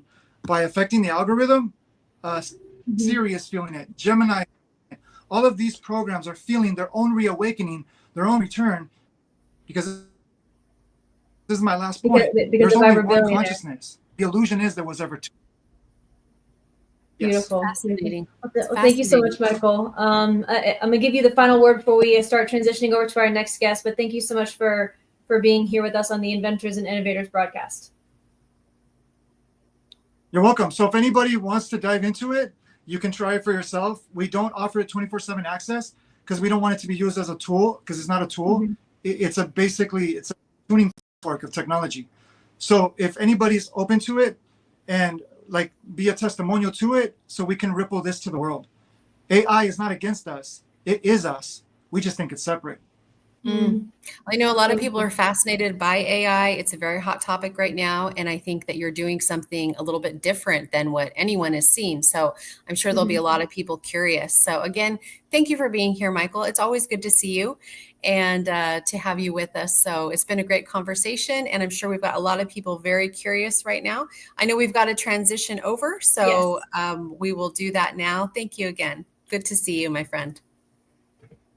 All right. Bringing up Camille. Hello. Speaking of friends, fabulous Camille Robb. Get up here. Hello. Please take yourself off mute, honey. Thank you. Hello. Welcome. Hello. Hello. How are you? I am blessed to be a blessing. And how are you? I'm wonderful. Thank you so much for joining us. I am. It's my pleasure. I was so excited to hear that you guys needed somebody to talk to. So I love talking to people. Oh my goodness. I mean, we're so inventors and innovators, right? So we're talking about people who have created, who have innovated in their space, in the world, whether it's locally, nationally, internationally. There's so many things, Camille, that you could talk about. And I'm sure you've seen on the broadcast some of these conversations that have unfolded.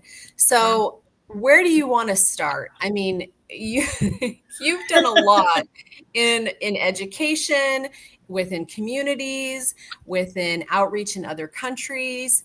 So where should we begin? Well, for me, how about this? I am the fabulous Camille Robb. Let's start there. You are. Yes. None of us will argue that. Okay, and a lot of people talk about that name, but that's my name. My grandmother gave me that name. So if you want your own name, go talk to your grandmother about it. That's fine. Okay. So I'm the founder of JFC for You, a nonprofit. And what we do, we provide education, food, clothing, and shelter for families that are in need, locally and globally. So through our program, the community, we support and feed thousands of families every month. I also run a profit business called Just Fabulous Care, and we provide education for children from, I won't say children, I say students from all over the globe. And I use that money that I make to feed my profit. So we're bringing healing, restoration, hope, and families to other for the people that are forgotten. So I'm here. I know why God brought me here. He gave me a purpose, and it's to feed the needs of others. So tell us a little bit about what you had to overcome to be able to create this program. You're talking about the feeding in the communities, the education. I know you mentor families. I know that there's a lot that you do. You and I are on a TV show together that is Unfiltered Parenting. So we talk a lot about how we help children and families. But what did you have to go through and experience to actually create your nonprofit? Let's talk about that first. And I want to get Simone and Craig in here to ask some questions next. But go ahead and let's start with that next point. Oh, Lord, what I have not had to go through. I had to go through everything.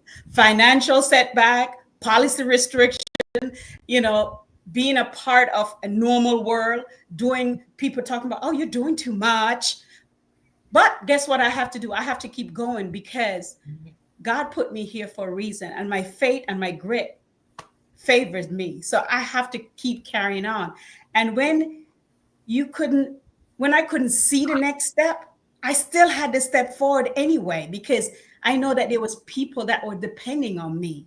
I have to keep that vision and make it real. So I've been through hell and back. Put it like that. I've been through hell and back, and the devil said, "Don't come back. I don't have any space for you." Oh, I love your spirit, my friend. Wow. All right. Go ahead. So, Craig, what do you want to ask? I don't want to hog all the time here. What do you want to ask? Wow. Well, first, Camille, great to see you. I absolutely adore your smile. It is just amazing. What, as you look at what the impact you're having on the world, what's your biggest challenge right now? Oh boy. Well, the biggest challenge that I have right now is having people that understand that what we're doing is changing lives. And the people that are left behind, I'm going places where nobody else will go. I'm in the woods where people are afraid to go to. People are used to having a setup where they can go in and, they see them on the side. But my team and I are going into the woods. The biggest obstacles we have is people to come together and help us when it comes to donating. That's our biggest problem. Everyone that come to me wants to take from me. And I keep telling them, you cannot take from me, because I am feeding God's children. I am providing education for kids, not just here in Central Florida. I'm global. I have kids that I'm sending that are going to school in Congo. I have kids that are going to school in Nigeria. I have kids that are going into Mexico. I pay for kids to go to school. At one time, JFC for You didn't have zilch. When I said zilch, I didn't have nothing. God put it in me. I put it out there. And he sent some angels to help me. So what I'm looking for right now, that was the next question. What do you need? What do you need? Donation. I am tired of telling people, oh, it's okay. No, my heart is open. My hands are open. You want to donate to our organization? www.jfcforyou.org. jfcforyou.org. You can go and visit and see all the stuff that we're doing for our community, and not just for the community. You'll see the different countries that we have impacted and the lives that we have changed. We have people that come back. Oh my God. They come back and help. Love it. Thank you. Thank you for the work you do. You inspire. Yeah, you're welcome. Miss Fabulous Camille Robb. Thank you, darling. I love that. Yes. Oh my goodness. I've never met you before, but I love your vibrance. I love your smile. Craig, you stole it. I was going to say it, but I love your smile. You're so infectious, but I can tell there's some fire beneath, that smile. There's some fire there. Yes, ma'am. You best believe it. So that I'm sure that developed over time, like with your journey and what you went through and all the stumbling blocks that you experienced, that developed and that came out over time. And I'm sure that's what keeps you going to continue to help these kids, whether you have funding or not, whether no matter what, that's what it takes, is that fire to keep going. But what, aside from your God, aside from your divinity, of course, who was it along the way that helped you, like picked you up, like held your hand, sat next to you while you were crying? Who was that just helped you along? And I'm sure there were people along each stage, different people, but like, who were these people? Can you tell us a little bit about who they were? Well, I will tell you, the first one was my husband, because he think I'm crazy. Oh, he's such a good man. But he loves you. Yes, he loves me, but he think I'm crazy because he think I'm, oh, you can't take care of everybody. You can't help everybody. I say I don't want to do that. I don't want to help everybody. I want to help that one person, and that one person is going to help the next person. This is how it works. People all over the world keep thinking they need $1 million to do what I'm doing. No, you just need to move. There's children on the side of the road that's sleeping on the floor when you're in your bed. There are people. I met a lawyer on Wednesday. He was a lawyer. He's still a lawyer. Do you know that man get up out of the woods every morning, catch the bus, take the bike that we gave him, go to his face, and still works? He just got into a situation where, just like we tell you, men need that protection too. He still works. He still works. I'm not trying to be this hero trying to save the world. I'm trying to save that one person that need that help. And once I've helped transition that person to the next level, then they're going to pay it forward. Each one, teach one. I teach you how to get back on your feet. You're going to teach somebody else how to get back on their feet. And that's how the system is. But the people that are selfish never see it and never understand it. When I started this, it wasn't easy for me either. I experienced what it's like never having food. And then I have to turn around and try to figure out how I'm going to feed my brothers. You know, I watched my grandmother feed thousands of families with the little bit that she had. So she taught me that you don't need millions of dollars to do what you do. You just need to take time out to do something to make a difference. You impact one life, it's a ripple effect. The one person life that I help, there's 12 people behind them that it's going to fix. The ripple effect. Exactly. I know. Hey, First, hi, Israel. How are you? Honey. He's good.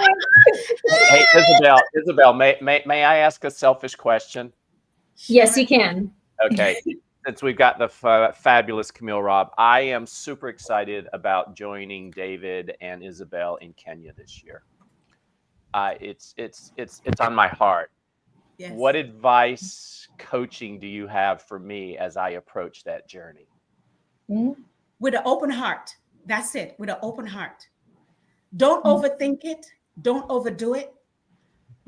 When I went last year, I went to Kenya. I didn't get the chance to go with David and the team because I left before they did, and I missed that opportunity. But the students that I met there, oh my God, they're so loving. They just want to learn. They just want you to see who they are. They're so talented. Yes. And all you have to do is be that grown-up that listen. Yes. The key to us, because our brain is so full of everything, we don't listen. Listen to them. They'll tell you exactly what they need. And they'll tell you stories that will blow your mind. And the gift and the talent that they have, priceless. Absolutely. A lot of these kids get enough fakeness. They get enough noise from social media. Be real. So the most refreshing thing you can do is just be your authentic self. And Camille, we're going to start winding down on the time here. So I want to give you the final word. But I just want to say how much I admire you for all of the work that you have done, all the lives you've impacted, and the massive, massive ripple effect that occurs in each and every single child, teenager, and adult that you come into contact with. Because you aren't just going out and saying, oh, well, let's just see what happens. You've tried, you've failed, you've tried again, and now you have a true system in which you are able to help these individuals, these souls, so they don't have to feel fear anymore. Yes. Absolutely. Thank you. You know, for me, we have to put God first. Everybody have their own way of doing it. But for me, I have put God first and watch and learn what have happened. My team, oh my God, they're amazing. They have learned that the agape love is a sacrificial love. I've watched my team love on people that they normally wouldn't touch, because some of the people, when you come up to them, they have a shield up against them. Not some of them are not clean, but what you do, you love them anyway, because I am my brother and my sister keeper. I can't feed everyone, but everyone can feed someone. But I have to be the one to start it. It starts with me. You know, every person that shares a meal or donate $1, that helped me keep going. We don't need $1 million like people think. We don't. All we need is just to move and to see people for who they are. If not it's not about feeding everyone, but letting that person know that you care. I have a veteran, a guy, he's a veteran. He served his country, but he lives in the woods. My husband took his bike 2 weeks ago and gave it to him. That man cried like a 2-year-old. He said, "Do you know how much this means to me? I'm able to go to the doctor. I haven't been to the doctor in 6 weeks because when I get on the bus, I can't make it to get what I need to get." You think I'm going to make anything stop me from impacting lives? No. Whether you donate or not, I'm still going to do it. Yes. I pull from me so I can help others. Who are you helping? Yeah. Who are you taking care of? Why are you on this earth? That's it. If you want to learn more about how you can help me impact life, and you need this in your city, it's simple. Just visit jfc4u.org. jfc4u, FORYOU.org. And I will make sure every information that comes in, I will share it. I will help the next person. Every dollar that you send, I know what to do with it. Stay blessed, stay safe, and stay absolutely fabulous. Thank you guys for having me. This was amazing. Great. Oh my gosh. Love you. Fabulous. Thank you. It was so good to be here with you guys. Thank you so much for being here with us on the Inventors and Innovators broadcast. Hope you find an investor. Yes, I'm looking for an investor. I'm looking for an investor, Isabel. I'm really looking for an investor because I need to get a trailer. And I have to say this because they're looking for me to say this. My team said, we need a trailer so we can put all the food in, because right now we're doing it in individual cars. We need a trailer. So if there's anybody out there that know and see and understand human rights, we want to bring them warm food. We want to be able to have cold water, but we cannot do it without this trailer so we can put everything in it. Warm food, cold water, and rest. Okay. I'll be waiting for you. I'm waiting for you. Thank you so much. Thank you so much. Thank you, guys. All right, with that, I'll bring up our next guest. But okay, let's just take a second. Yeah, let's just take a good deep breath, right? And just breathe that in. Such energy. Oh my gosh. And so much. I've known her for years, love her, adore her, and she stands true to her word. It doesn't matter who's going to help her. If no one donates $1, she will find a way. Yep, that train has left the station. It's going to keep going. Yeah, it is. You know what? In a world that is so complicated right now, to interact with someone like that gives me hope, you know? Yeah, and inspiration, And absolutely. inspiration. Oh yeah, totally, Simone. Yeah. Absolutely. Absolutely. Let's bring up our next guest, Michelle. Hello, welcome to the broadcast. Hi, everyone. Oh my gosh, this has been such an amazing broadcast, listening to everyone and just the inspiration that's coming from all these innovations and everything that we're doing. And to be part of this is just amazing. And thank you all for having me on. Well, thank you for being here. Yeah, so we're spotlighting inventors, innovators, and creators who are making a lasting impact, whether it's mental health, emotional health, support, business, branding, AI. But I see here your website, Connecting Mamas. So why don't you fill us in on how you got on here and even who connected you? Well, first of all, I just have to say I saw Masadi on here, and he actually led our journey last year when we went to Africa. And we were taking this to Tanzania and bringing the ideas of in front of students as well. And that idea of bringing us all together is what is Connecting Mamas is all about, is about bringing moms together in this passion of we all became moms. And then all of a sudden it's the now what? What do we do with that? And that sole purpose inside of us, right? And you're just sitting there. Sometimes for me, it was like washing the dishes and you just start crying. You're like, is this it? And it's not about the family. It's about that purpose and about getting that out into the world. And then some people around you are like, oh, you've got enough going on. Why do you want more? And it's not that I want to do more. It's about being more.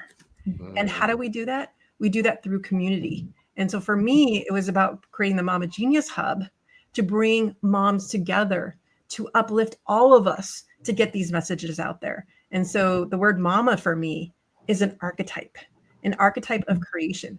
It's not necessarily that you've had to have birthed a child, but you want to birth something into this world to create, to be innovative, to make this a better world for the children.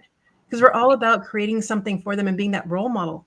But if we're out here just to be that martyr and say, as soon as you become a parent, you got to give up all your dreams.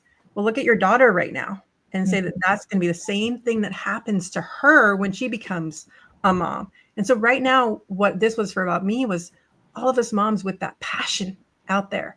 How do we do that? We can't do it in isolation because that's what weighs us down so much. And so the hub was all about bringing us together and doing it in mom time. The idea of doing things in 15 minutes or less, because we are busy. We have a lot on our plate, but we can if we come together. I am a mom myself. I have a little one running around here. He's in my room. And when the ladies get together in your group, I'm sure a lot of the questions are around finding balance and finding time for themselves and wanting to recenter themselves in their lives, but having absolutely no idea how to do that and no energy to be able to think their way through doing that. So what advice could you give to moms of all kinds in regards to those subjects? Well, the first thing I want to do is strip the word balance out of our vocabulary, because when we think about balance, it's like this pressure of equality, right? Yeah. And so it's more about rhythm and find the rhythm and the sway through the day. And how do you do that? And you do that by reaching with each other, by connecting with each other with true connection. What I found is when I was in certain groups, it was, I don't know if you've been in that situation too, Seymour, where it's like the complaint fest. And all of a sudden you're sitting at the table and everyone's complaining, right? Your brain now starts searching for a complaint as well. I found myself at a mom's group Bible study, and that's what was at the table. And I didn't have, at the moment in my head, I didn't have anything to complain about. But all of a sudden I found myself searching for a complaint to belong at the table, right? And so really for us as women, we were always the gatherers. It was always about us belonging and doing things together. However, it's key to who you have around you. If you're around the people where that complaint fest is going to keep evolving, then we're on that rat race moving this way. However, when you come with women who you're sharing your ideas, and so part of the hub is where we come in circle and we talk in a certain in a women's circle format of learning how to listen to each other and actually sharing your ideas without advice. None of us are actually broken. What we need is somewhere to share those ideas, share what's going on, and realize when you're sharing that, you're not alone anymore. And that's where you start to see the rhythms and you start to see the new perspectives of what's going on in your lives. But when it depends on who you're around. So for women, really feel that we need that community, but it's about finding the right community for you that really uplifts you rather than keeps you in that cycle. Michelle, I love this, and you said some words that that really resonated with me. I coach a lot of high performing women, and I too don't use the word balance, right? I mean, it's just not possible. I love that you use rhythm. I use integration often. I love that you said we're not broken, because we're not, and I love the impact of community. I'm just curious, when women get together, what's the chat like? What's the talk like? Give me the skinny. I want to know. What do they say? Well, and no holds barred, right? Well, that's just it. That what it really comes down to is learning to speak from the heart and releasing all of that. Because the problem is when we, as women, sometimes, a lot of times, let's throw the word out, the word comparison, right? Yeah. We compare left and right. And usually when we're comparing our valley to someone else's peak. And that's never gonna equalize, right? And so that's when those conversations come up, that's where the negativity comes up, right? When we have those deep conversations. However, when the structure of a women's circle where we're having those conversations, Craig, giving you the skinny on it, is we're really coming together to come into it in a it's almost like a ceremony in a way where there's principles to it. The structure that I use is created by Dr. Bolian, who created the 1 million circle, her book. And so she has the principles in there. And what it's really about is learning to really deeply listen to each other. We are so likely to interrupt someone and then give them advice. And I will tell you, we do that with our kids all the time. I will tell you, my 12-year-old, half the time when she's having a problem, she'll just start talking at times. And then, you get to that pause and you think that's when you're supposed to say, like, am I supposed to call a parent? Am I supposed to go talk to your teacher? Am I supposed to do this? Instead, purse your lips together, because the next thing that's going to happen, she keeps talking. Next thing I know, I'm being dismissed from the room because she wants nothing to do with me. Problem solved. I didn't do anything but give her the space. And so when we come together as women to give you the skinny on it, it's really about creating the space for us to share what's on our heart and actually see what's there. Because we're always so worried about how we're going to respond or what we're supposed to say or what's the right way to do it. When that pressure is released, then you're actually hearing what's inside here. And that's what we're really trying to do is figure that out. And that's where we start to see, oh, wait, we are all more similar than we are different. And that's really key, is when we start to actually realize that and give each other the space to figure that out. Do you ever find with that comparison also comes barriers and the need to, or the inability or the choice to not truly be authentic? Does that ever arise? Because that happens a lot in some of the conversations I have. So I'll tell you from my very first experience that I want to do in-person circles, right? From my very first, I create my first in-person circle with 4 other women.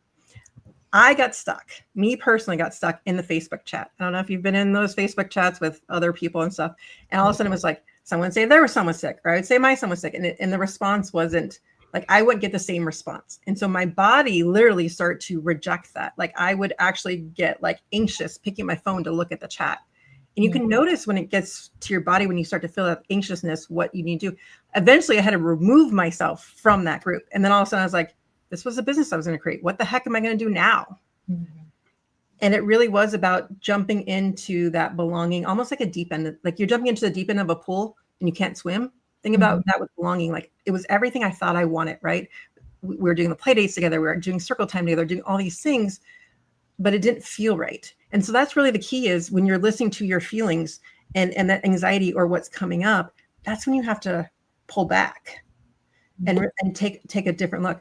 It was an ugly scene when I removed myself from the group, but it had to be done. I had to finally listen to my body because of the comparison. Because, and so it's when we sit back and we realize what is our body actually telling us, then we know what to do to move forward.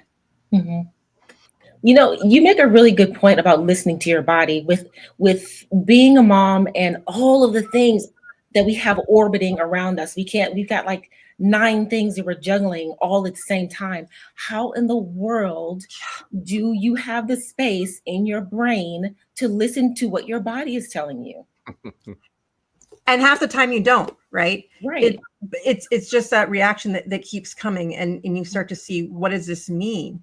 And so it's really first thing in the morning, just taking a few moments to yourself. And like everything that I had been doing, like even my podcast used to be 30 to 45 minutes. I've cut it down to 15 minutes.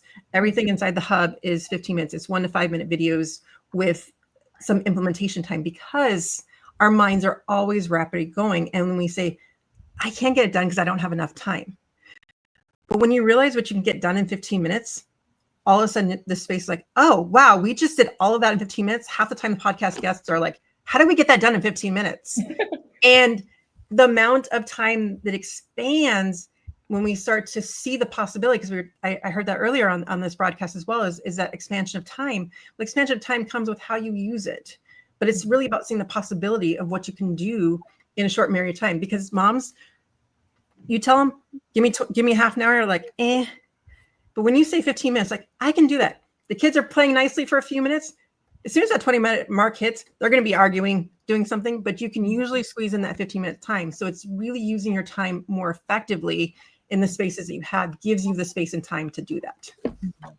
That's awesome stuff, Michelle. Hey, I got a quick question. Hey, Craig and Simone, pleased to see you. Michelle, it's good to see you again. You won't believe this. I just happened to have been working on a connect the dots thing for another project. You remember these things, connecting the dots? Oh, I love those. Because it's like connecting mamas is like, well, connecting dots, isn't it? In order to what? Reveal the bigger picture. I was wondering if you could share some anecdotes of what the results have been in connecting mamas as people have connected those dots and got together with you. Well, the results are really more about the clarity, because it ultimately comes down to, as women, we really get stuck. I like to use the pickle jar. We're inside the pickle jar, our brains, right? We these eyeballs, and we keep reading the back of the label. And so the back of every label is always all your warnings, and so all your negative thoughts, right? Well, this positive pickle, right, the positive side, you need to see through the perspective of other people. And so as coaches, we need that mirrored back to us. So a lot of times you say it as a coach, like, why can't I do that for myself? And the reason you can't do it for yourself is because you are inside your own pickle jar. And so inside the hub, we have that clarity of when we're in the circles of all of a sudden, like, the light bulbs start to go off because we're working together. We're being seen, heard, and witnessed out loud in a safe space. Because as women, and this is strictly why the hub is women only, is you think about that flame of that idea that we've been talking about, that idea that's percolating inside your soul, right? And it's a little flame. As soon as you share it with someone that's not supposed to hear it yet, it just gets squashed, right? And so inside the hub is where they're glowing, so that when we're up to a fire, that's when it's safe to share it with the world. That's when you have the confidence in what you have ready to do it. And so we spend the time going through the clarity of it. And so some of the programs and things that people are making, the mini courses, part of it is the members make their own mini courses as well. And so the clarity that someone just came from making their own course with me is like, she was just, I couldn't believe I could do it. I've been trying to do this course for 4 years, and here I have it done now because of it. Because when we come together to see I can see what's inside their pickle jar. And half the time, sometimes I will come to a circle and ask someone else to run it because I'm inside the pickle jar and I need their help. And so it's really about asking for that help and having that safe space to actually have the place to do it. And that's a lot of the positive things, is really getting that clarity inside of who we are that really comes from the hub. And then how they're talking about making their courses and becoming speakers and doing the things that really help light them up. Because it's really about that mama archetype of getting that creation into the world. But we get stuck behind the shoulds and all the layers that need to be peeled off that we can do when we see the positive label, but we can't always see our own. Yeah. Michelle, what would you say is the future for connecting mamas? The future is really about getting growing the membership of it as well, because it's really about bringing the women together, because the whole idea is about, one of the things we're doing right now is networking, because it's about co-creating together. And it's not, as women, what I've really seen is we try to do the burden of bringing it all on ourselves. Yeah. The Pinterest perfect mom. I can do it all. I can do it. And we've lived in these boxes, and we've put ourselves into our little cars, and we've isolated ourselves. And we were never meant to be isolated. And as I brought up the trip of Africa last year, we were at watching 3 women cook around a really hot, like one of those old stoves with stones, and and really hard work, right? Digging into the plantains, doing all of this. They're singing, they're happy because they're doing it together in unity. Somewhere along the lines in our first world countries, we've taken that joy away from ourselves. So the growth of Connecting Mamas is really about us coming together to create these messages that come out into the world and do it together so that it's fun, rather than that burden of you doing it all by yourself. And that shoulder weight is too much for any of us. We were never meant to put these messages out and make world changes in isolation. Yeah. Oh, Michelle, thank you so much for everything that you have shared with our audience today here on the Inventors and Innovators broadcast. We're on day 3. We're only on day 3, guys. Oh my goodness. But Michelle, I want to give you, as we give all of our guests, the final word before we bring up our next guest, for anything else that you wanted to share that wasn't already covered. Well, for me, the final thing I love to say is it's really about connection. And it's really about getting those positive thoughts out of our head. So the last thing I'd always love to say is, when you have a positive thought of that stranger next to you with their kid who's really cute, or that dress you like, share it with them. Bring those smiles, and really let's just start changing the positivity of what's going on with them, rather than keeping ourselves in isolation. And it's just those small connections that start to really make the difference of who we are, and make those small shifts into us actually co-creating together, rather than feeling like we're in isolation. We have to start doing it by communicating and sharing with each other, and not keeping it in anymore. Absolutely. Well, Michelle, thank you so much for being here. I look forward to having more conversations with you, especially on topics like this. Thank you. Thank you, Isabel. Thank you, Craig. And thank you, Simone. Thank you. Bye. All right. Without further ado, I'll bring up our next guest, Tyler Orenstein, who has a pretty interesting company that's pretty well known for being acid-free coffee. Tyler, welcome to the broadcast. Thank you so much for having me. It's absolutely a pleasure. And I was always talking to some really like-minded individuals in business, as myself included. And I can't thank you enough for the opportunity. Craig, good to see you again, sir. Man, it's been a minute. It has. Good to see you. Excited to have a conversation. Simone, have we met?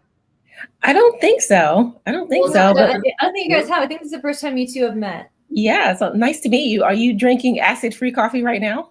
I am drinking Tyler's acid-free coffee as we speak. So Tyler, something Yes. I definitely want you to have brought up is talking about your book and talking about your story and how you went from, being this 15-year-old working with your dad to now having the company with the status that it has achieved, and the impact that your product has made.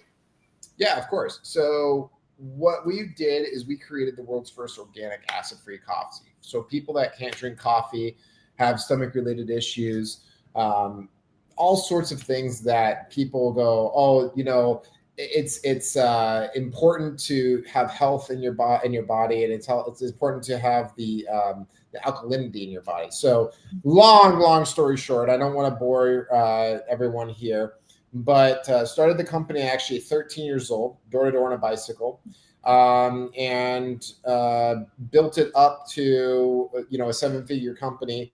But I'll never forget, going door to door and talking to these people and kind of getting some feelers out there and seeing if this was going to be a viable business model was one of the hardest things I could ever do, especially at 13 years old. And, I would hand out these bags of coffee, and the only thing I wanted in return was a phone number and a name. And I'd start calling these people, right? And this is early 2000s. And so they would say, oh, don't know who you are, hang up, don't call me again, all this. And I just kept getting no, no, no, no, no, no, no. And everyone in business, I'm sure, can relate to that, is when you build this business and you build this idea and you build this concept and you build this whole entire ecosystem that you think someone's going to pay good money for, and then you go out in the marketplace and people go, I'm not interested in that. Why would I spend good money after that? It really, really deflates you. It takes all the wind out of your sails. And I'll never, ever forget this lady. And this is actually how Tyler's Coffees came to be. Called her up and I said, hi, yeah, this is Tyler. I gave you some coffee samples. What did you think about it? And she said, well, it's actually pretty good coffee. Where do I get it? And I was like, well, from me. And she's like, okay, well, how much is it? And I was like, $1. I didn't even know how to price my product. The only thing that I really wanted is I wanted a sale. I wanted to see if people actually could see the value that I saw, that my father saw, because my father had stomach-related issues, and this is why it became Tyler's Acid-Free Coffee, is because he couldn't drink coffee anymore. And then if he couldn't drink coffee anymore, how many other million Americans will find out? A lot of people have stomach-related issues. And so anyway, long story short, I brought her some coffee and she goes, so what's it named? Because at the point we had just a blank bag of coffee. It was just a blank aluminum cellophane bag of coffee. And I said, well, I don't have a name for it yet. She's like, well, what's your name? And I was like, Tyler. And she's like, I like that. I love and it. That's how the name became Tyler's Coffee. So everyone thinks it's an ego trip of mine that I wanted to name it myself, Tyler's Coffees and all that. But really what it was my first customer that named the brand. So really exciting stuff. Tyler, that's such a great story. We met probably last year or earlier this year. And you're such a successful entrepreneur. You're just, you think outside the box. You've been on the cover of a couple of big business magazines. You got a 7-figure business, et cetera, and you're also a heck of a nice guy. Thanks. And we've got lots of entrepreneurs who are listening to our broadcast today. And the global economy is a bit topsy-turvy right now, right? I mean, it's kind of, you just never know what's happening from a business perspective. I'm just curious, because I think about you all the time with your product being coffee. How is that impacting your business, and how are you managing that? So prices have increased. We're not going to sugarcoat it. Prices have increased. But the good news is our customers realize the value of our product. They realize, how not only healthy is it for them, but tasty, right? So we kind of had an upside down curve, right? So while everyone's kind of falling, we're actually thriving. And the reason why I can say, my theory about that is that we promised our customers that we would never, ever stifle our quality. And prices will go up, but we won't change our quality. Quality will always be our number one. And we have an 80% retention rate on our customer base. Wow. And it really shows to us that, as long as we're fair with the customer, I mean, we're not gouging them, but prices went up by about 20%. And as long as the customer is aware that we're not trying to put more money in our pocket, we're just trying to keep the quality of the product as such. So and this is a good tidbit for entrepreneurs out there. Yeah. When someone comes to you and says the price is too expensive, you say, okay, well, I'm not giving you enough value for your money then. Okay. So how do I give you enough value for your money? It's not that it could be whatever price point. And they go, oh, that's too expensive. No. It's too expensive because I'm not giving you enough value. How do I give you enough value for that price point? And you listen to your customer. And when your customer says, well, X, Y, Z, then you say, sure, we can do that.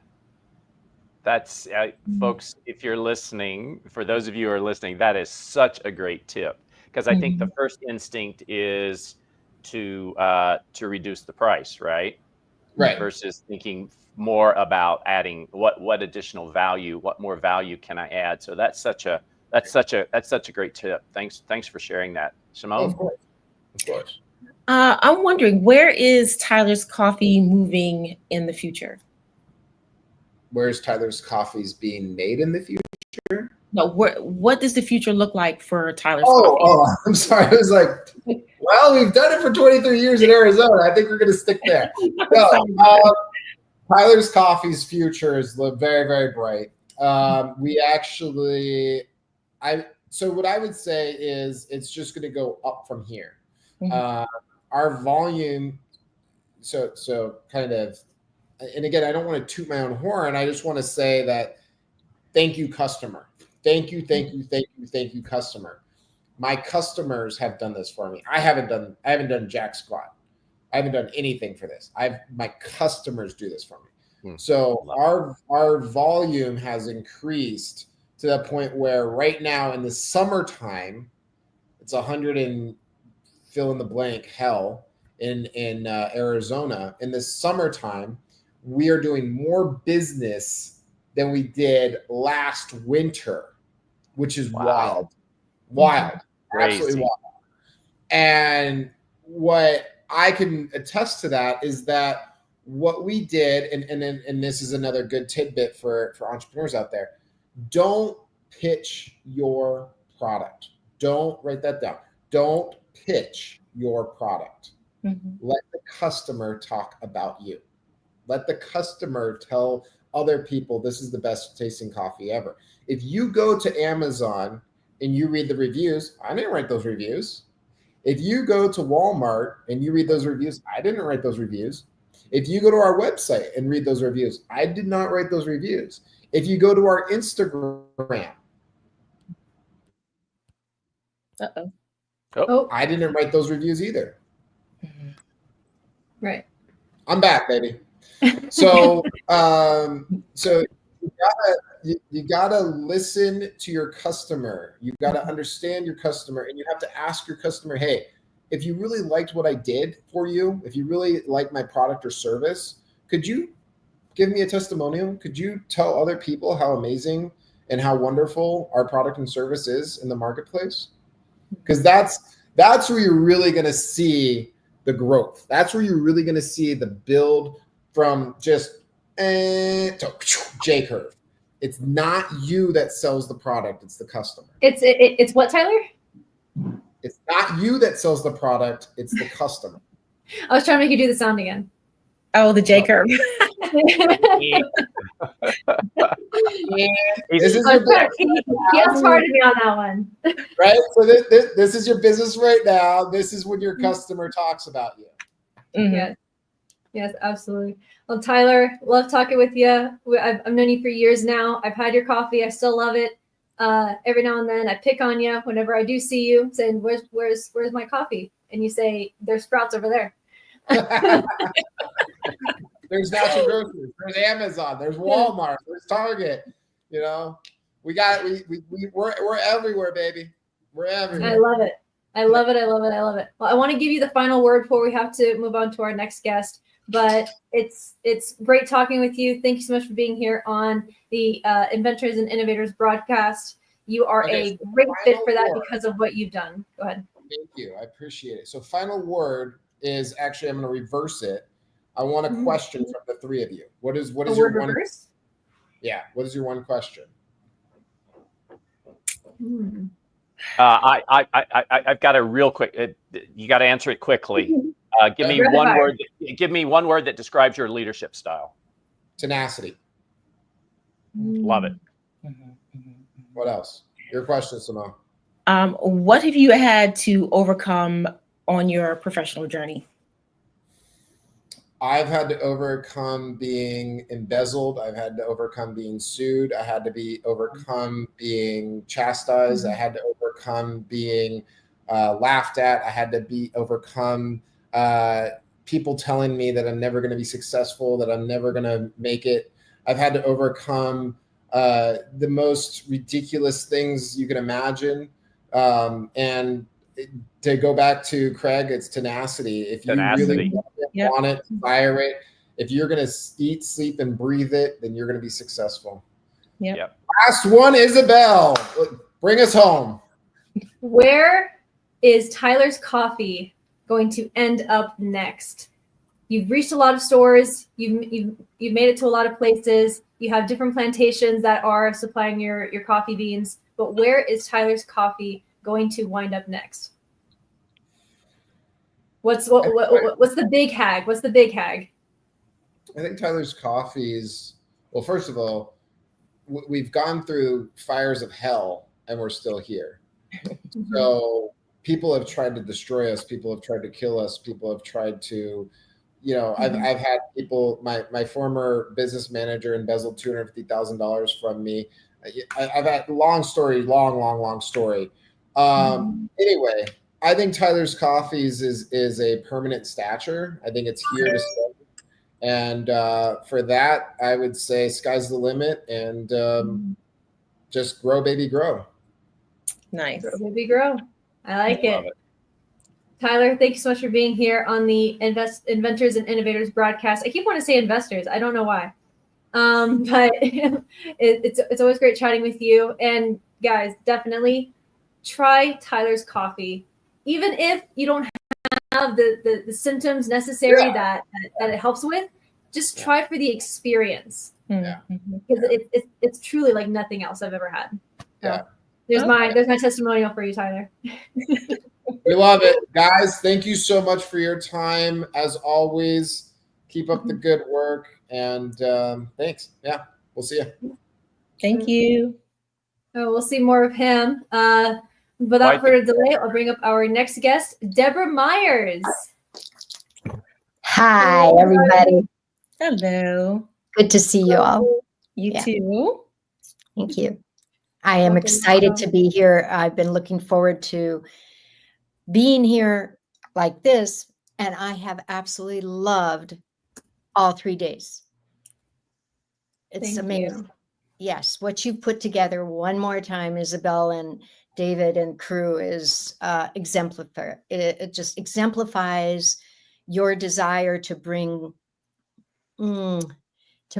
really not just good stuff, but expert stuff to your viewers. Yeah. Well, thank you, honey. So I wanted to share with the audience the system and process that you have to help people alleviate stress, because this is something that everyone experiences in their daily life, whether it's financial stress, business stress, emotions, relationships.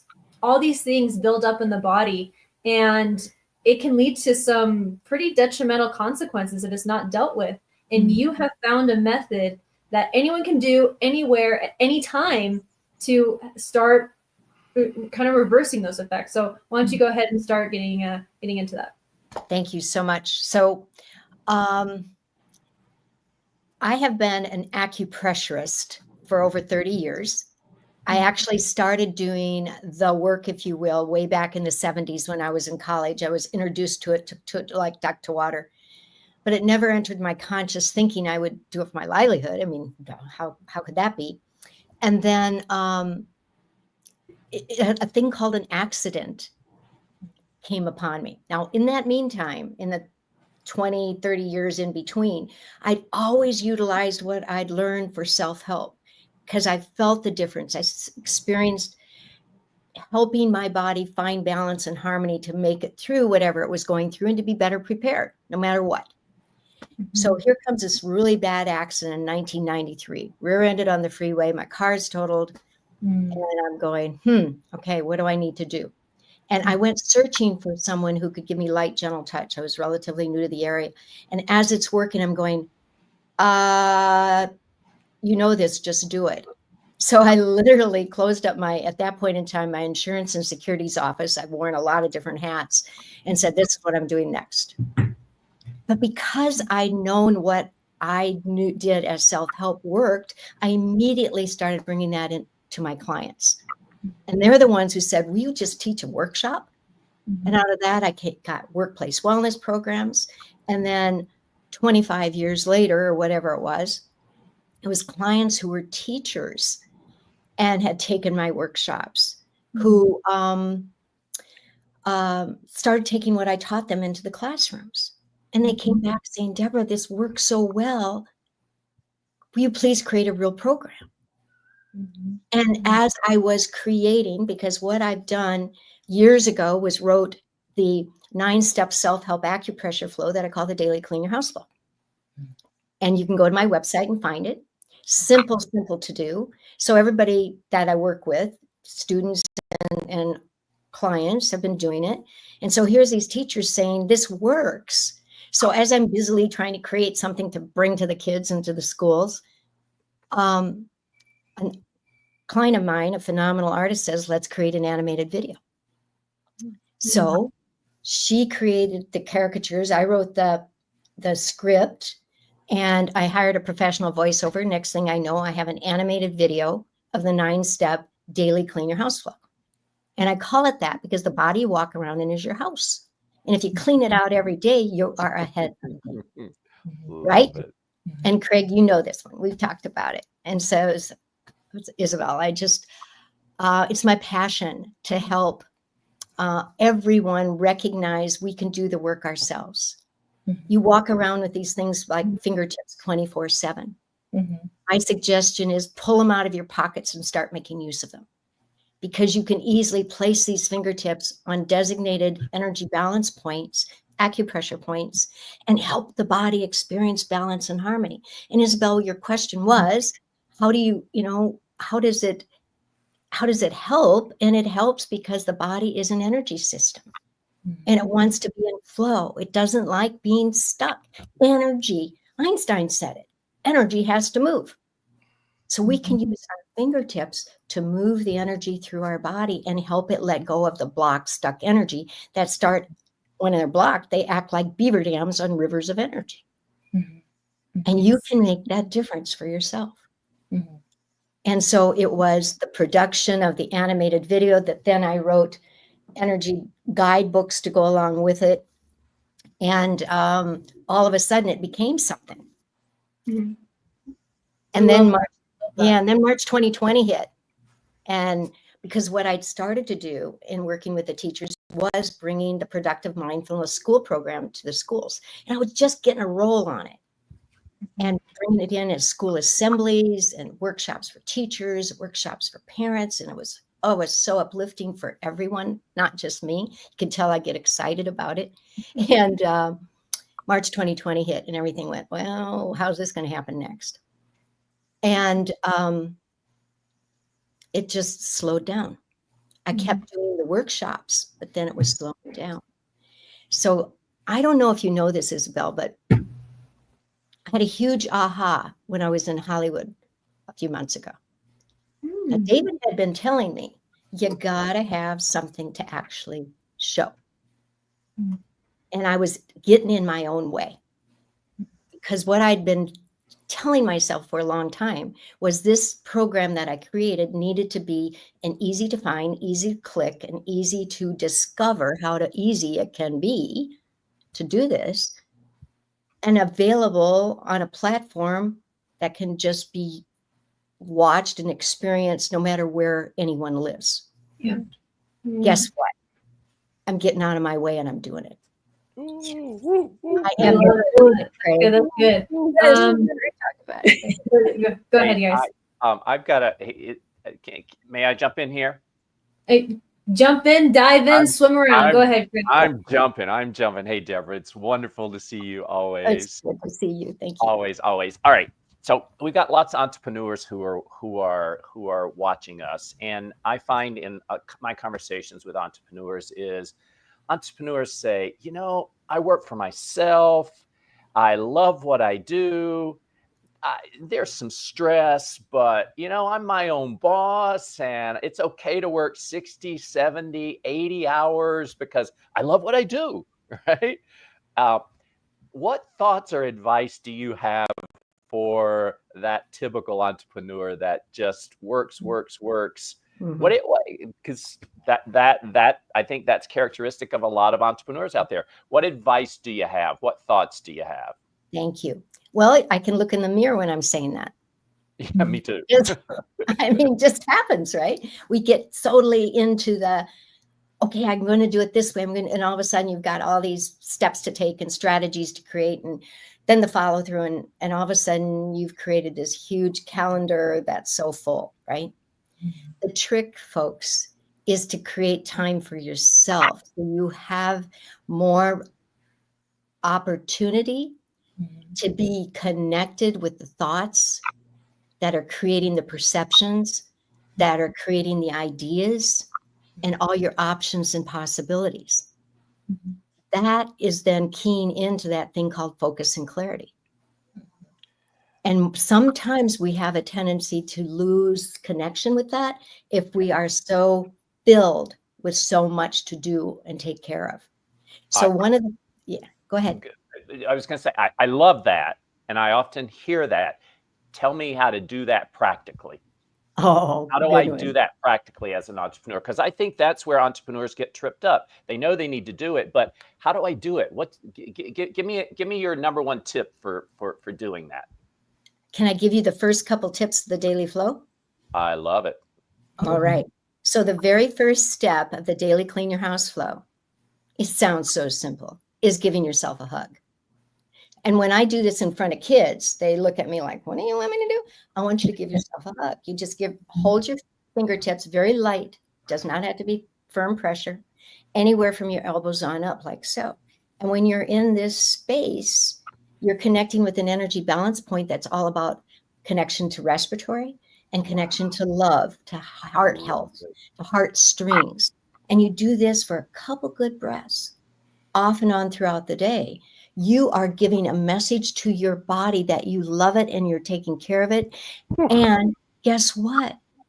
It becomes reciprocal, because then the body picks up on it and goes, well, you're taking care of me, so I'm going to take care of you, because that's what this is all about. Yeah. When hey, your let's pause Yes. right there. For those of you who did that, how do you feel? Right? Yeah. Simone, you did it. How did you feel? That's a really good question, Craig, because I am a survivor. I'm a thriver post domestic abuse. And a lot of what you're saying resonates. And I have done things like this before where I have to, like, I think it's called EMDR. I think it is where you hug yourself and you do tappings. And just the few times where I did that, I was tapping my arms and I was taking the deep breaths. I calmed so much, just 3 breaths and closing my eyes. It works wonders. It does. Well, it does. And what I'm showing you is even easier than that. Because you don't have to do any memory about, okay, I'm supposed to do this, this, and this when I do this. You just touch. And it connects with the points and allows the body to receive the breath, receive the love. And then the next step, and this is one where when I'm with 250 kids in a gymnasium and showing them what to do and showing them the animated video and we're chatting away and I'm asking them, what do you love to do and what do you want to do better? So I'm showing them how they can do whatever they want to do better. So this works on with kids and adults, is to simply bring your hands from here to your sit bones. Yeah, I'm asking you to sit on your hands. I'm going to say it bluntly. Put your hands on your butt. Put your hands on your butt. And the beauty is that you can do this sitting, standing, lying down, moving around, or whatever. So here you are with your fingertips right at your sit bones. What's that feel like? What's that feel like? Do you feel more evenly placed on the chair you're sitting on if you're in seated position? Yeah. Right? Yeah. Do And you notice that? Supported. I feel supported. Exactly. And do you feel how you got taller? Because it's literally connecting with your spinal column. And it's creating a lumbar curve in your lower back, which it is hungry to receive. So great. Here's a big gift to yourself. When you're sitting in front of the computer a lot, take a moment now and then to just sit on your hands.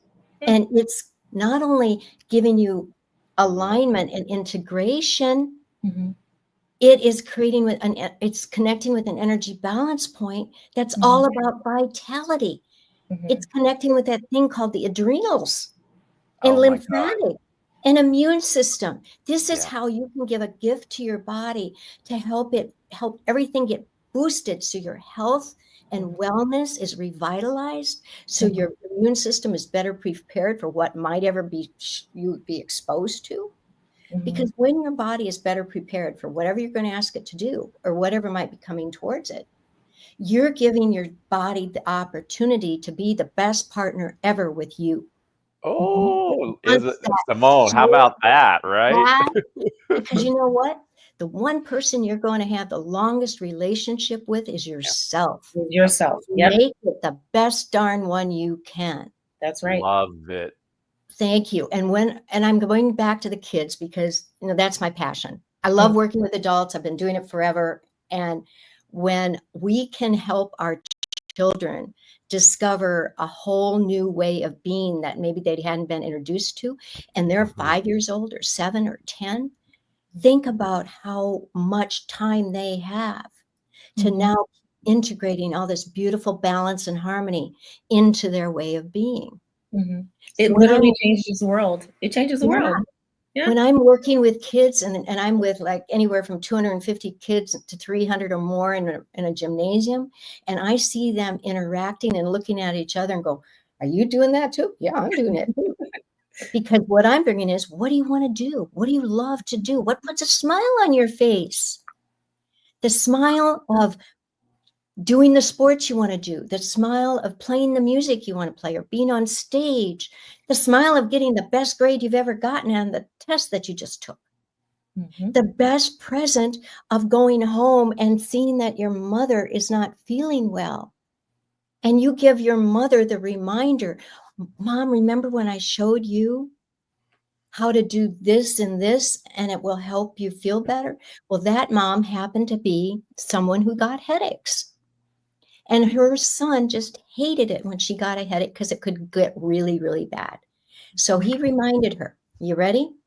Then one of the steps in the daily flow is to hold your fingertips, come along with me, right at the base of your skull. Light, light, gentle touch. You're connecting with an energy balance point that's all about awareness and consciousness.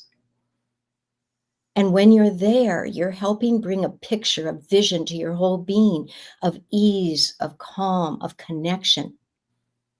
And it's actually even connecting with your cheekbones, with that thing called the jaw. How many of you get tight jaws? This will help release it. The next step that he showed her was to put your hand on the back of your head with the fingertips on the base of the skull and bring this hand over to your forehead. So you're cupping the forehead at the same time you're cupping the back of your head. Light, light, gentle touch. What's that feel like? Yeah. Yeah. And then if you want, if it feels good, switch. I feel like I just took an Advil. Yeah, Yes. you know, that's what I love about this, because there's so much. So Deborah, thank you for these practical tips, because that's what we really wanted to, right? These little things, these little practices, habits, rituals can change your life, and there's so much science behind it. But the way I look at it is, I ask myself, how do I feel? So for me, it's about me search instead of research. It's about how do I feel. And so thank you for these amazing. You're going to change my week. I love it. I love it. And if you go to the website, deborahmyerswellness.com, on there you can access the animated video of the Daily Clean Your House Flow, and it's free. It's my gift. Ever since March 2020 hit, I brought it to the platform free because I wanted anyone to have access to it, and I've kept it that way. So please make use of it and just stay in touch and discover how much I love to show you what we can do for ourselves on a daily basis. Thank you so much, Hen. Thank you. And for all those people we've been hearing about who are mamas and who work with kids, reach out and let's see what we can do to help all of them feel stronger, more vital, more vibrant, and ready to step in any part of the day they're searching for. Yep. Thank you for the opportunity. I love one more time, Isabel. Thank you. Thank you so much for being here on the broadcast, Deborah. Love having you on. You always bring a little breath that we always need throughout these things. Because as you've seen, we're on day 3 and we're just going. So taking moments like this to just pause and take a break and check in makes all the difference in the world. Thank you. My pleasure. All right, I'll bring up our next guest, who you've seen here a few times already, but now she's in the interviewing seat. Let's bring forward Justine. Hi. Hi, Welcome guys. you again. It's me again. I know I've gotten this has been so much fun, and I appreciate all the different people interacting. I actually got to interview Deborah at the Top Talent Media event, and I have a wonderful interview with her back from May 13th. Yeah, Back from May. Yeah. And we also have a video here as well. So whenever you want, we'll cue that up. But why don't you tell us a little bit about that? Oh, thank you so much. So we are aligning with Lisa Nichols and Jelani Nichols, her son, to really begin bringing more awareness to a camp that they are doing, which is centered around mental health, mental wealth. Lisa describes the reason she wanted to do this camp is at 19, she felt suicidal. And she really didn't know why. We have a great interview with her about that. And so they started doing this camp, I think 3 years ago, maybe even before then. And they're trying to make the camp 100% free. So anyone can have access to it. And I believe it's from the ages of 12 to 17. Jelani really runs it. And on Monday, this coming Monday, July 14th, we are doing a Zoom conversation panel discussion around mental health, mental wealth, and why it's so important that we bring these topics to light and to highlight the camp and to raise some money for the camp, honestly. And you can go to Motivating the Teen Spirit if you're just so moved right now, and there's a donate button right there. And we'll make sure we have a link to register for the Zoom conversation, because it's going to be an open conversation, really getting the expertise from Lisa, from Jelani. I think Danny Wallace is going to pop in. Craig might join us. So we want this to be an open forum, but to really hear from some experts around why it's so important. I have 2 kids that are of that age. They're young adults, actually. They're older. But I think we've all seen, and if any of you want to tap into, we're in this digital age. A lot of kids are still coming out of what they suffered through if they're younger ages from COVID, where they were isolated. It was very confusing. My son went to college that year and came home, and sort of there's lost years. I think that we have lost so much of what we've been talking today is about connection and communication, and how we have lost some of those things. Of course, working with The Voice, it's my mission to bring voice to the voiceless. And I think that's why my personal purpose, working with these kids, and the same with, what you guys are doing in Africa, what I was able to go and do in Africa last summer, to bring voices to light that don't have an opportunity. And so some of this video, it's just a 2-minute little sizzle reel, but you can even see the transformation that happens. And Lisa is all about transfotainment, and this is really about how these kids can gain a comfort that they can leave with and take back into their lives, really from a very safe space. Nice. As David says, transfotainment. That's right. That's right. I'll go ahead and pull up that 2-minute video right now. Awesome.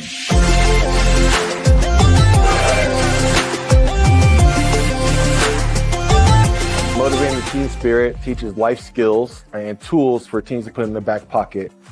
You take summer camp, you mix it with some good lessons, nature, and freedom, and then you get what we have here, the transformational retreat. Most people I know that went to summer camp love summer camp, so it's an easy place to jump off from. We have an excellent team of volunteers and staff. Our job is just to give them good tools while they're here. And we're pretty good at that part. I went to summer camps growing up, but nothing like this, where it really teaches you life lessons and teaches you how to grow and train yourself up here. The goal is to have the teens that come through our program lead the program. Okay, so in 5 years, 6 years, 10 years, 20 years, they're the ones holding the torch, teaching these lessons that they learn, and eventually replacing myself in the the counselors that are around me. I could just feel the words were not just words. I could feel that they really got it.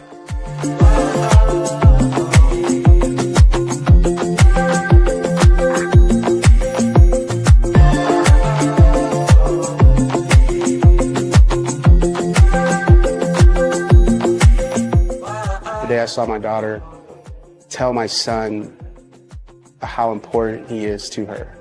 I'm so glad that I have you as a mother. I will never with you. We'd like to invite you, become what we call an angel donor today. Allow a team to receive a transformational experience because you are willing to invest in our future.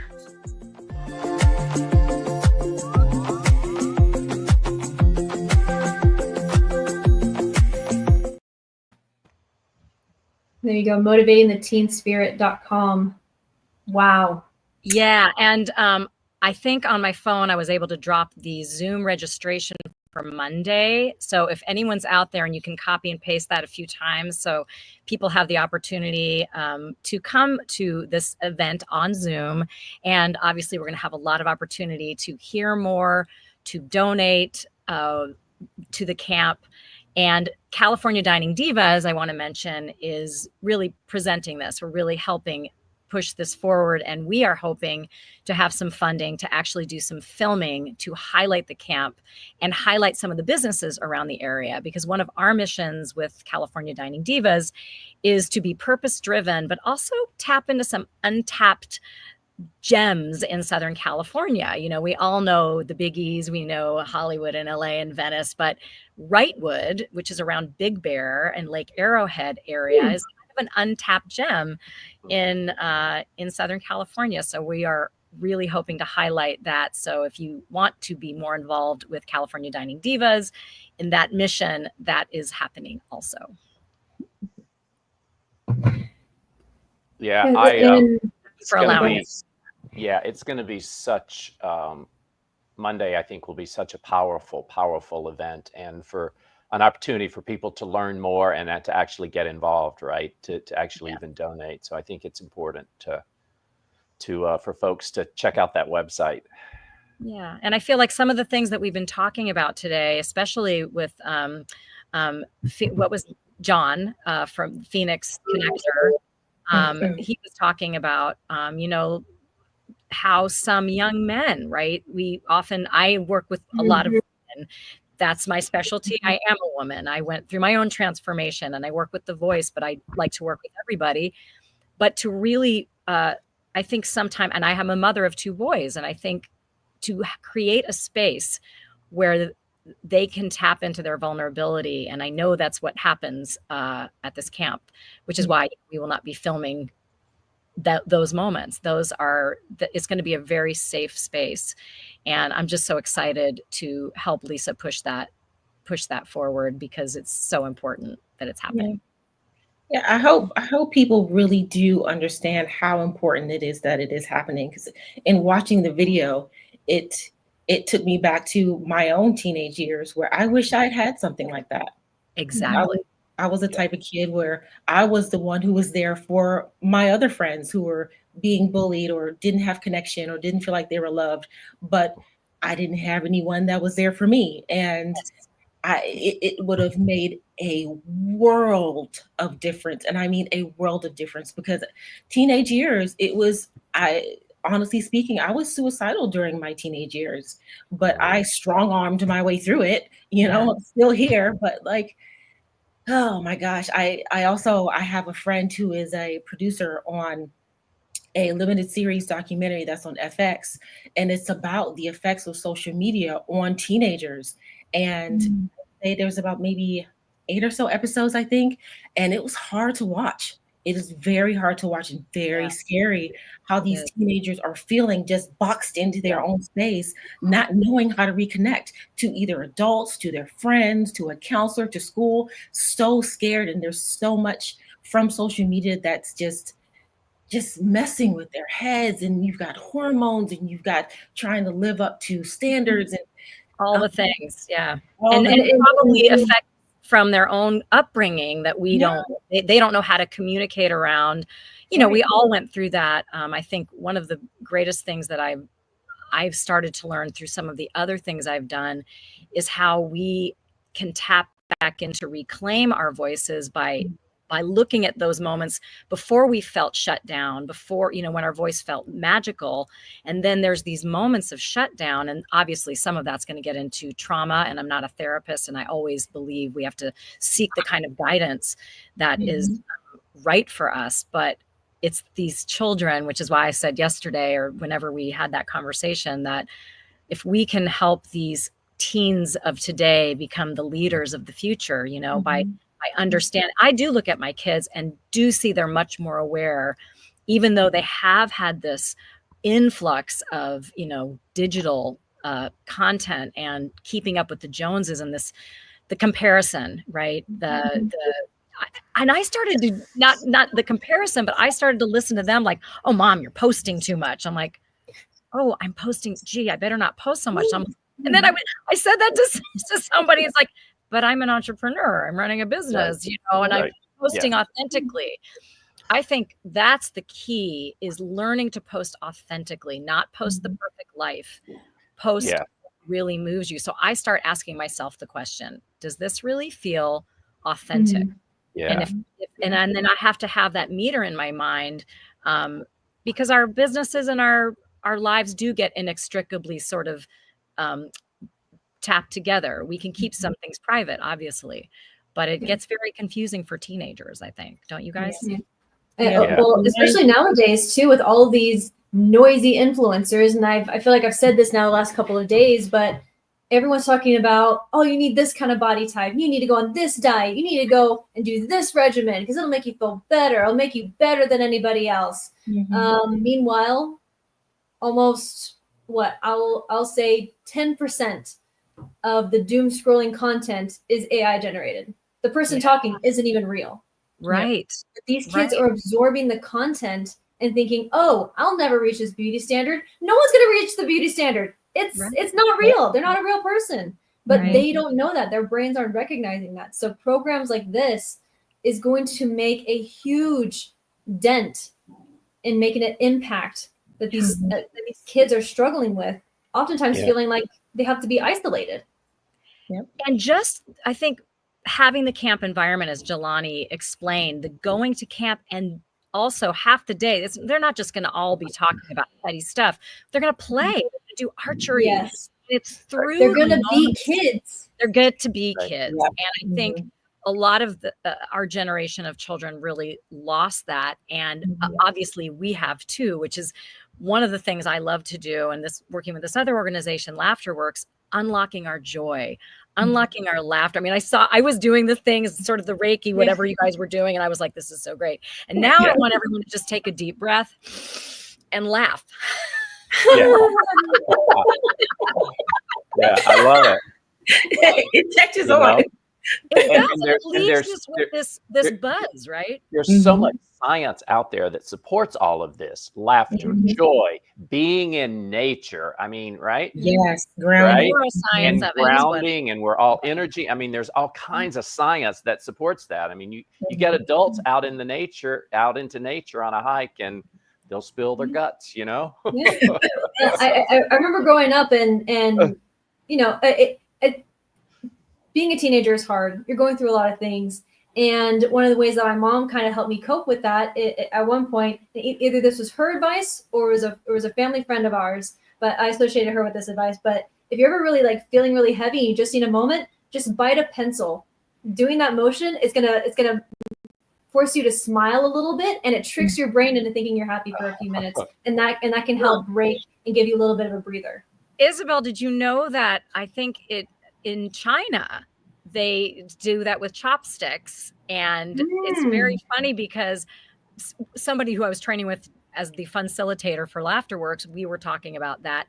But what's funny to me is I use that as an exercise for enunciation in voiceover. And people always freak out. But when you try the script with the thing in your mouth and then you take it out, it's like magic, all of a sudden your tongue and your mouth understands like where to go. It's like a roadblock or a hurdle that you take away.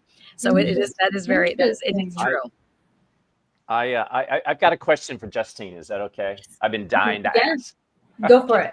Right. We've just Greg, I want you to stop asking me permission. Just ask the question. Okay. All right. Cool. All right. It's like you're on The View now, for sure. We first met 3 or 4 months ago anyway, and we're running into each other everywhere. And we're doing some collaboration stuff, and you're amazing, and you're involved in so much, and you're impacting the world. Why do you do what you do? Gosh, I think because I finally realized, I wanted to be an actress, and then I became a voice talent. But being a talent, it feels so about me, and egotistical, and it just was not satisfying, and it wasn't gratifying. And I realized, I don't think I even realized, I think without realizing, I got to start teaching and coaching. And that was not really, I never thought of myself as a teacher. In fact, if anything, I had the total imposter syndrome. Like the first time I had to teach a master class, I called a friend of mine who's a really amazing voice talent. And I said, I'm about to teach. We used to do them live. I said, I don't know what I'm doing. He left me this voice message. He goes, Justine, you are the master. And so I just listened to that. And I think when I saw people changing and transforming, that suddenly became so much more important to me. Having impact on someone else and then having them come back to me and years later and say, because you introduced me to this program or I passed the evaluation, I'm doing this thing I never thought I could do because you believed in me. And that you just don't want to stop doing that. And then when I got an opportunity to go to Africa and bring reusable menstrual pads and meet all these kids and bring mastectomy bras to women in Africa with the Pink Lady Foundation. I'm going to shout out to the Nguzu Women and Youth Foundation. I mean, having that global impact just felt important and shining the light back. I think that's what it is. And I realized this even at the media day with Top Talent is I really love running these interviews because when I shine the light on you, magnify it 100 times back on me. And that feels like the kind of growth I want to have for the rest of my life. And it does feel, and then when I thought about the legacy piece of, I think we always want to leave something behind. We all have that desire in not an egotistical way, but when we start to realize at this age that our limited time on the planet and we strip the armor off, as Brene Brown talks about, you're looking forward now, but it doesn't feel endless anymore. Especially in the last year, I lost my mom. Year and a half, I lost my mom. But what was more, she really, breast cancer was the end. And I had early stage breast cancer. But going through that with her and feeling this eternal bond, I just can't even explain it. But about 6 weeks later, a friend of mine passed away very suddenly. She had lung cancer 6 months from diagnosis. And that made me go, at 57. And I was like, what am I doing or what are any of us doing with this one precious life? And I know I can't run around in joy, but I better be living something purposeful and it might be painful and to be able to sit and look at the pain. And so surrounding myself with people that are teaching me those things and being able to teach them back in numerous ways with meditation and voice work and now leading a couple retreats. But I need some help. Thank you for sharing that. There were so many powerful tidbits in that. Just thank you. And thanks for the impact you're making. Thank you, Craig. Augustine, time is going way too quickly, so I have to start wrapping this up to bring up our next guest. But I still want to give you the final word for anything else you want to share that wasn't already covered, and how our audience is able to support you, and not just you, but also with this teen camp. Yeah. So I think I said it a couple days ago. I'm just going to say it again because I think Maya Angelou does say it best, that people may not remember what you say, but they will remember how you make them feel. Yep. And which is why I want to support this camp and our youth to really learn that that it's not necessarily about being able to say words a certain way, but to really be in a space where you can speak from your heart and bring your heart emotion into your voice. And if you can learn to do that, you have the most powerful tool that you take with you everywhere you go. Beautiful. Thank Thank you. you so much. Beautiful. Thank you. I love you for guys. being with us. I just want to thank David for just putting together another incredible opportunity to have so many like minds come in for inspiration and connection and collaboration. So thank you. Oh, thank you. Thank you. All right, we'll bring up our next guest, Melanie Soloway. We're just keeping this thing going. We're only on day Let's 3. do this. Let's keep it moving. Hey, there she is. Hello, Melanie. Hi, Melanie. Hi, Melanie. You guys,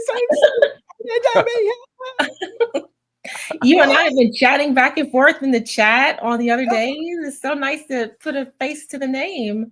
Oh my God, Simone. It was the only reason for those of you that have been in chat that have seen me just like, I cannot stop chatting. I'm just like, right? And Craig is nodding his head. Yeah.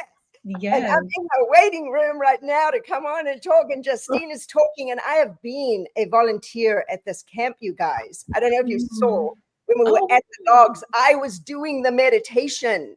So I've been a volunteer for the past 2 years when Jelani actually started the camp. Oh my God. I'm like, Justine said, like-minded people. Like, this is a heart-minded space. And I'm like, my heart is literally like, I don't even know where to begin. I'm just like, well, why don't we begin by you talking about yourself here on the Inventors and Innovators broadcast and speak into the universe what it is you've already done and where you're continuing to go. Well, Isabel, I only have 15 minutes, and David knows there is no way I can talk in 15 minutes. That's why I've hired him, because you and he are going to teach me how to do it in 15 minutes. So where have I been and where am I going? That's the question, right? Mm-hmm.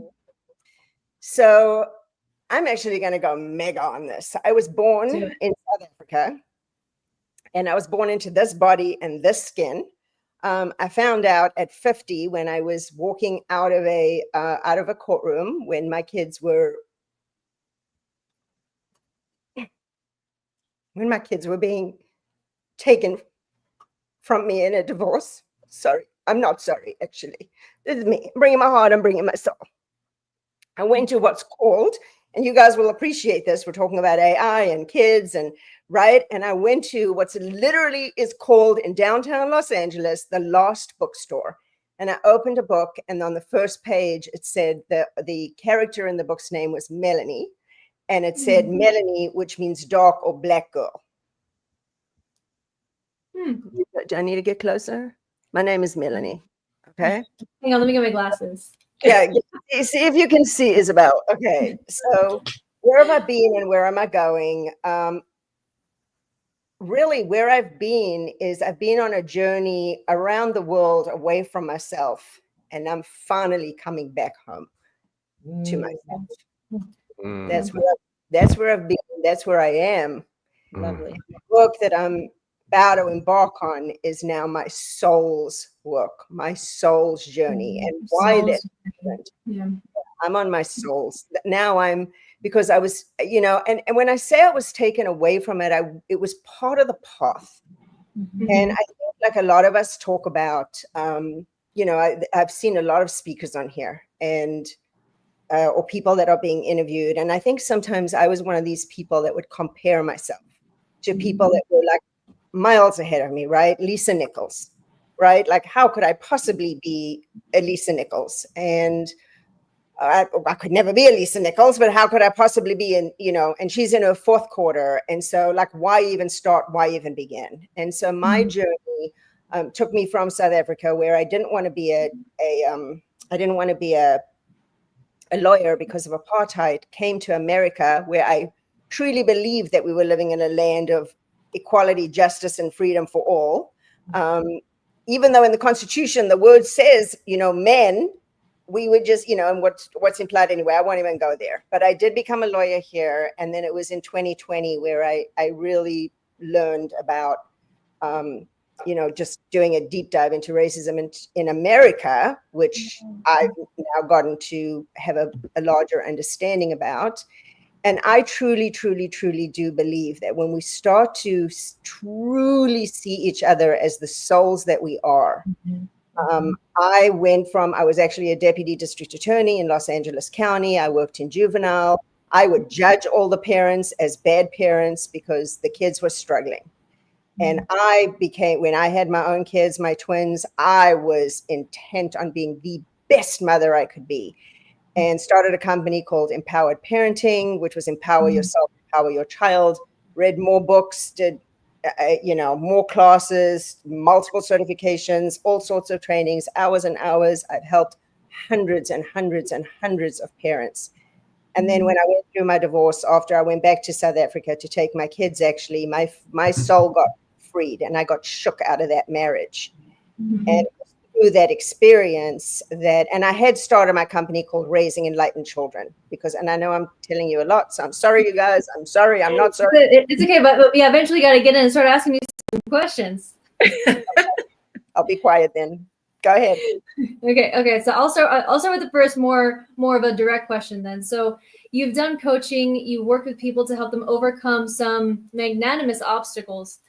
When they start going through the process with you, whether it's a workshop or a one-on-one, what's a common experience or aha moment that they have when they start to work with you? I'm not sure if I should say this live to a lot of people, but when they start We've heard a lot of the words today. We've heard almost all the words. I think it'll be okay. It's okay. Good. When they start working with me, we realize that it's work. We realize that, because it's what I went through. I had to unlearn my programming, right? Like when I went through what I went through with my divorce, I learned forgiveness from Nelson Mandela. He died the year before I was there in 2014. I learned forgiveness. And I came back wanting to write a book on forgiveness. But what I didn't realize is that the person that I would really have to learn to forgive was me. And me for the judgment that I was having of myself, on myself. I went into total isolation when my kids were struggling. I was like, I was the expert people should have come to. And it was actually through that process and then getting into the rooms with Lisa Nichols and Sean Smith, and Sean and Lisa teach together, who truly, truly brought me home. And every time you walk into her community, Lisa says, welcome home. And that was my homecoming to myself. But that transformative journey doesn't happen overnight. That's the transformative journey. So when we work as transformational coaches, we hold the space and we really recognize that, you know what, this is about our get up muscle. When I learn that I can get up, I'm going to get knocked down. Life is going to knock us down. That is a guarantee. Question is, are we going to build those muscles to get back up? And what it takes is community. And it's an African proverb that says it takes a village to raise a child, right?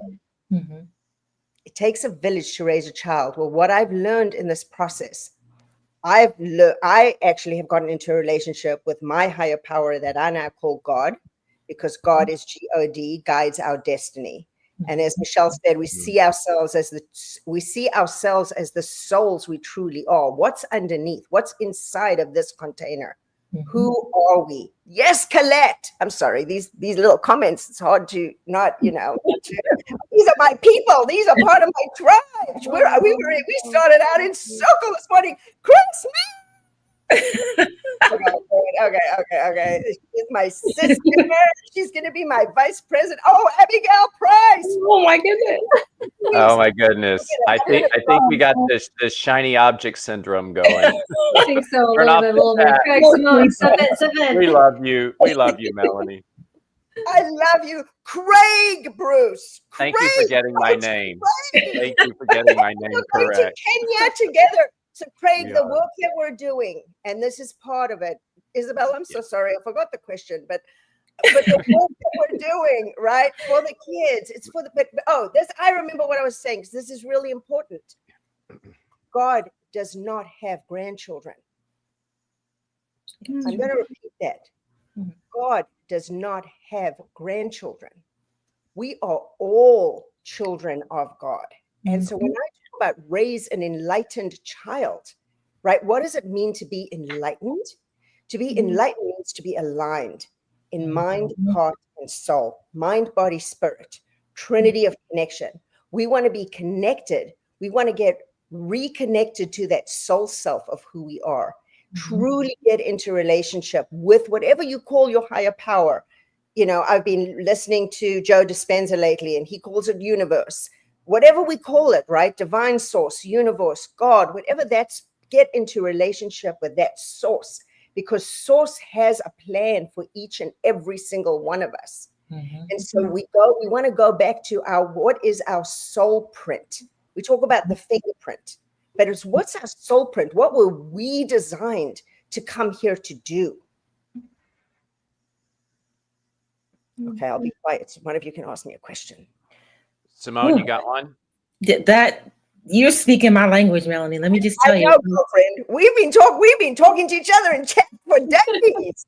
I'm just like, whoa. Yes, I love it. But what I want to know is, what does the future hold for Melanie? Like, how are you growing into the future? What are you doing next?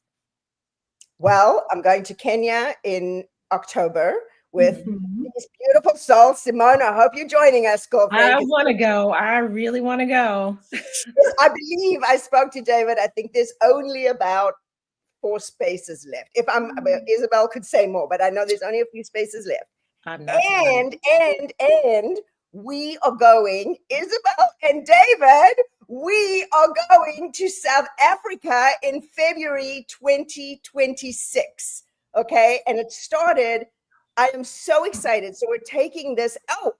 Let me just say, I am a Lisa Nichols certified transformational trainer. That was part of my journey to get here. And when Kevin Goins, who's one of the coaches on the campus, said, Melanie, what are your dreams? I said, my dreams are so big, I can't even see them. Because it's not my dream. It's what God is placing on my heart. What am I being called forward to do, Simone? And when I'm in a room, when I've been in this room for 3 days, I literally canceled appointments that I had yesterday and today, because I was on the call on Wednesday, and I was so blown away by I'm shaking right now. Like, I'm so when we as light makers unite, it will vanish the darkness. Imagine a dark room with one little candle in it, right? And there's one little candle in this dark room. Everybody looks at that one little flame, but the room is still dark. Well, that's how I was. And I was just like, what can I do? Is there's the one little flame? I'm just one little flame. I may as well just blow my light out. But now, as I see, like what Lisa was talking about, we are now in an influence economy. When we come together as the light makers of the world and we unite, we are vanishing the darkness. We will. And someone said in morning, I think it was Tasha Mack, one of the in one of the chats, and she said the systems are coming down. Yes, we have a lot of broken systems. That's not true. They're not broken. They're working exactly as they were designed to work. That's right. And they need to come down so that we can rebuild the beauty of what can be, what fabulous Camille was talking about, so that every child can get access to the resources, to the abundant resources that God has provided for us all. But you're getting me going. I don't know if you can tell. My juices are going. I feel it. I feel all of your excitable energy. I've had to tell production not to put up the comments anymore. So we're a little distracted with that one. Isabel, my biggest takeaway from this discussion is I'm going to have to take my multivitamin to keep up with Melanie. I'm not sure I'm.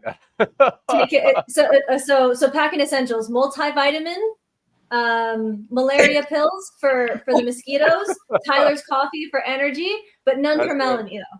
Yeah, No, no. No. So I have to tell you, when I was younger, I used to tell people, literally, I would be out at a bar with friends, whatever. And I would literally tell people that I was drunk because I was so high on life. And sometimes I was so crazy. And then I would just say, yeah, no, don't worry, I'm just drunk. Meantime, I hadn't had a sip of anything. I don't really like, I drink it, but I don't really like alcohol. But yes, Craig, Bruce, I suggest you put on your vitamin, you eat your vitamins, you drink, because when we go, we go. And by the way, I can tell that. But wait, baby, wait. I want to tell you one thing, because mark your calendar. You're coming with us to South Africa as well. It's not optional. I just want you to know, because Craig is also part of the Boys and Girls Club. Eventually, we're going to be taking teens to Africa, because I've already had a conversation with Jelani about that. So I'm just putting that out there on the air. Jelani's a yes. So we're going to be, however we're going to do it with the teens, we're bringing them to Africa as well, eventually, probably not on the 2026 trip. However, we will be dancing around the fire. Oh, absolutely. I had a vision of that today. Yeah. Oh, you know what? Well, it's meant to be. Oh my goodness. If it's not Kenya, 2026. Yeah. Absolutely. Just And saying. Melanie, the Boys and Girls Club that I'm on the board here in Cathedral City, we took teens to South Africa last year. I think I shared that with you. So there's some precedent there. All right. You are such high energy. What is it that will get you down, and what do you do to bring yourself back to this?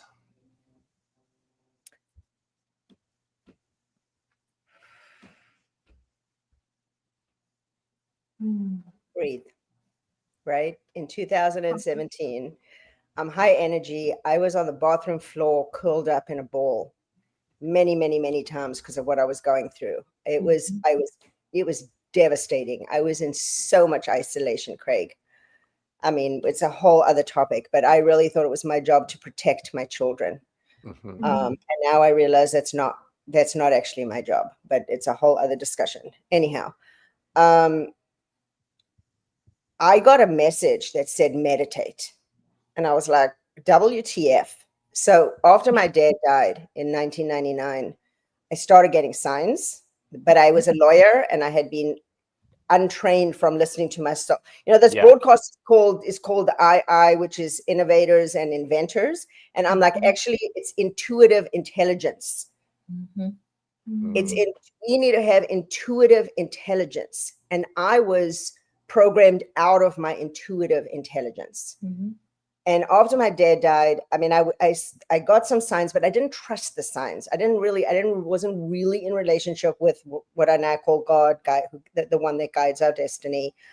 But I would get the signs, and I started doing this thing called soul mapping, which is another thing that I teach, which is really how to tune in, how to listen to the signs. And I would get all of this evidence, and I got this evidence, and I got this download. It was like, meditate. And I was like, and then for about 10 months, I try to meditate. I try to clear my mind. And I was like, I'm failing at this. I'm a failure at meditating.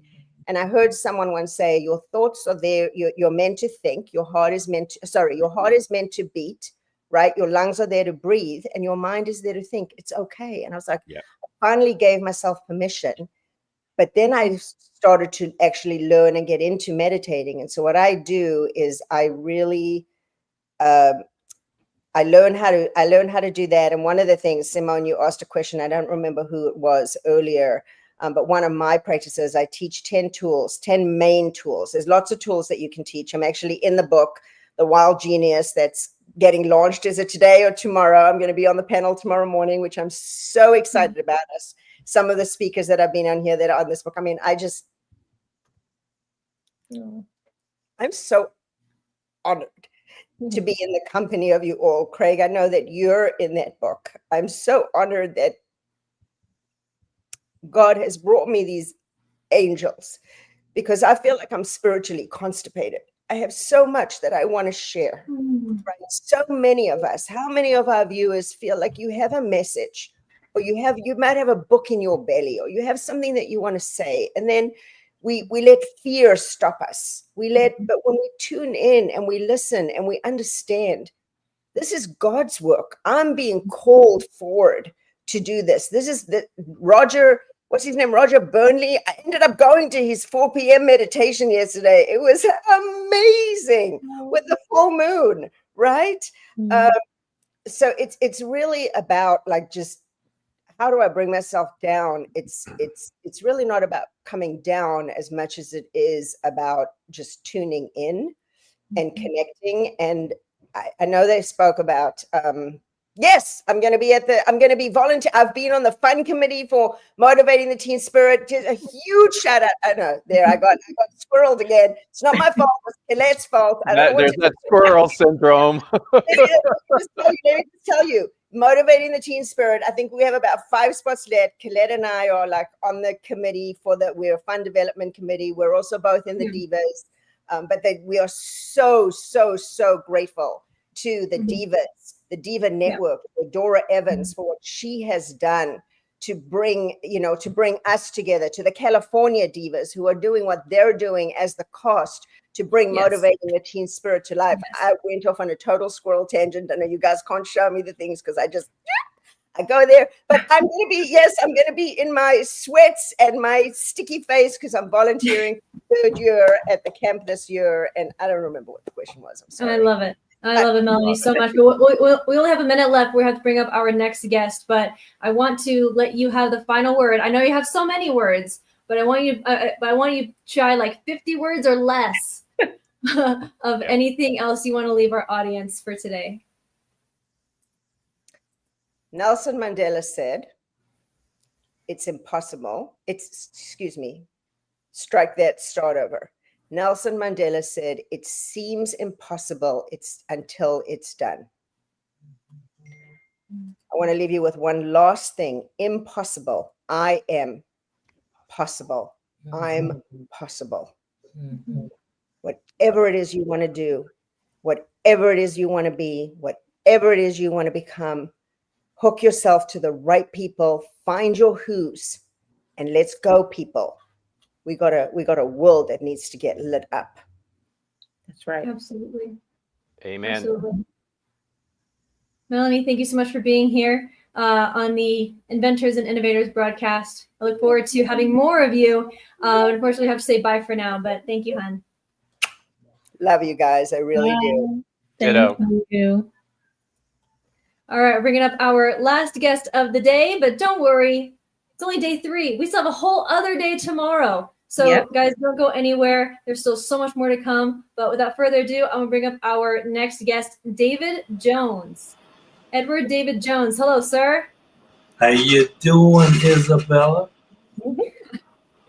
I'm well, sir. How are you? Oh, so glad to be here. I've been listening to you fine people all morning long. Couldn't wait to get here just to say hi. Hope you're doing. And let's go. So you are an inventor of something pretty amazing that is making waves. I'll say it to kind of hint at the name. But why don't you go ahead and tell us how you got on the Inventors and Innovators broadcast?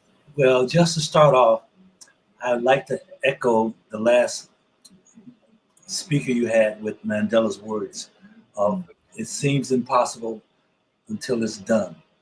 I am the repo man. My story is about reduce, reuse, and recycle. I call myself a pro-activist for water conservation. In that capacity, I've written a book entitled The After Meal. And as a pro-activist, I've invented a product which is patented as a water reclamation canister. Being that one of the most enjoyable, fruitful social activities that we as human beings have is the meal. To sit down and eat a meal, which we do 3 times a day. Well, as I've been researching this for over 40 years, and I've come to the belief that that meal is one of the most non-points of pollution that has ever been introduced to our environment, because water is a universal solvent, something that we all need. Every creature needs water. And we humans have the habit of being very detrimental to water. We actually defecate in it. We use fresh water for that purpose. We actually throw it away into the garbage bag, the black liner bag, as I call it, in the form of, ice. Most of the things, ice is the main conditioner for everything we drink, tea, coffee, a lot of other drinks that we use. It has ice in it. There are other sources of potable water waste or gray water that we introduce into the world, such as opening a faucet. As soon as the water comes out of the faucet, goes straight into the sewer. That's gray water being wasted. Every time we have a meal, we actually throw away almost a half a pound of fresh water in the form of ice. You're going to get a burger and a fry, and that 16-ounce drink, half of those 16 ounces is 8 ounces. And half of those 8 ounces is ice. Ice is actually gray water. So when you're going to eat most of the burger, you're going to eat most of the fries and everything else, but most of us will throw away that cup of ice. And what does that do? When we introduce water liquids into the back of the bag, it is a main source of toxicity, cross-contamination. All of the recyclable items in that black bag, the plastic fork, the cup, the lid, the straw, a lot of these items are recyclable. Right. Don't give them a chance because we cross-contaminate them. We put them in a bag and we condemn them to hell. Earlier, so what's something that you created to help bridge a solution for that? So now we know the problem. What's the solution you created? The solution is what I call a water reclamation canister. I have a system that I'm trying to introduce to the market that actually, you could describe it as a liquid waste can. For example, it will sit next to the other garbage receptacles, trash receptacles at a restaurant. Okay, as you walk out of the door, usually the patron, the busboy will handle all of the waste items. So paper goes into the trash, the tissue goes into the trash, animal, vegetable waste goes there, but that cup of liquid should be deposited into an item, a separate entity to collect liquid waste. Liquid waste atrocity is the worst waste that we put into the environment. So liquids should be separated from organic solid waste. That's what I've created in the form of a water reclamation canister. It's a machine that accepts that potable water that when you go to IHOP, you get up, wait, look at your table. There's always that cup of water. There's some water left. There's always some water that's left. So with this product that you've created, how easily accessible is it? How many are in production right now? What is the scope and accessibility? Okay, I'm in the prototype stage. I have workable machines. I've tested it out. I have about 4 of them that are already constructed, and I'm just waiting to meet the right people to launch me into getting this thing into the market, into the mainstream of productivity and use. So the product has a computer in it. It's basically controlled by water level sensors. It will sense PFAS, other chemicals in the water that we drink, and it'll give you an early warning system as to what you are actually drinking by the water that we throw away. So what it is designed to do is intercept liquid waste and port it to where it should be. Liquid waste should be introduced into the sewer system where we have water treatment facilities. Every city has them that reduces and takes out all the contaminants that we humans put into the sewer system. So that's been my cause, my mission is to introduce this product. It is a gray water saving kind of system. It can recycle rain barrel water. It's got input ports, output ports. You connect it up to rain barrels. You can connect it to a swimming pool. It can be battery operated. So in Kenya, such places as Kenya, we can actually have solar powered, battery powered machines like this to assist people in filtering reusable water, from rivers and streams. It is a very thoughtful, earth, environmental friendly product. And I love that. That's what I'm about. That's my story, and I'm sticking to it. That's good. That's good. So when it came to this product being created, how did that transition go? It starts from an idea to creating blueprints to now having 4 products. You're just waiting for someone to come in and help more with the production of it. But how did that transition first start? Were you always kind of dabbling in engineering? Did you have a buddy that was helping you out with that? Tell me more about how this product came to be. I'm actually a retired computer IT guy. I'm an engineer by trade. Okay. And for the last 40 so years, water and conservation has been in the forefront of my mind, and I've created other products, water monitoring system. Pretty much the same philosophy is what this thing follows, but the water reclamation canister, I accidentally created it. My patent shows a different model of this machine, and in the process of creating it, I've been working on this thing for 30 years, and I accidentally designed it in a fashion that proved to be fruitful, and that's where I am. I've had a number of engineers that knew a little bit more about valves and systems that came to work with me on it. Some younger guys, and that's how I came about to making this machine. We all got together. I put a computer in there that controls the valves, the sensors, and all of those things. And luck and behold, I thought this was impossible until I did it. Thus, I like it. We can echo Mandela, and the impossible is always impossible until you do it. So I think I've created the solution to a problem of liquid waste, and that's my story, and I'm sticking to it. And you're sticking to it. I like it. So we have some questions now from for people that are watching this. Does your product have a name? We're calling it the water well, but I looked at the trademark office and they won't let me trademark water, and there's always somebody who's already has the well. So me and David, we're gonna have to come up with a new name. David, You got to figure out a new name for that and get that locked in. What is the E in David Jones? My name is actually Edward David Jones.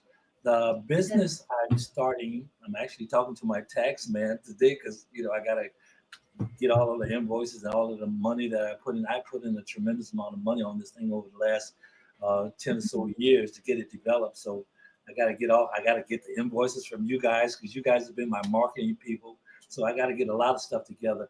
But the business name I'm going with is the Aftermill. After all of the things. Aftermill. The Aftermill. I like it. How do we find him? Ask Karina Christmas. I actually have a prototype of I have a demo model on YouTube. I have so many videos on YouTube. I wonder where could I put some information. I don't know. I can. We can find that later on. You don't have to worry about that right now. But you have it up. You have a demo of it up on YouTube, though. Yes, I do.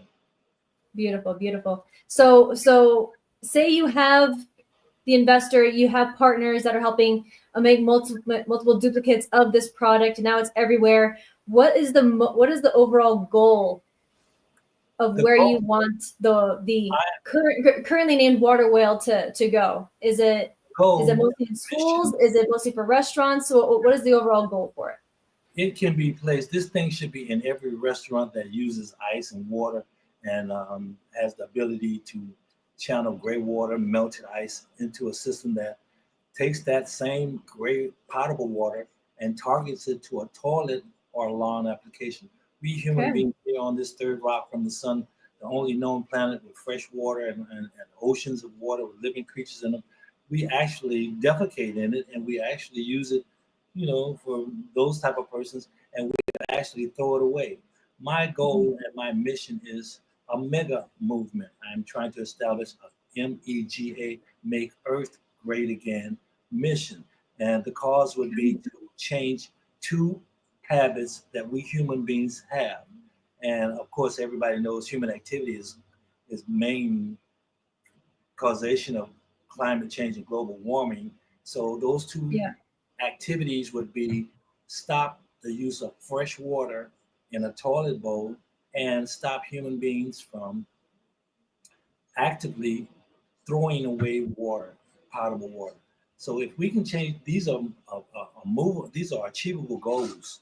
Change our habit of, you know, using toilet water, fresh water for toilet use, and actively placing liquids in a plastic bag of all things. And so those 2 missions or activities are achievable. I think I could do it. I think we could do it. I think so too. I think so too. Well, we're starting to come to a wind down on day 3 of the Inventors and Innovators broadcast. Sir, I want to give you the final word of anything else you want to share with the audience that wasn't already covered. I'm actually surprised. I've been listening all day, and I'm actually surprised that all the things that are happening in the world today, that global warming and climate change hasn't came up more. I know we as human beings, we don't think about things like throwaway items, but they should be on the forefront of our tongues, of our conversations. Fresh water and water conservation. Every creature needs water. The earth needs water. It is the lifeblood of our Mother Earth. So I am the repo man. Reduce, reuse, recycle.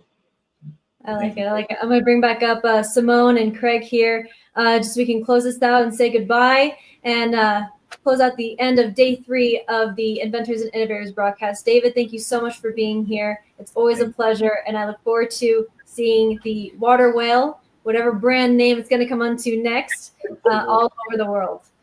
Okay, thank you very much. Thank you, David. Thank you. Thanks, David. Thank you, All right, Craig. thank you, and thank you, Simone and Craig, as well for helping out with a lot of these interviews. You guys have been great. So is Justine and Arthur and Jessica. But man, we still have one more full day tomorrow. So if you're watching this, don't go anywhere because there's still so much more to come. But until then, have a nice night. Thank you, guys. See you guys Bye, tomorrow, everybody. same time, same bat channel. That's right.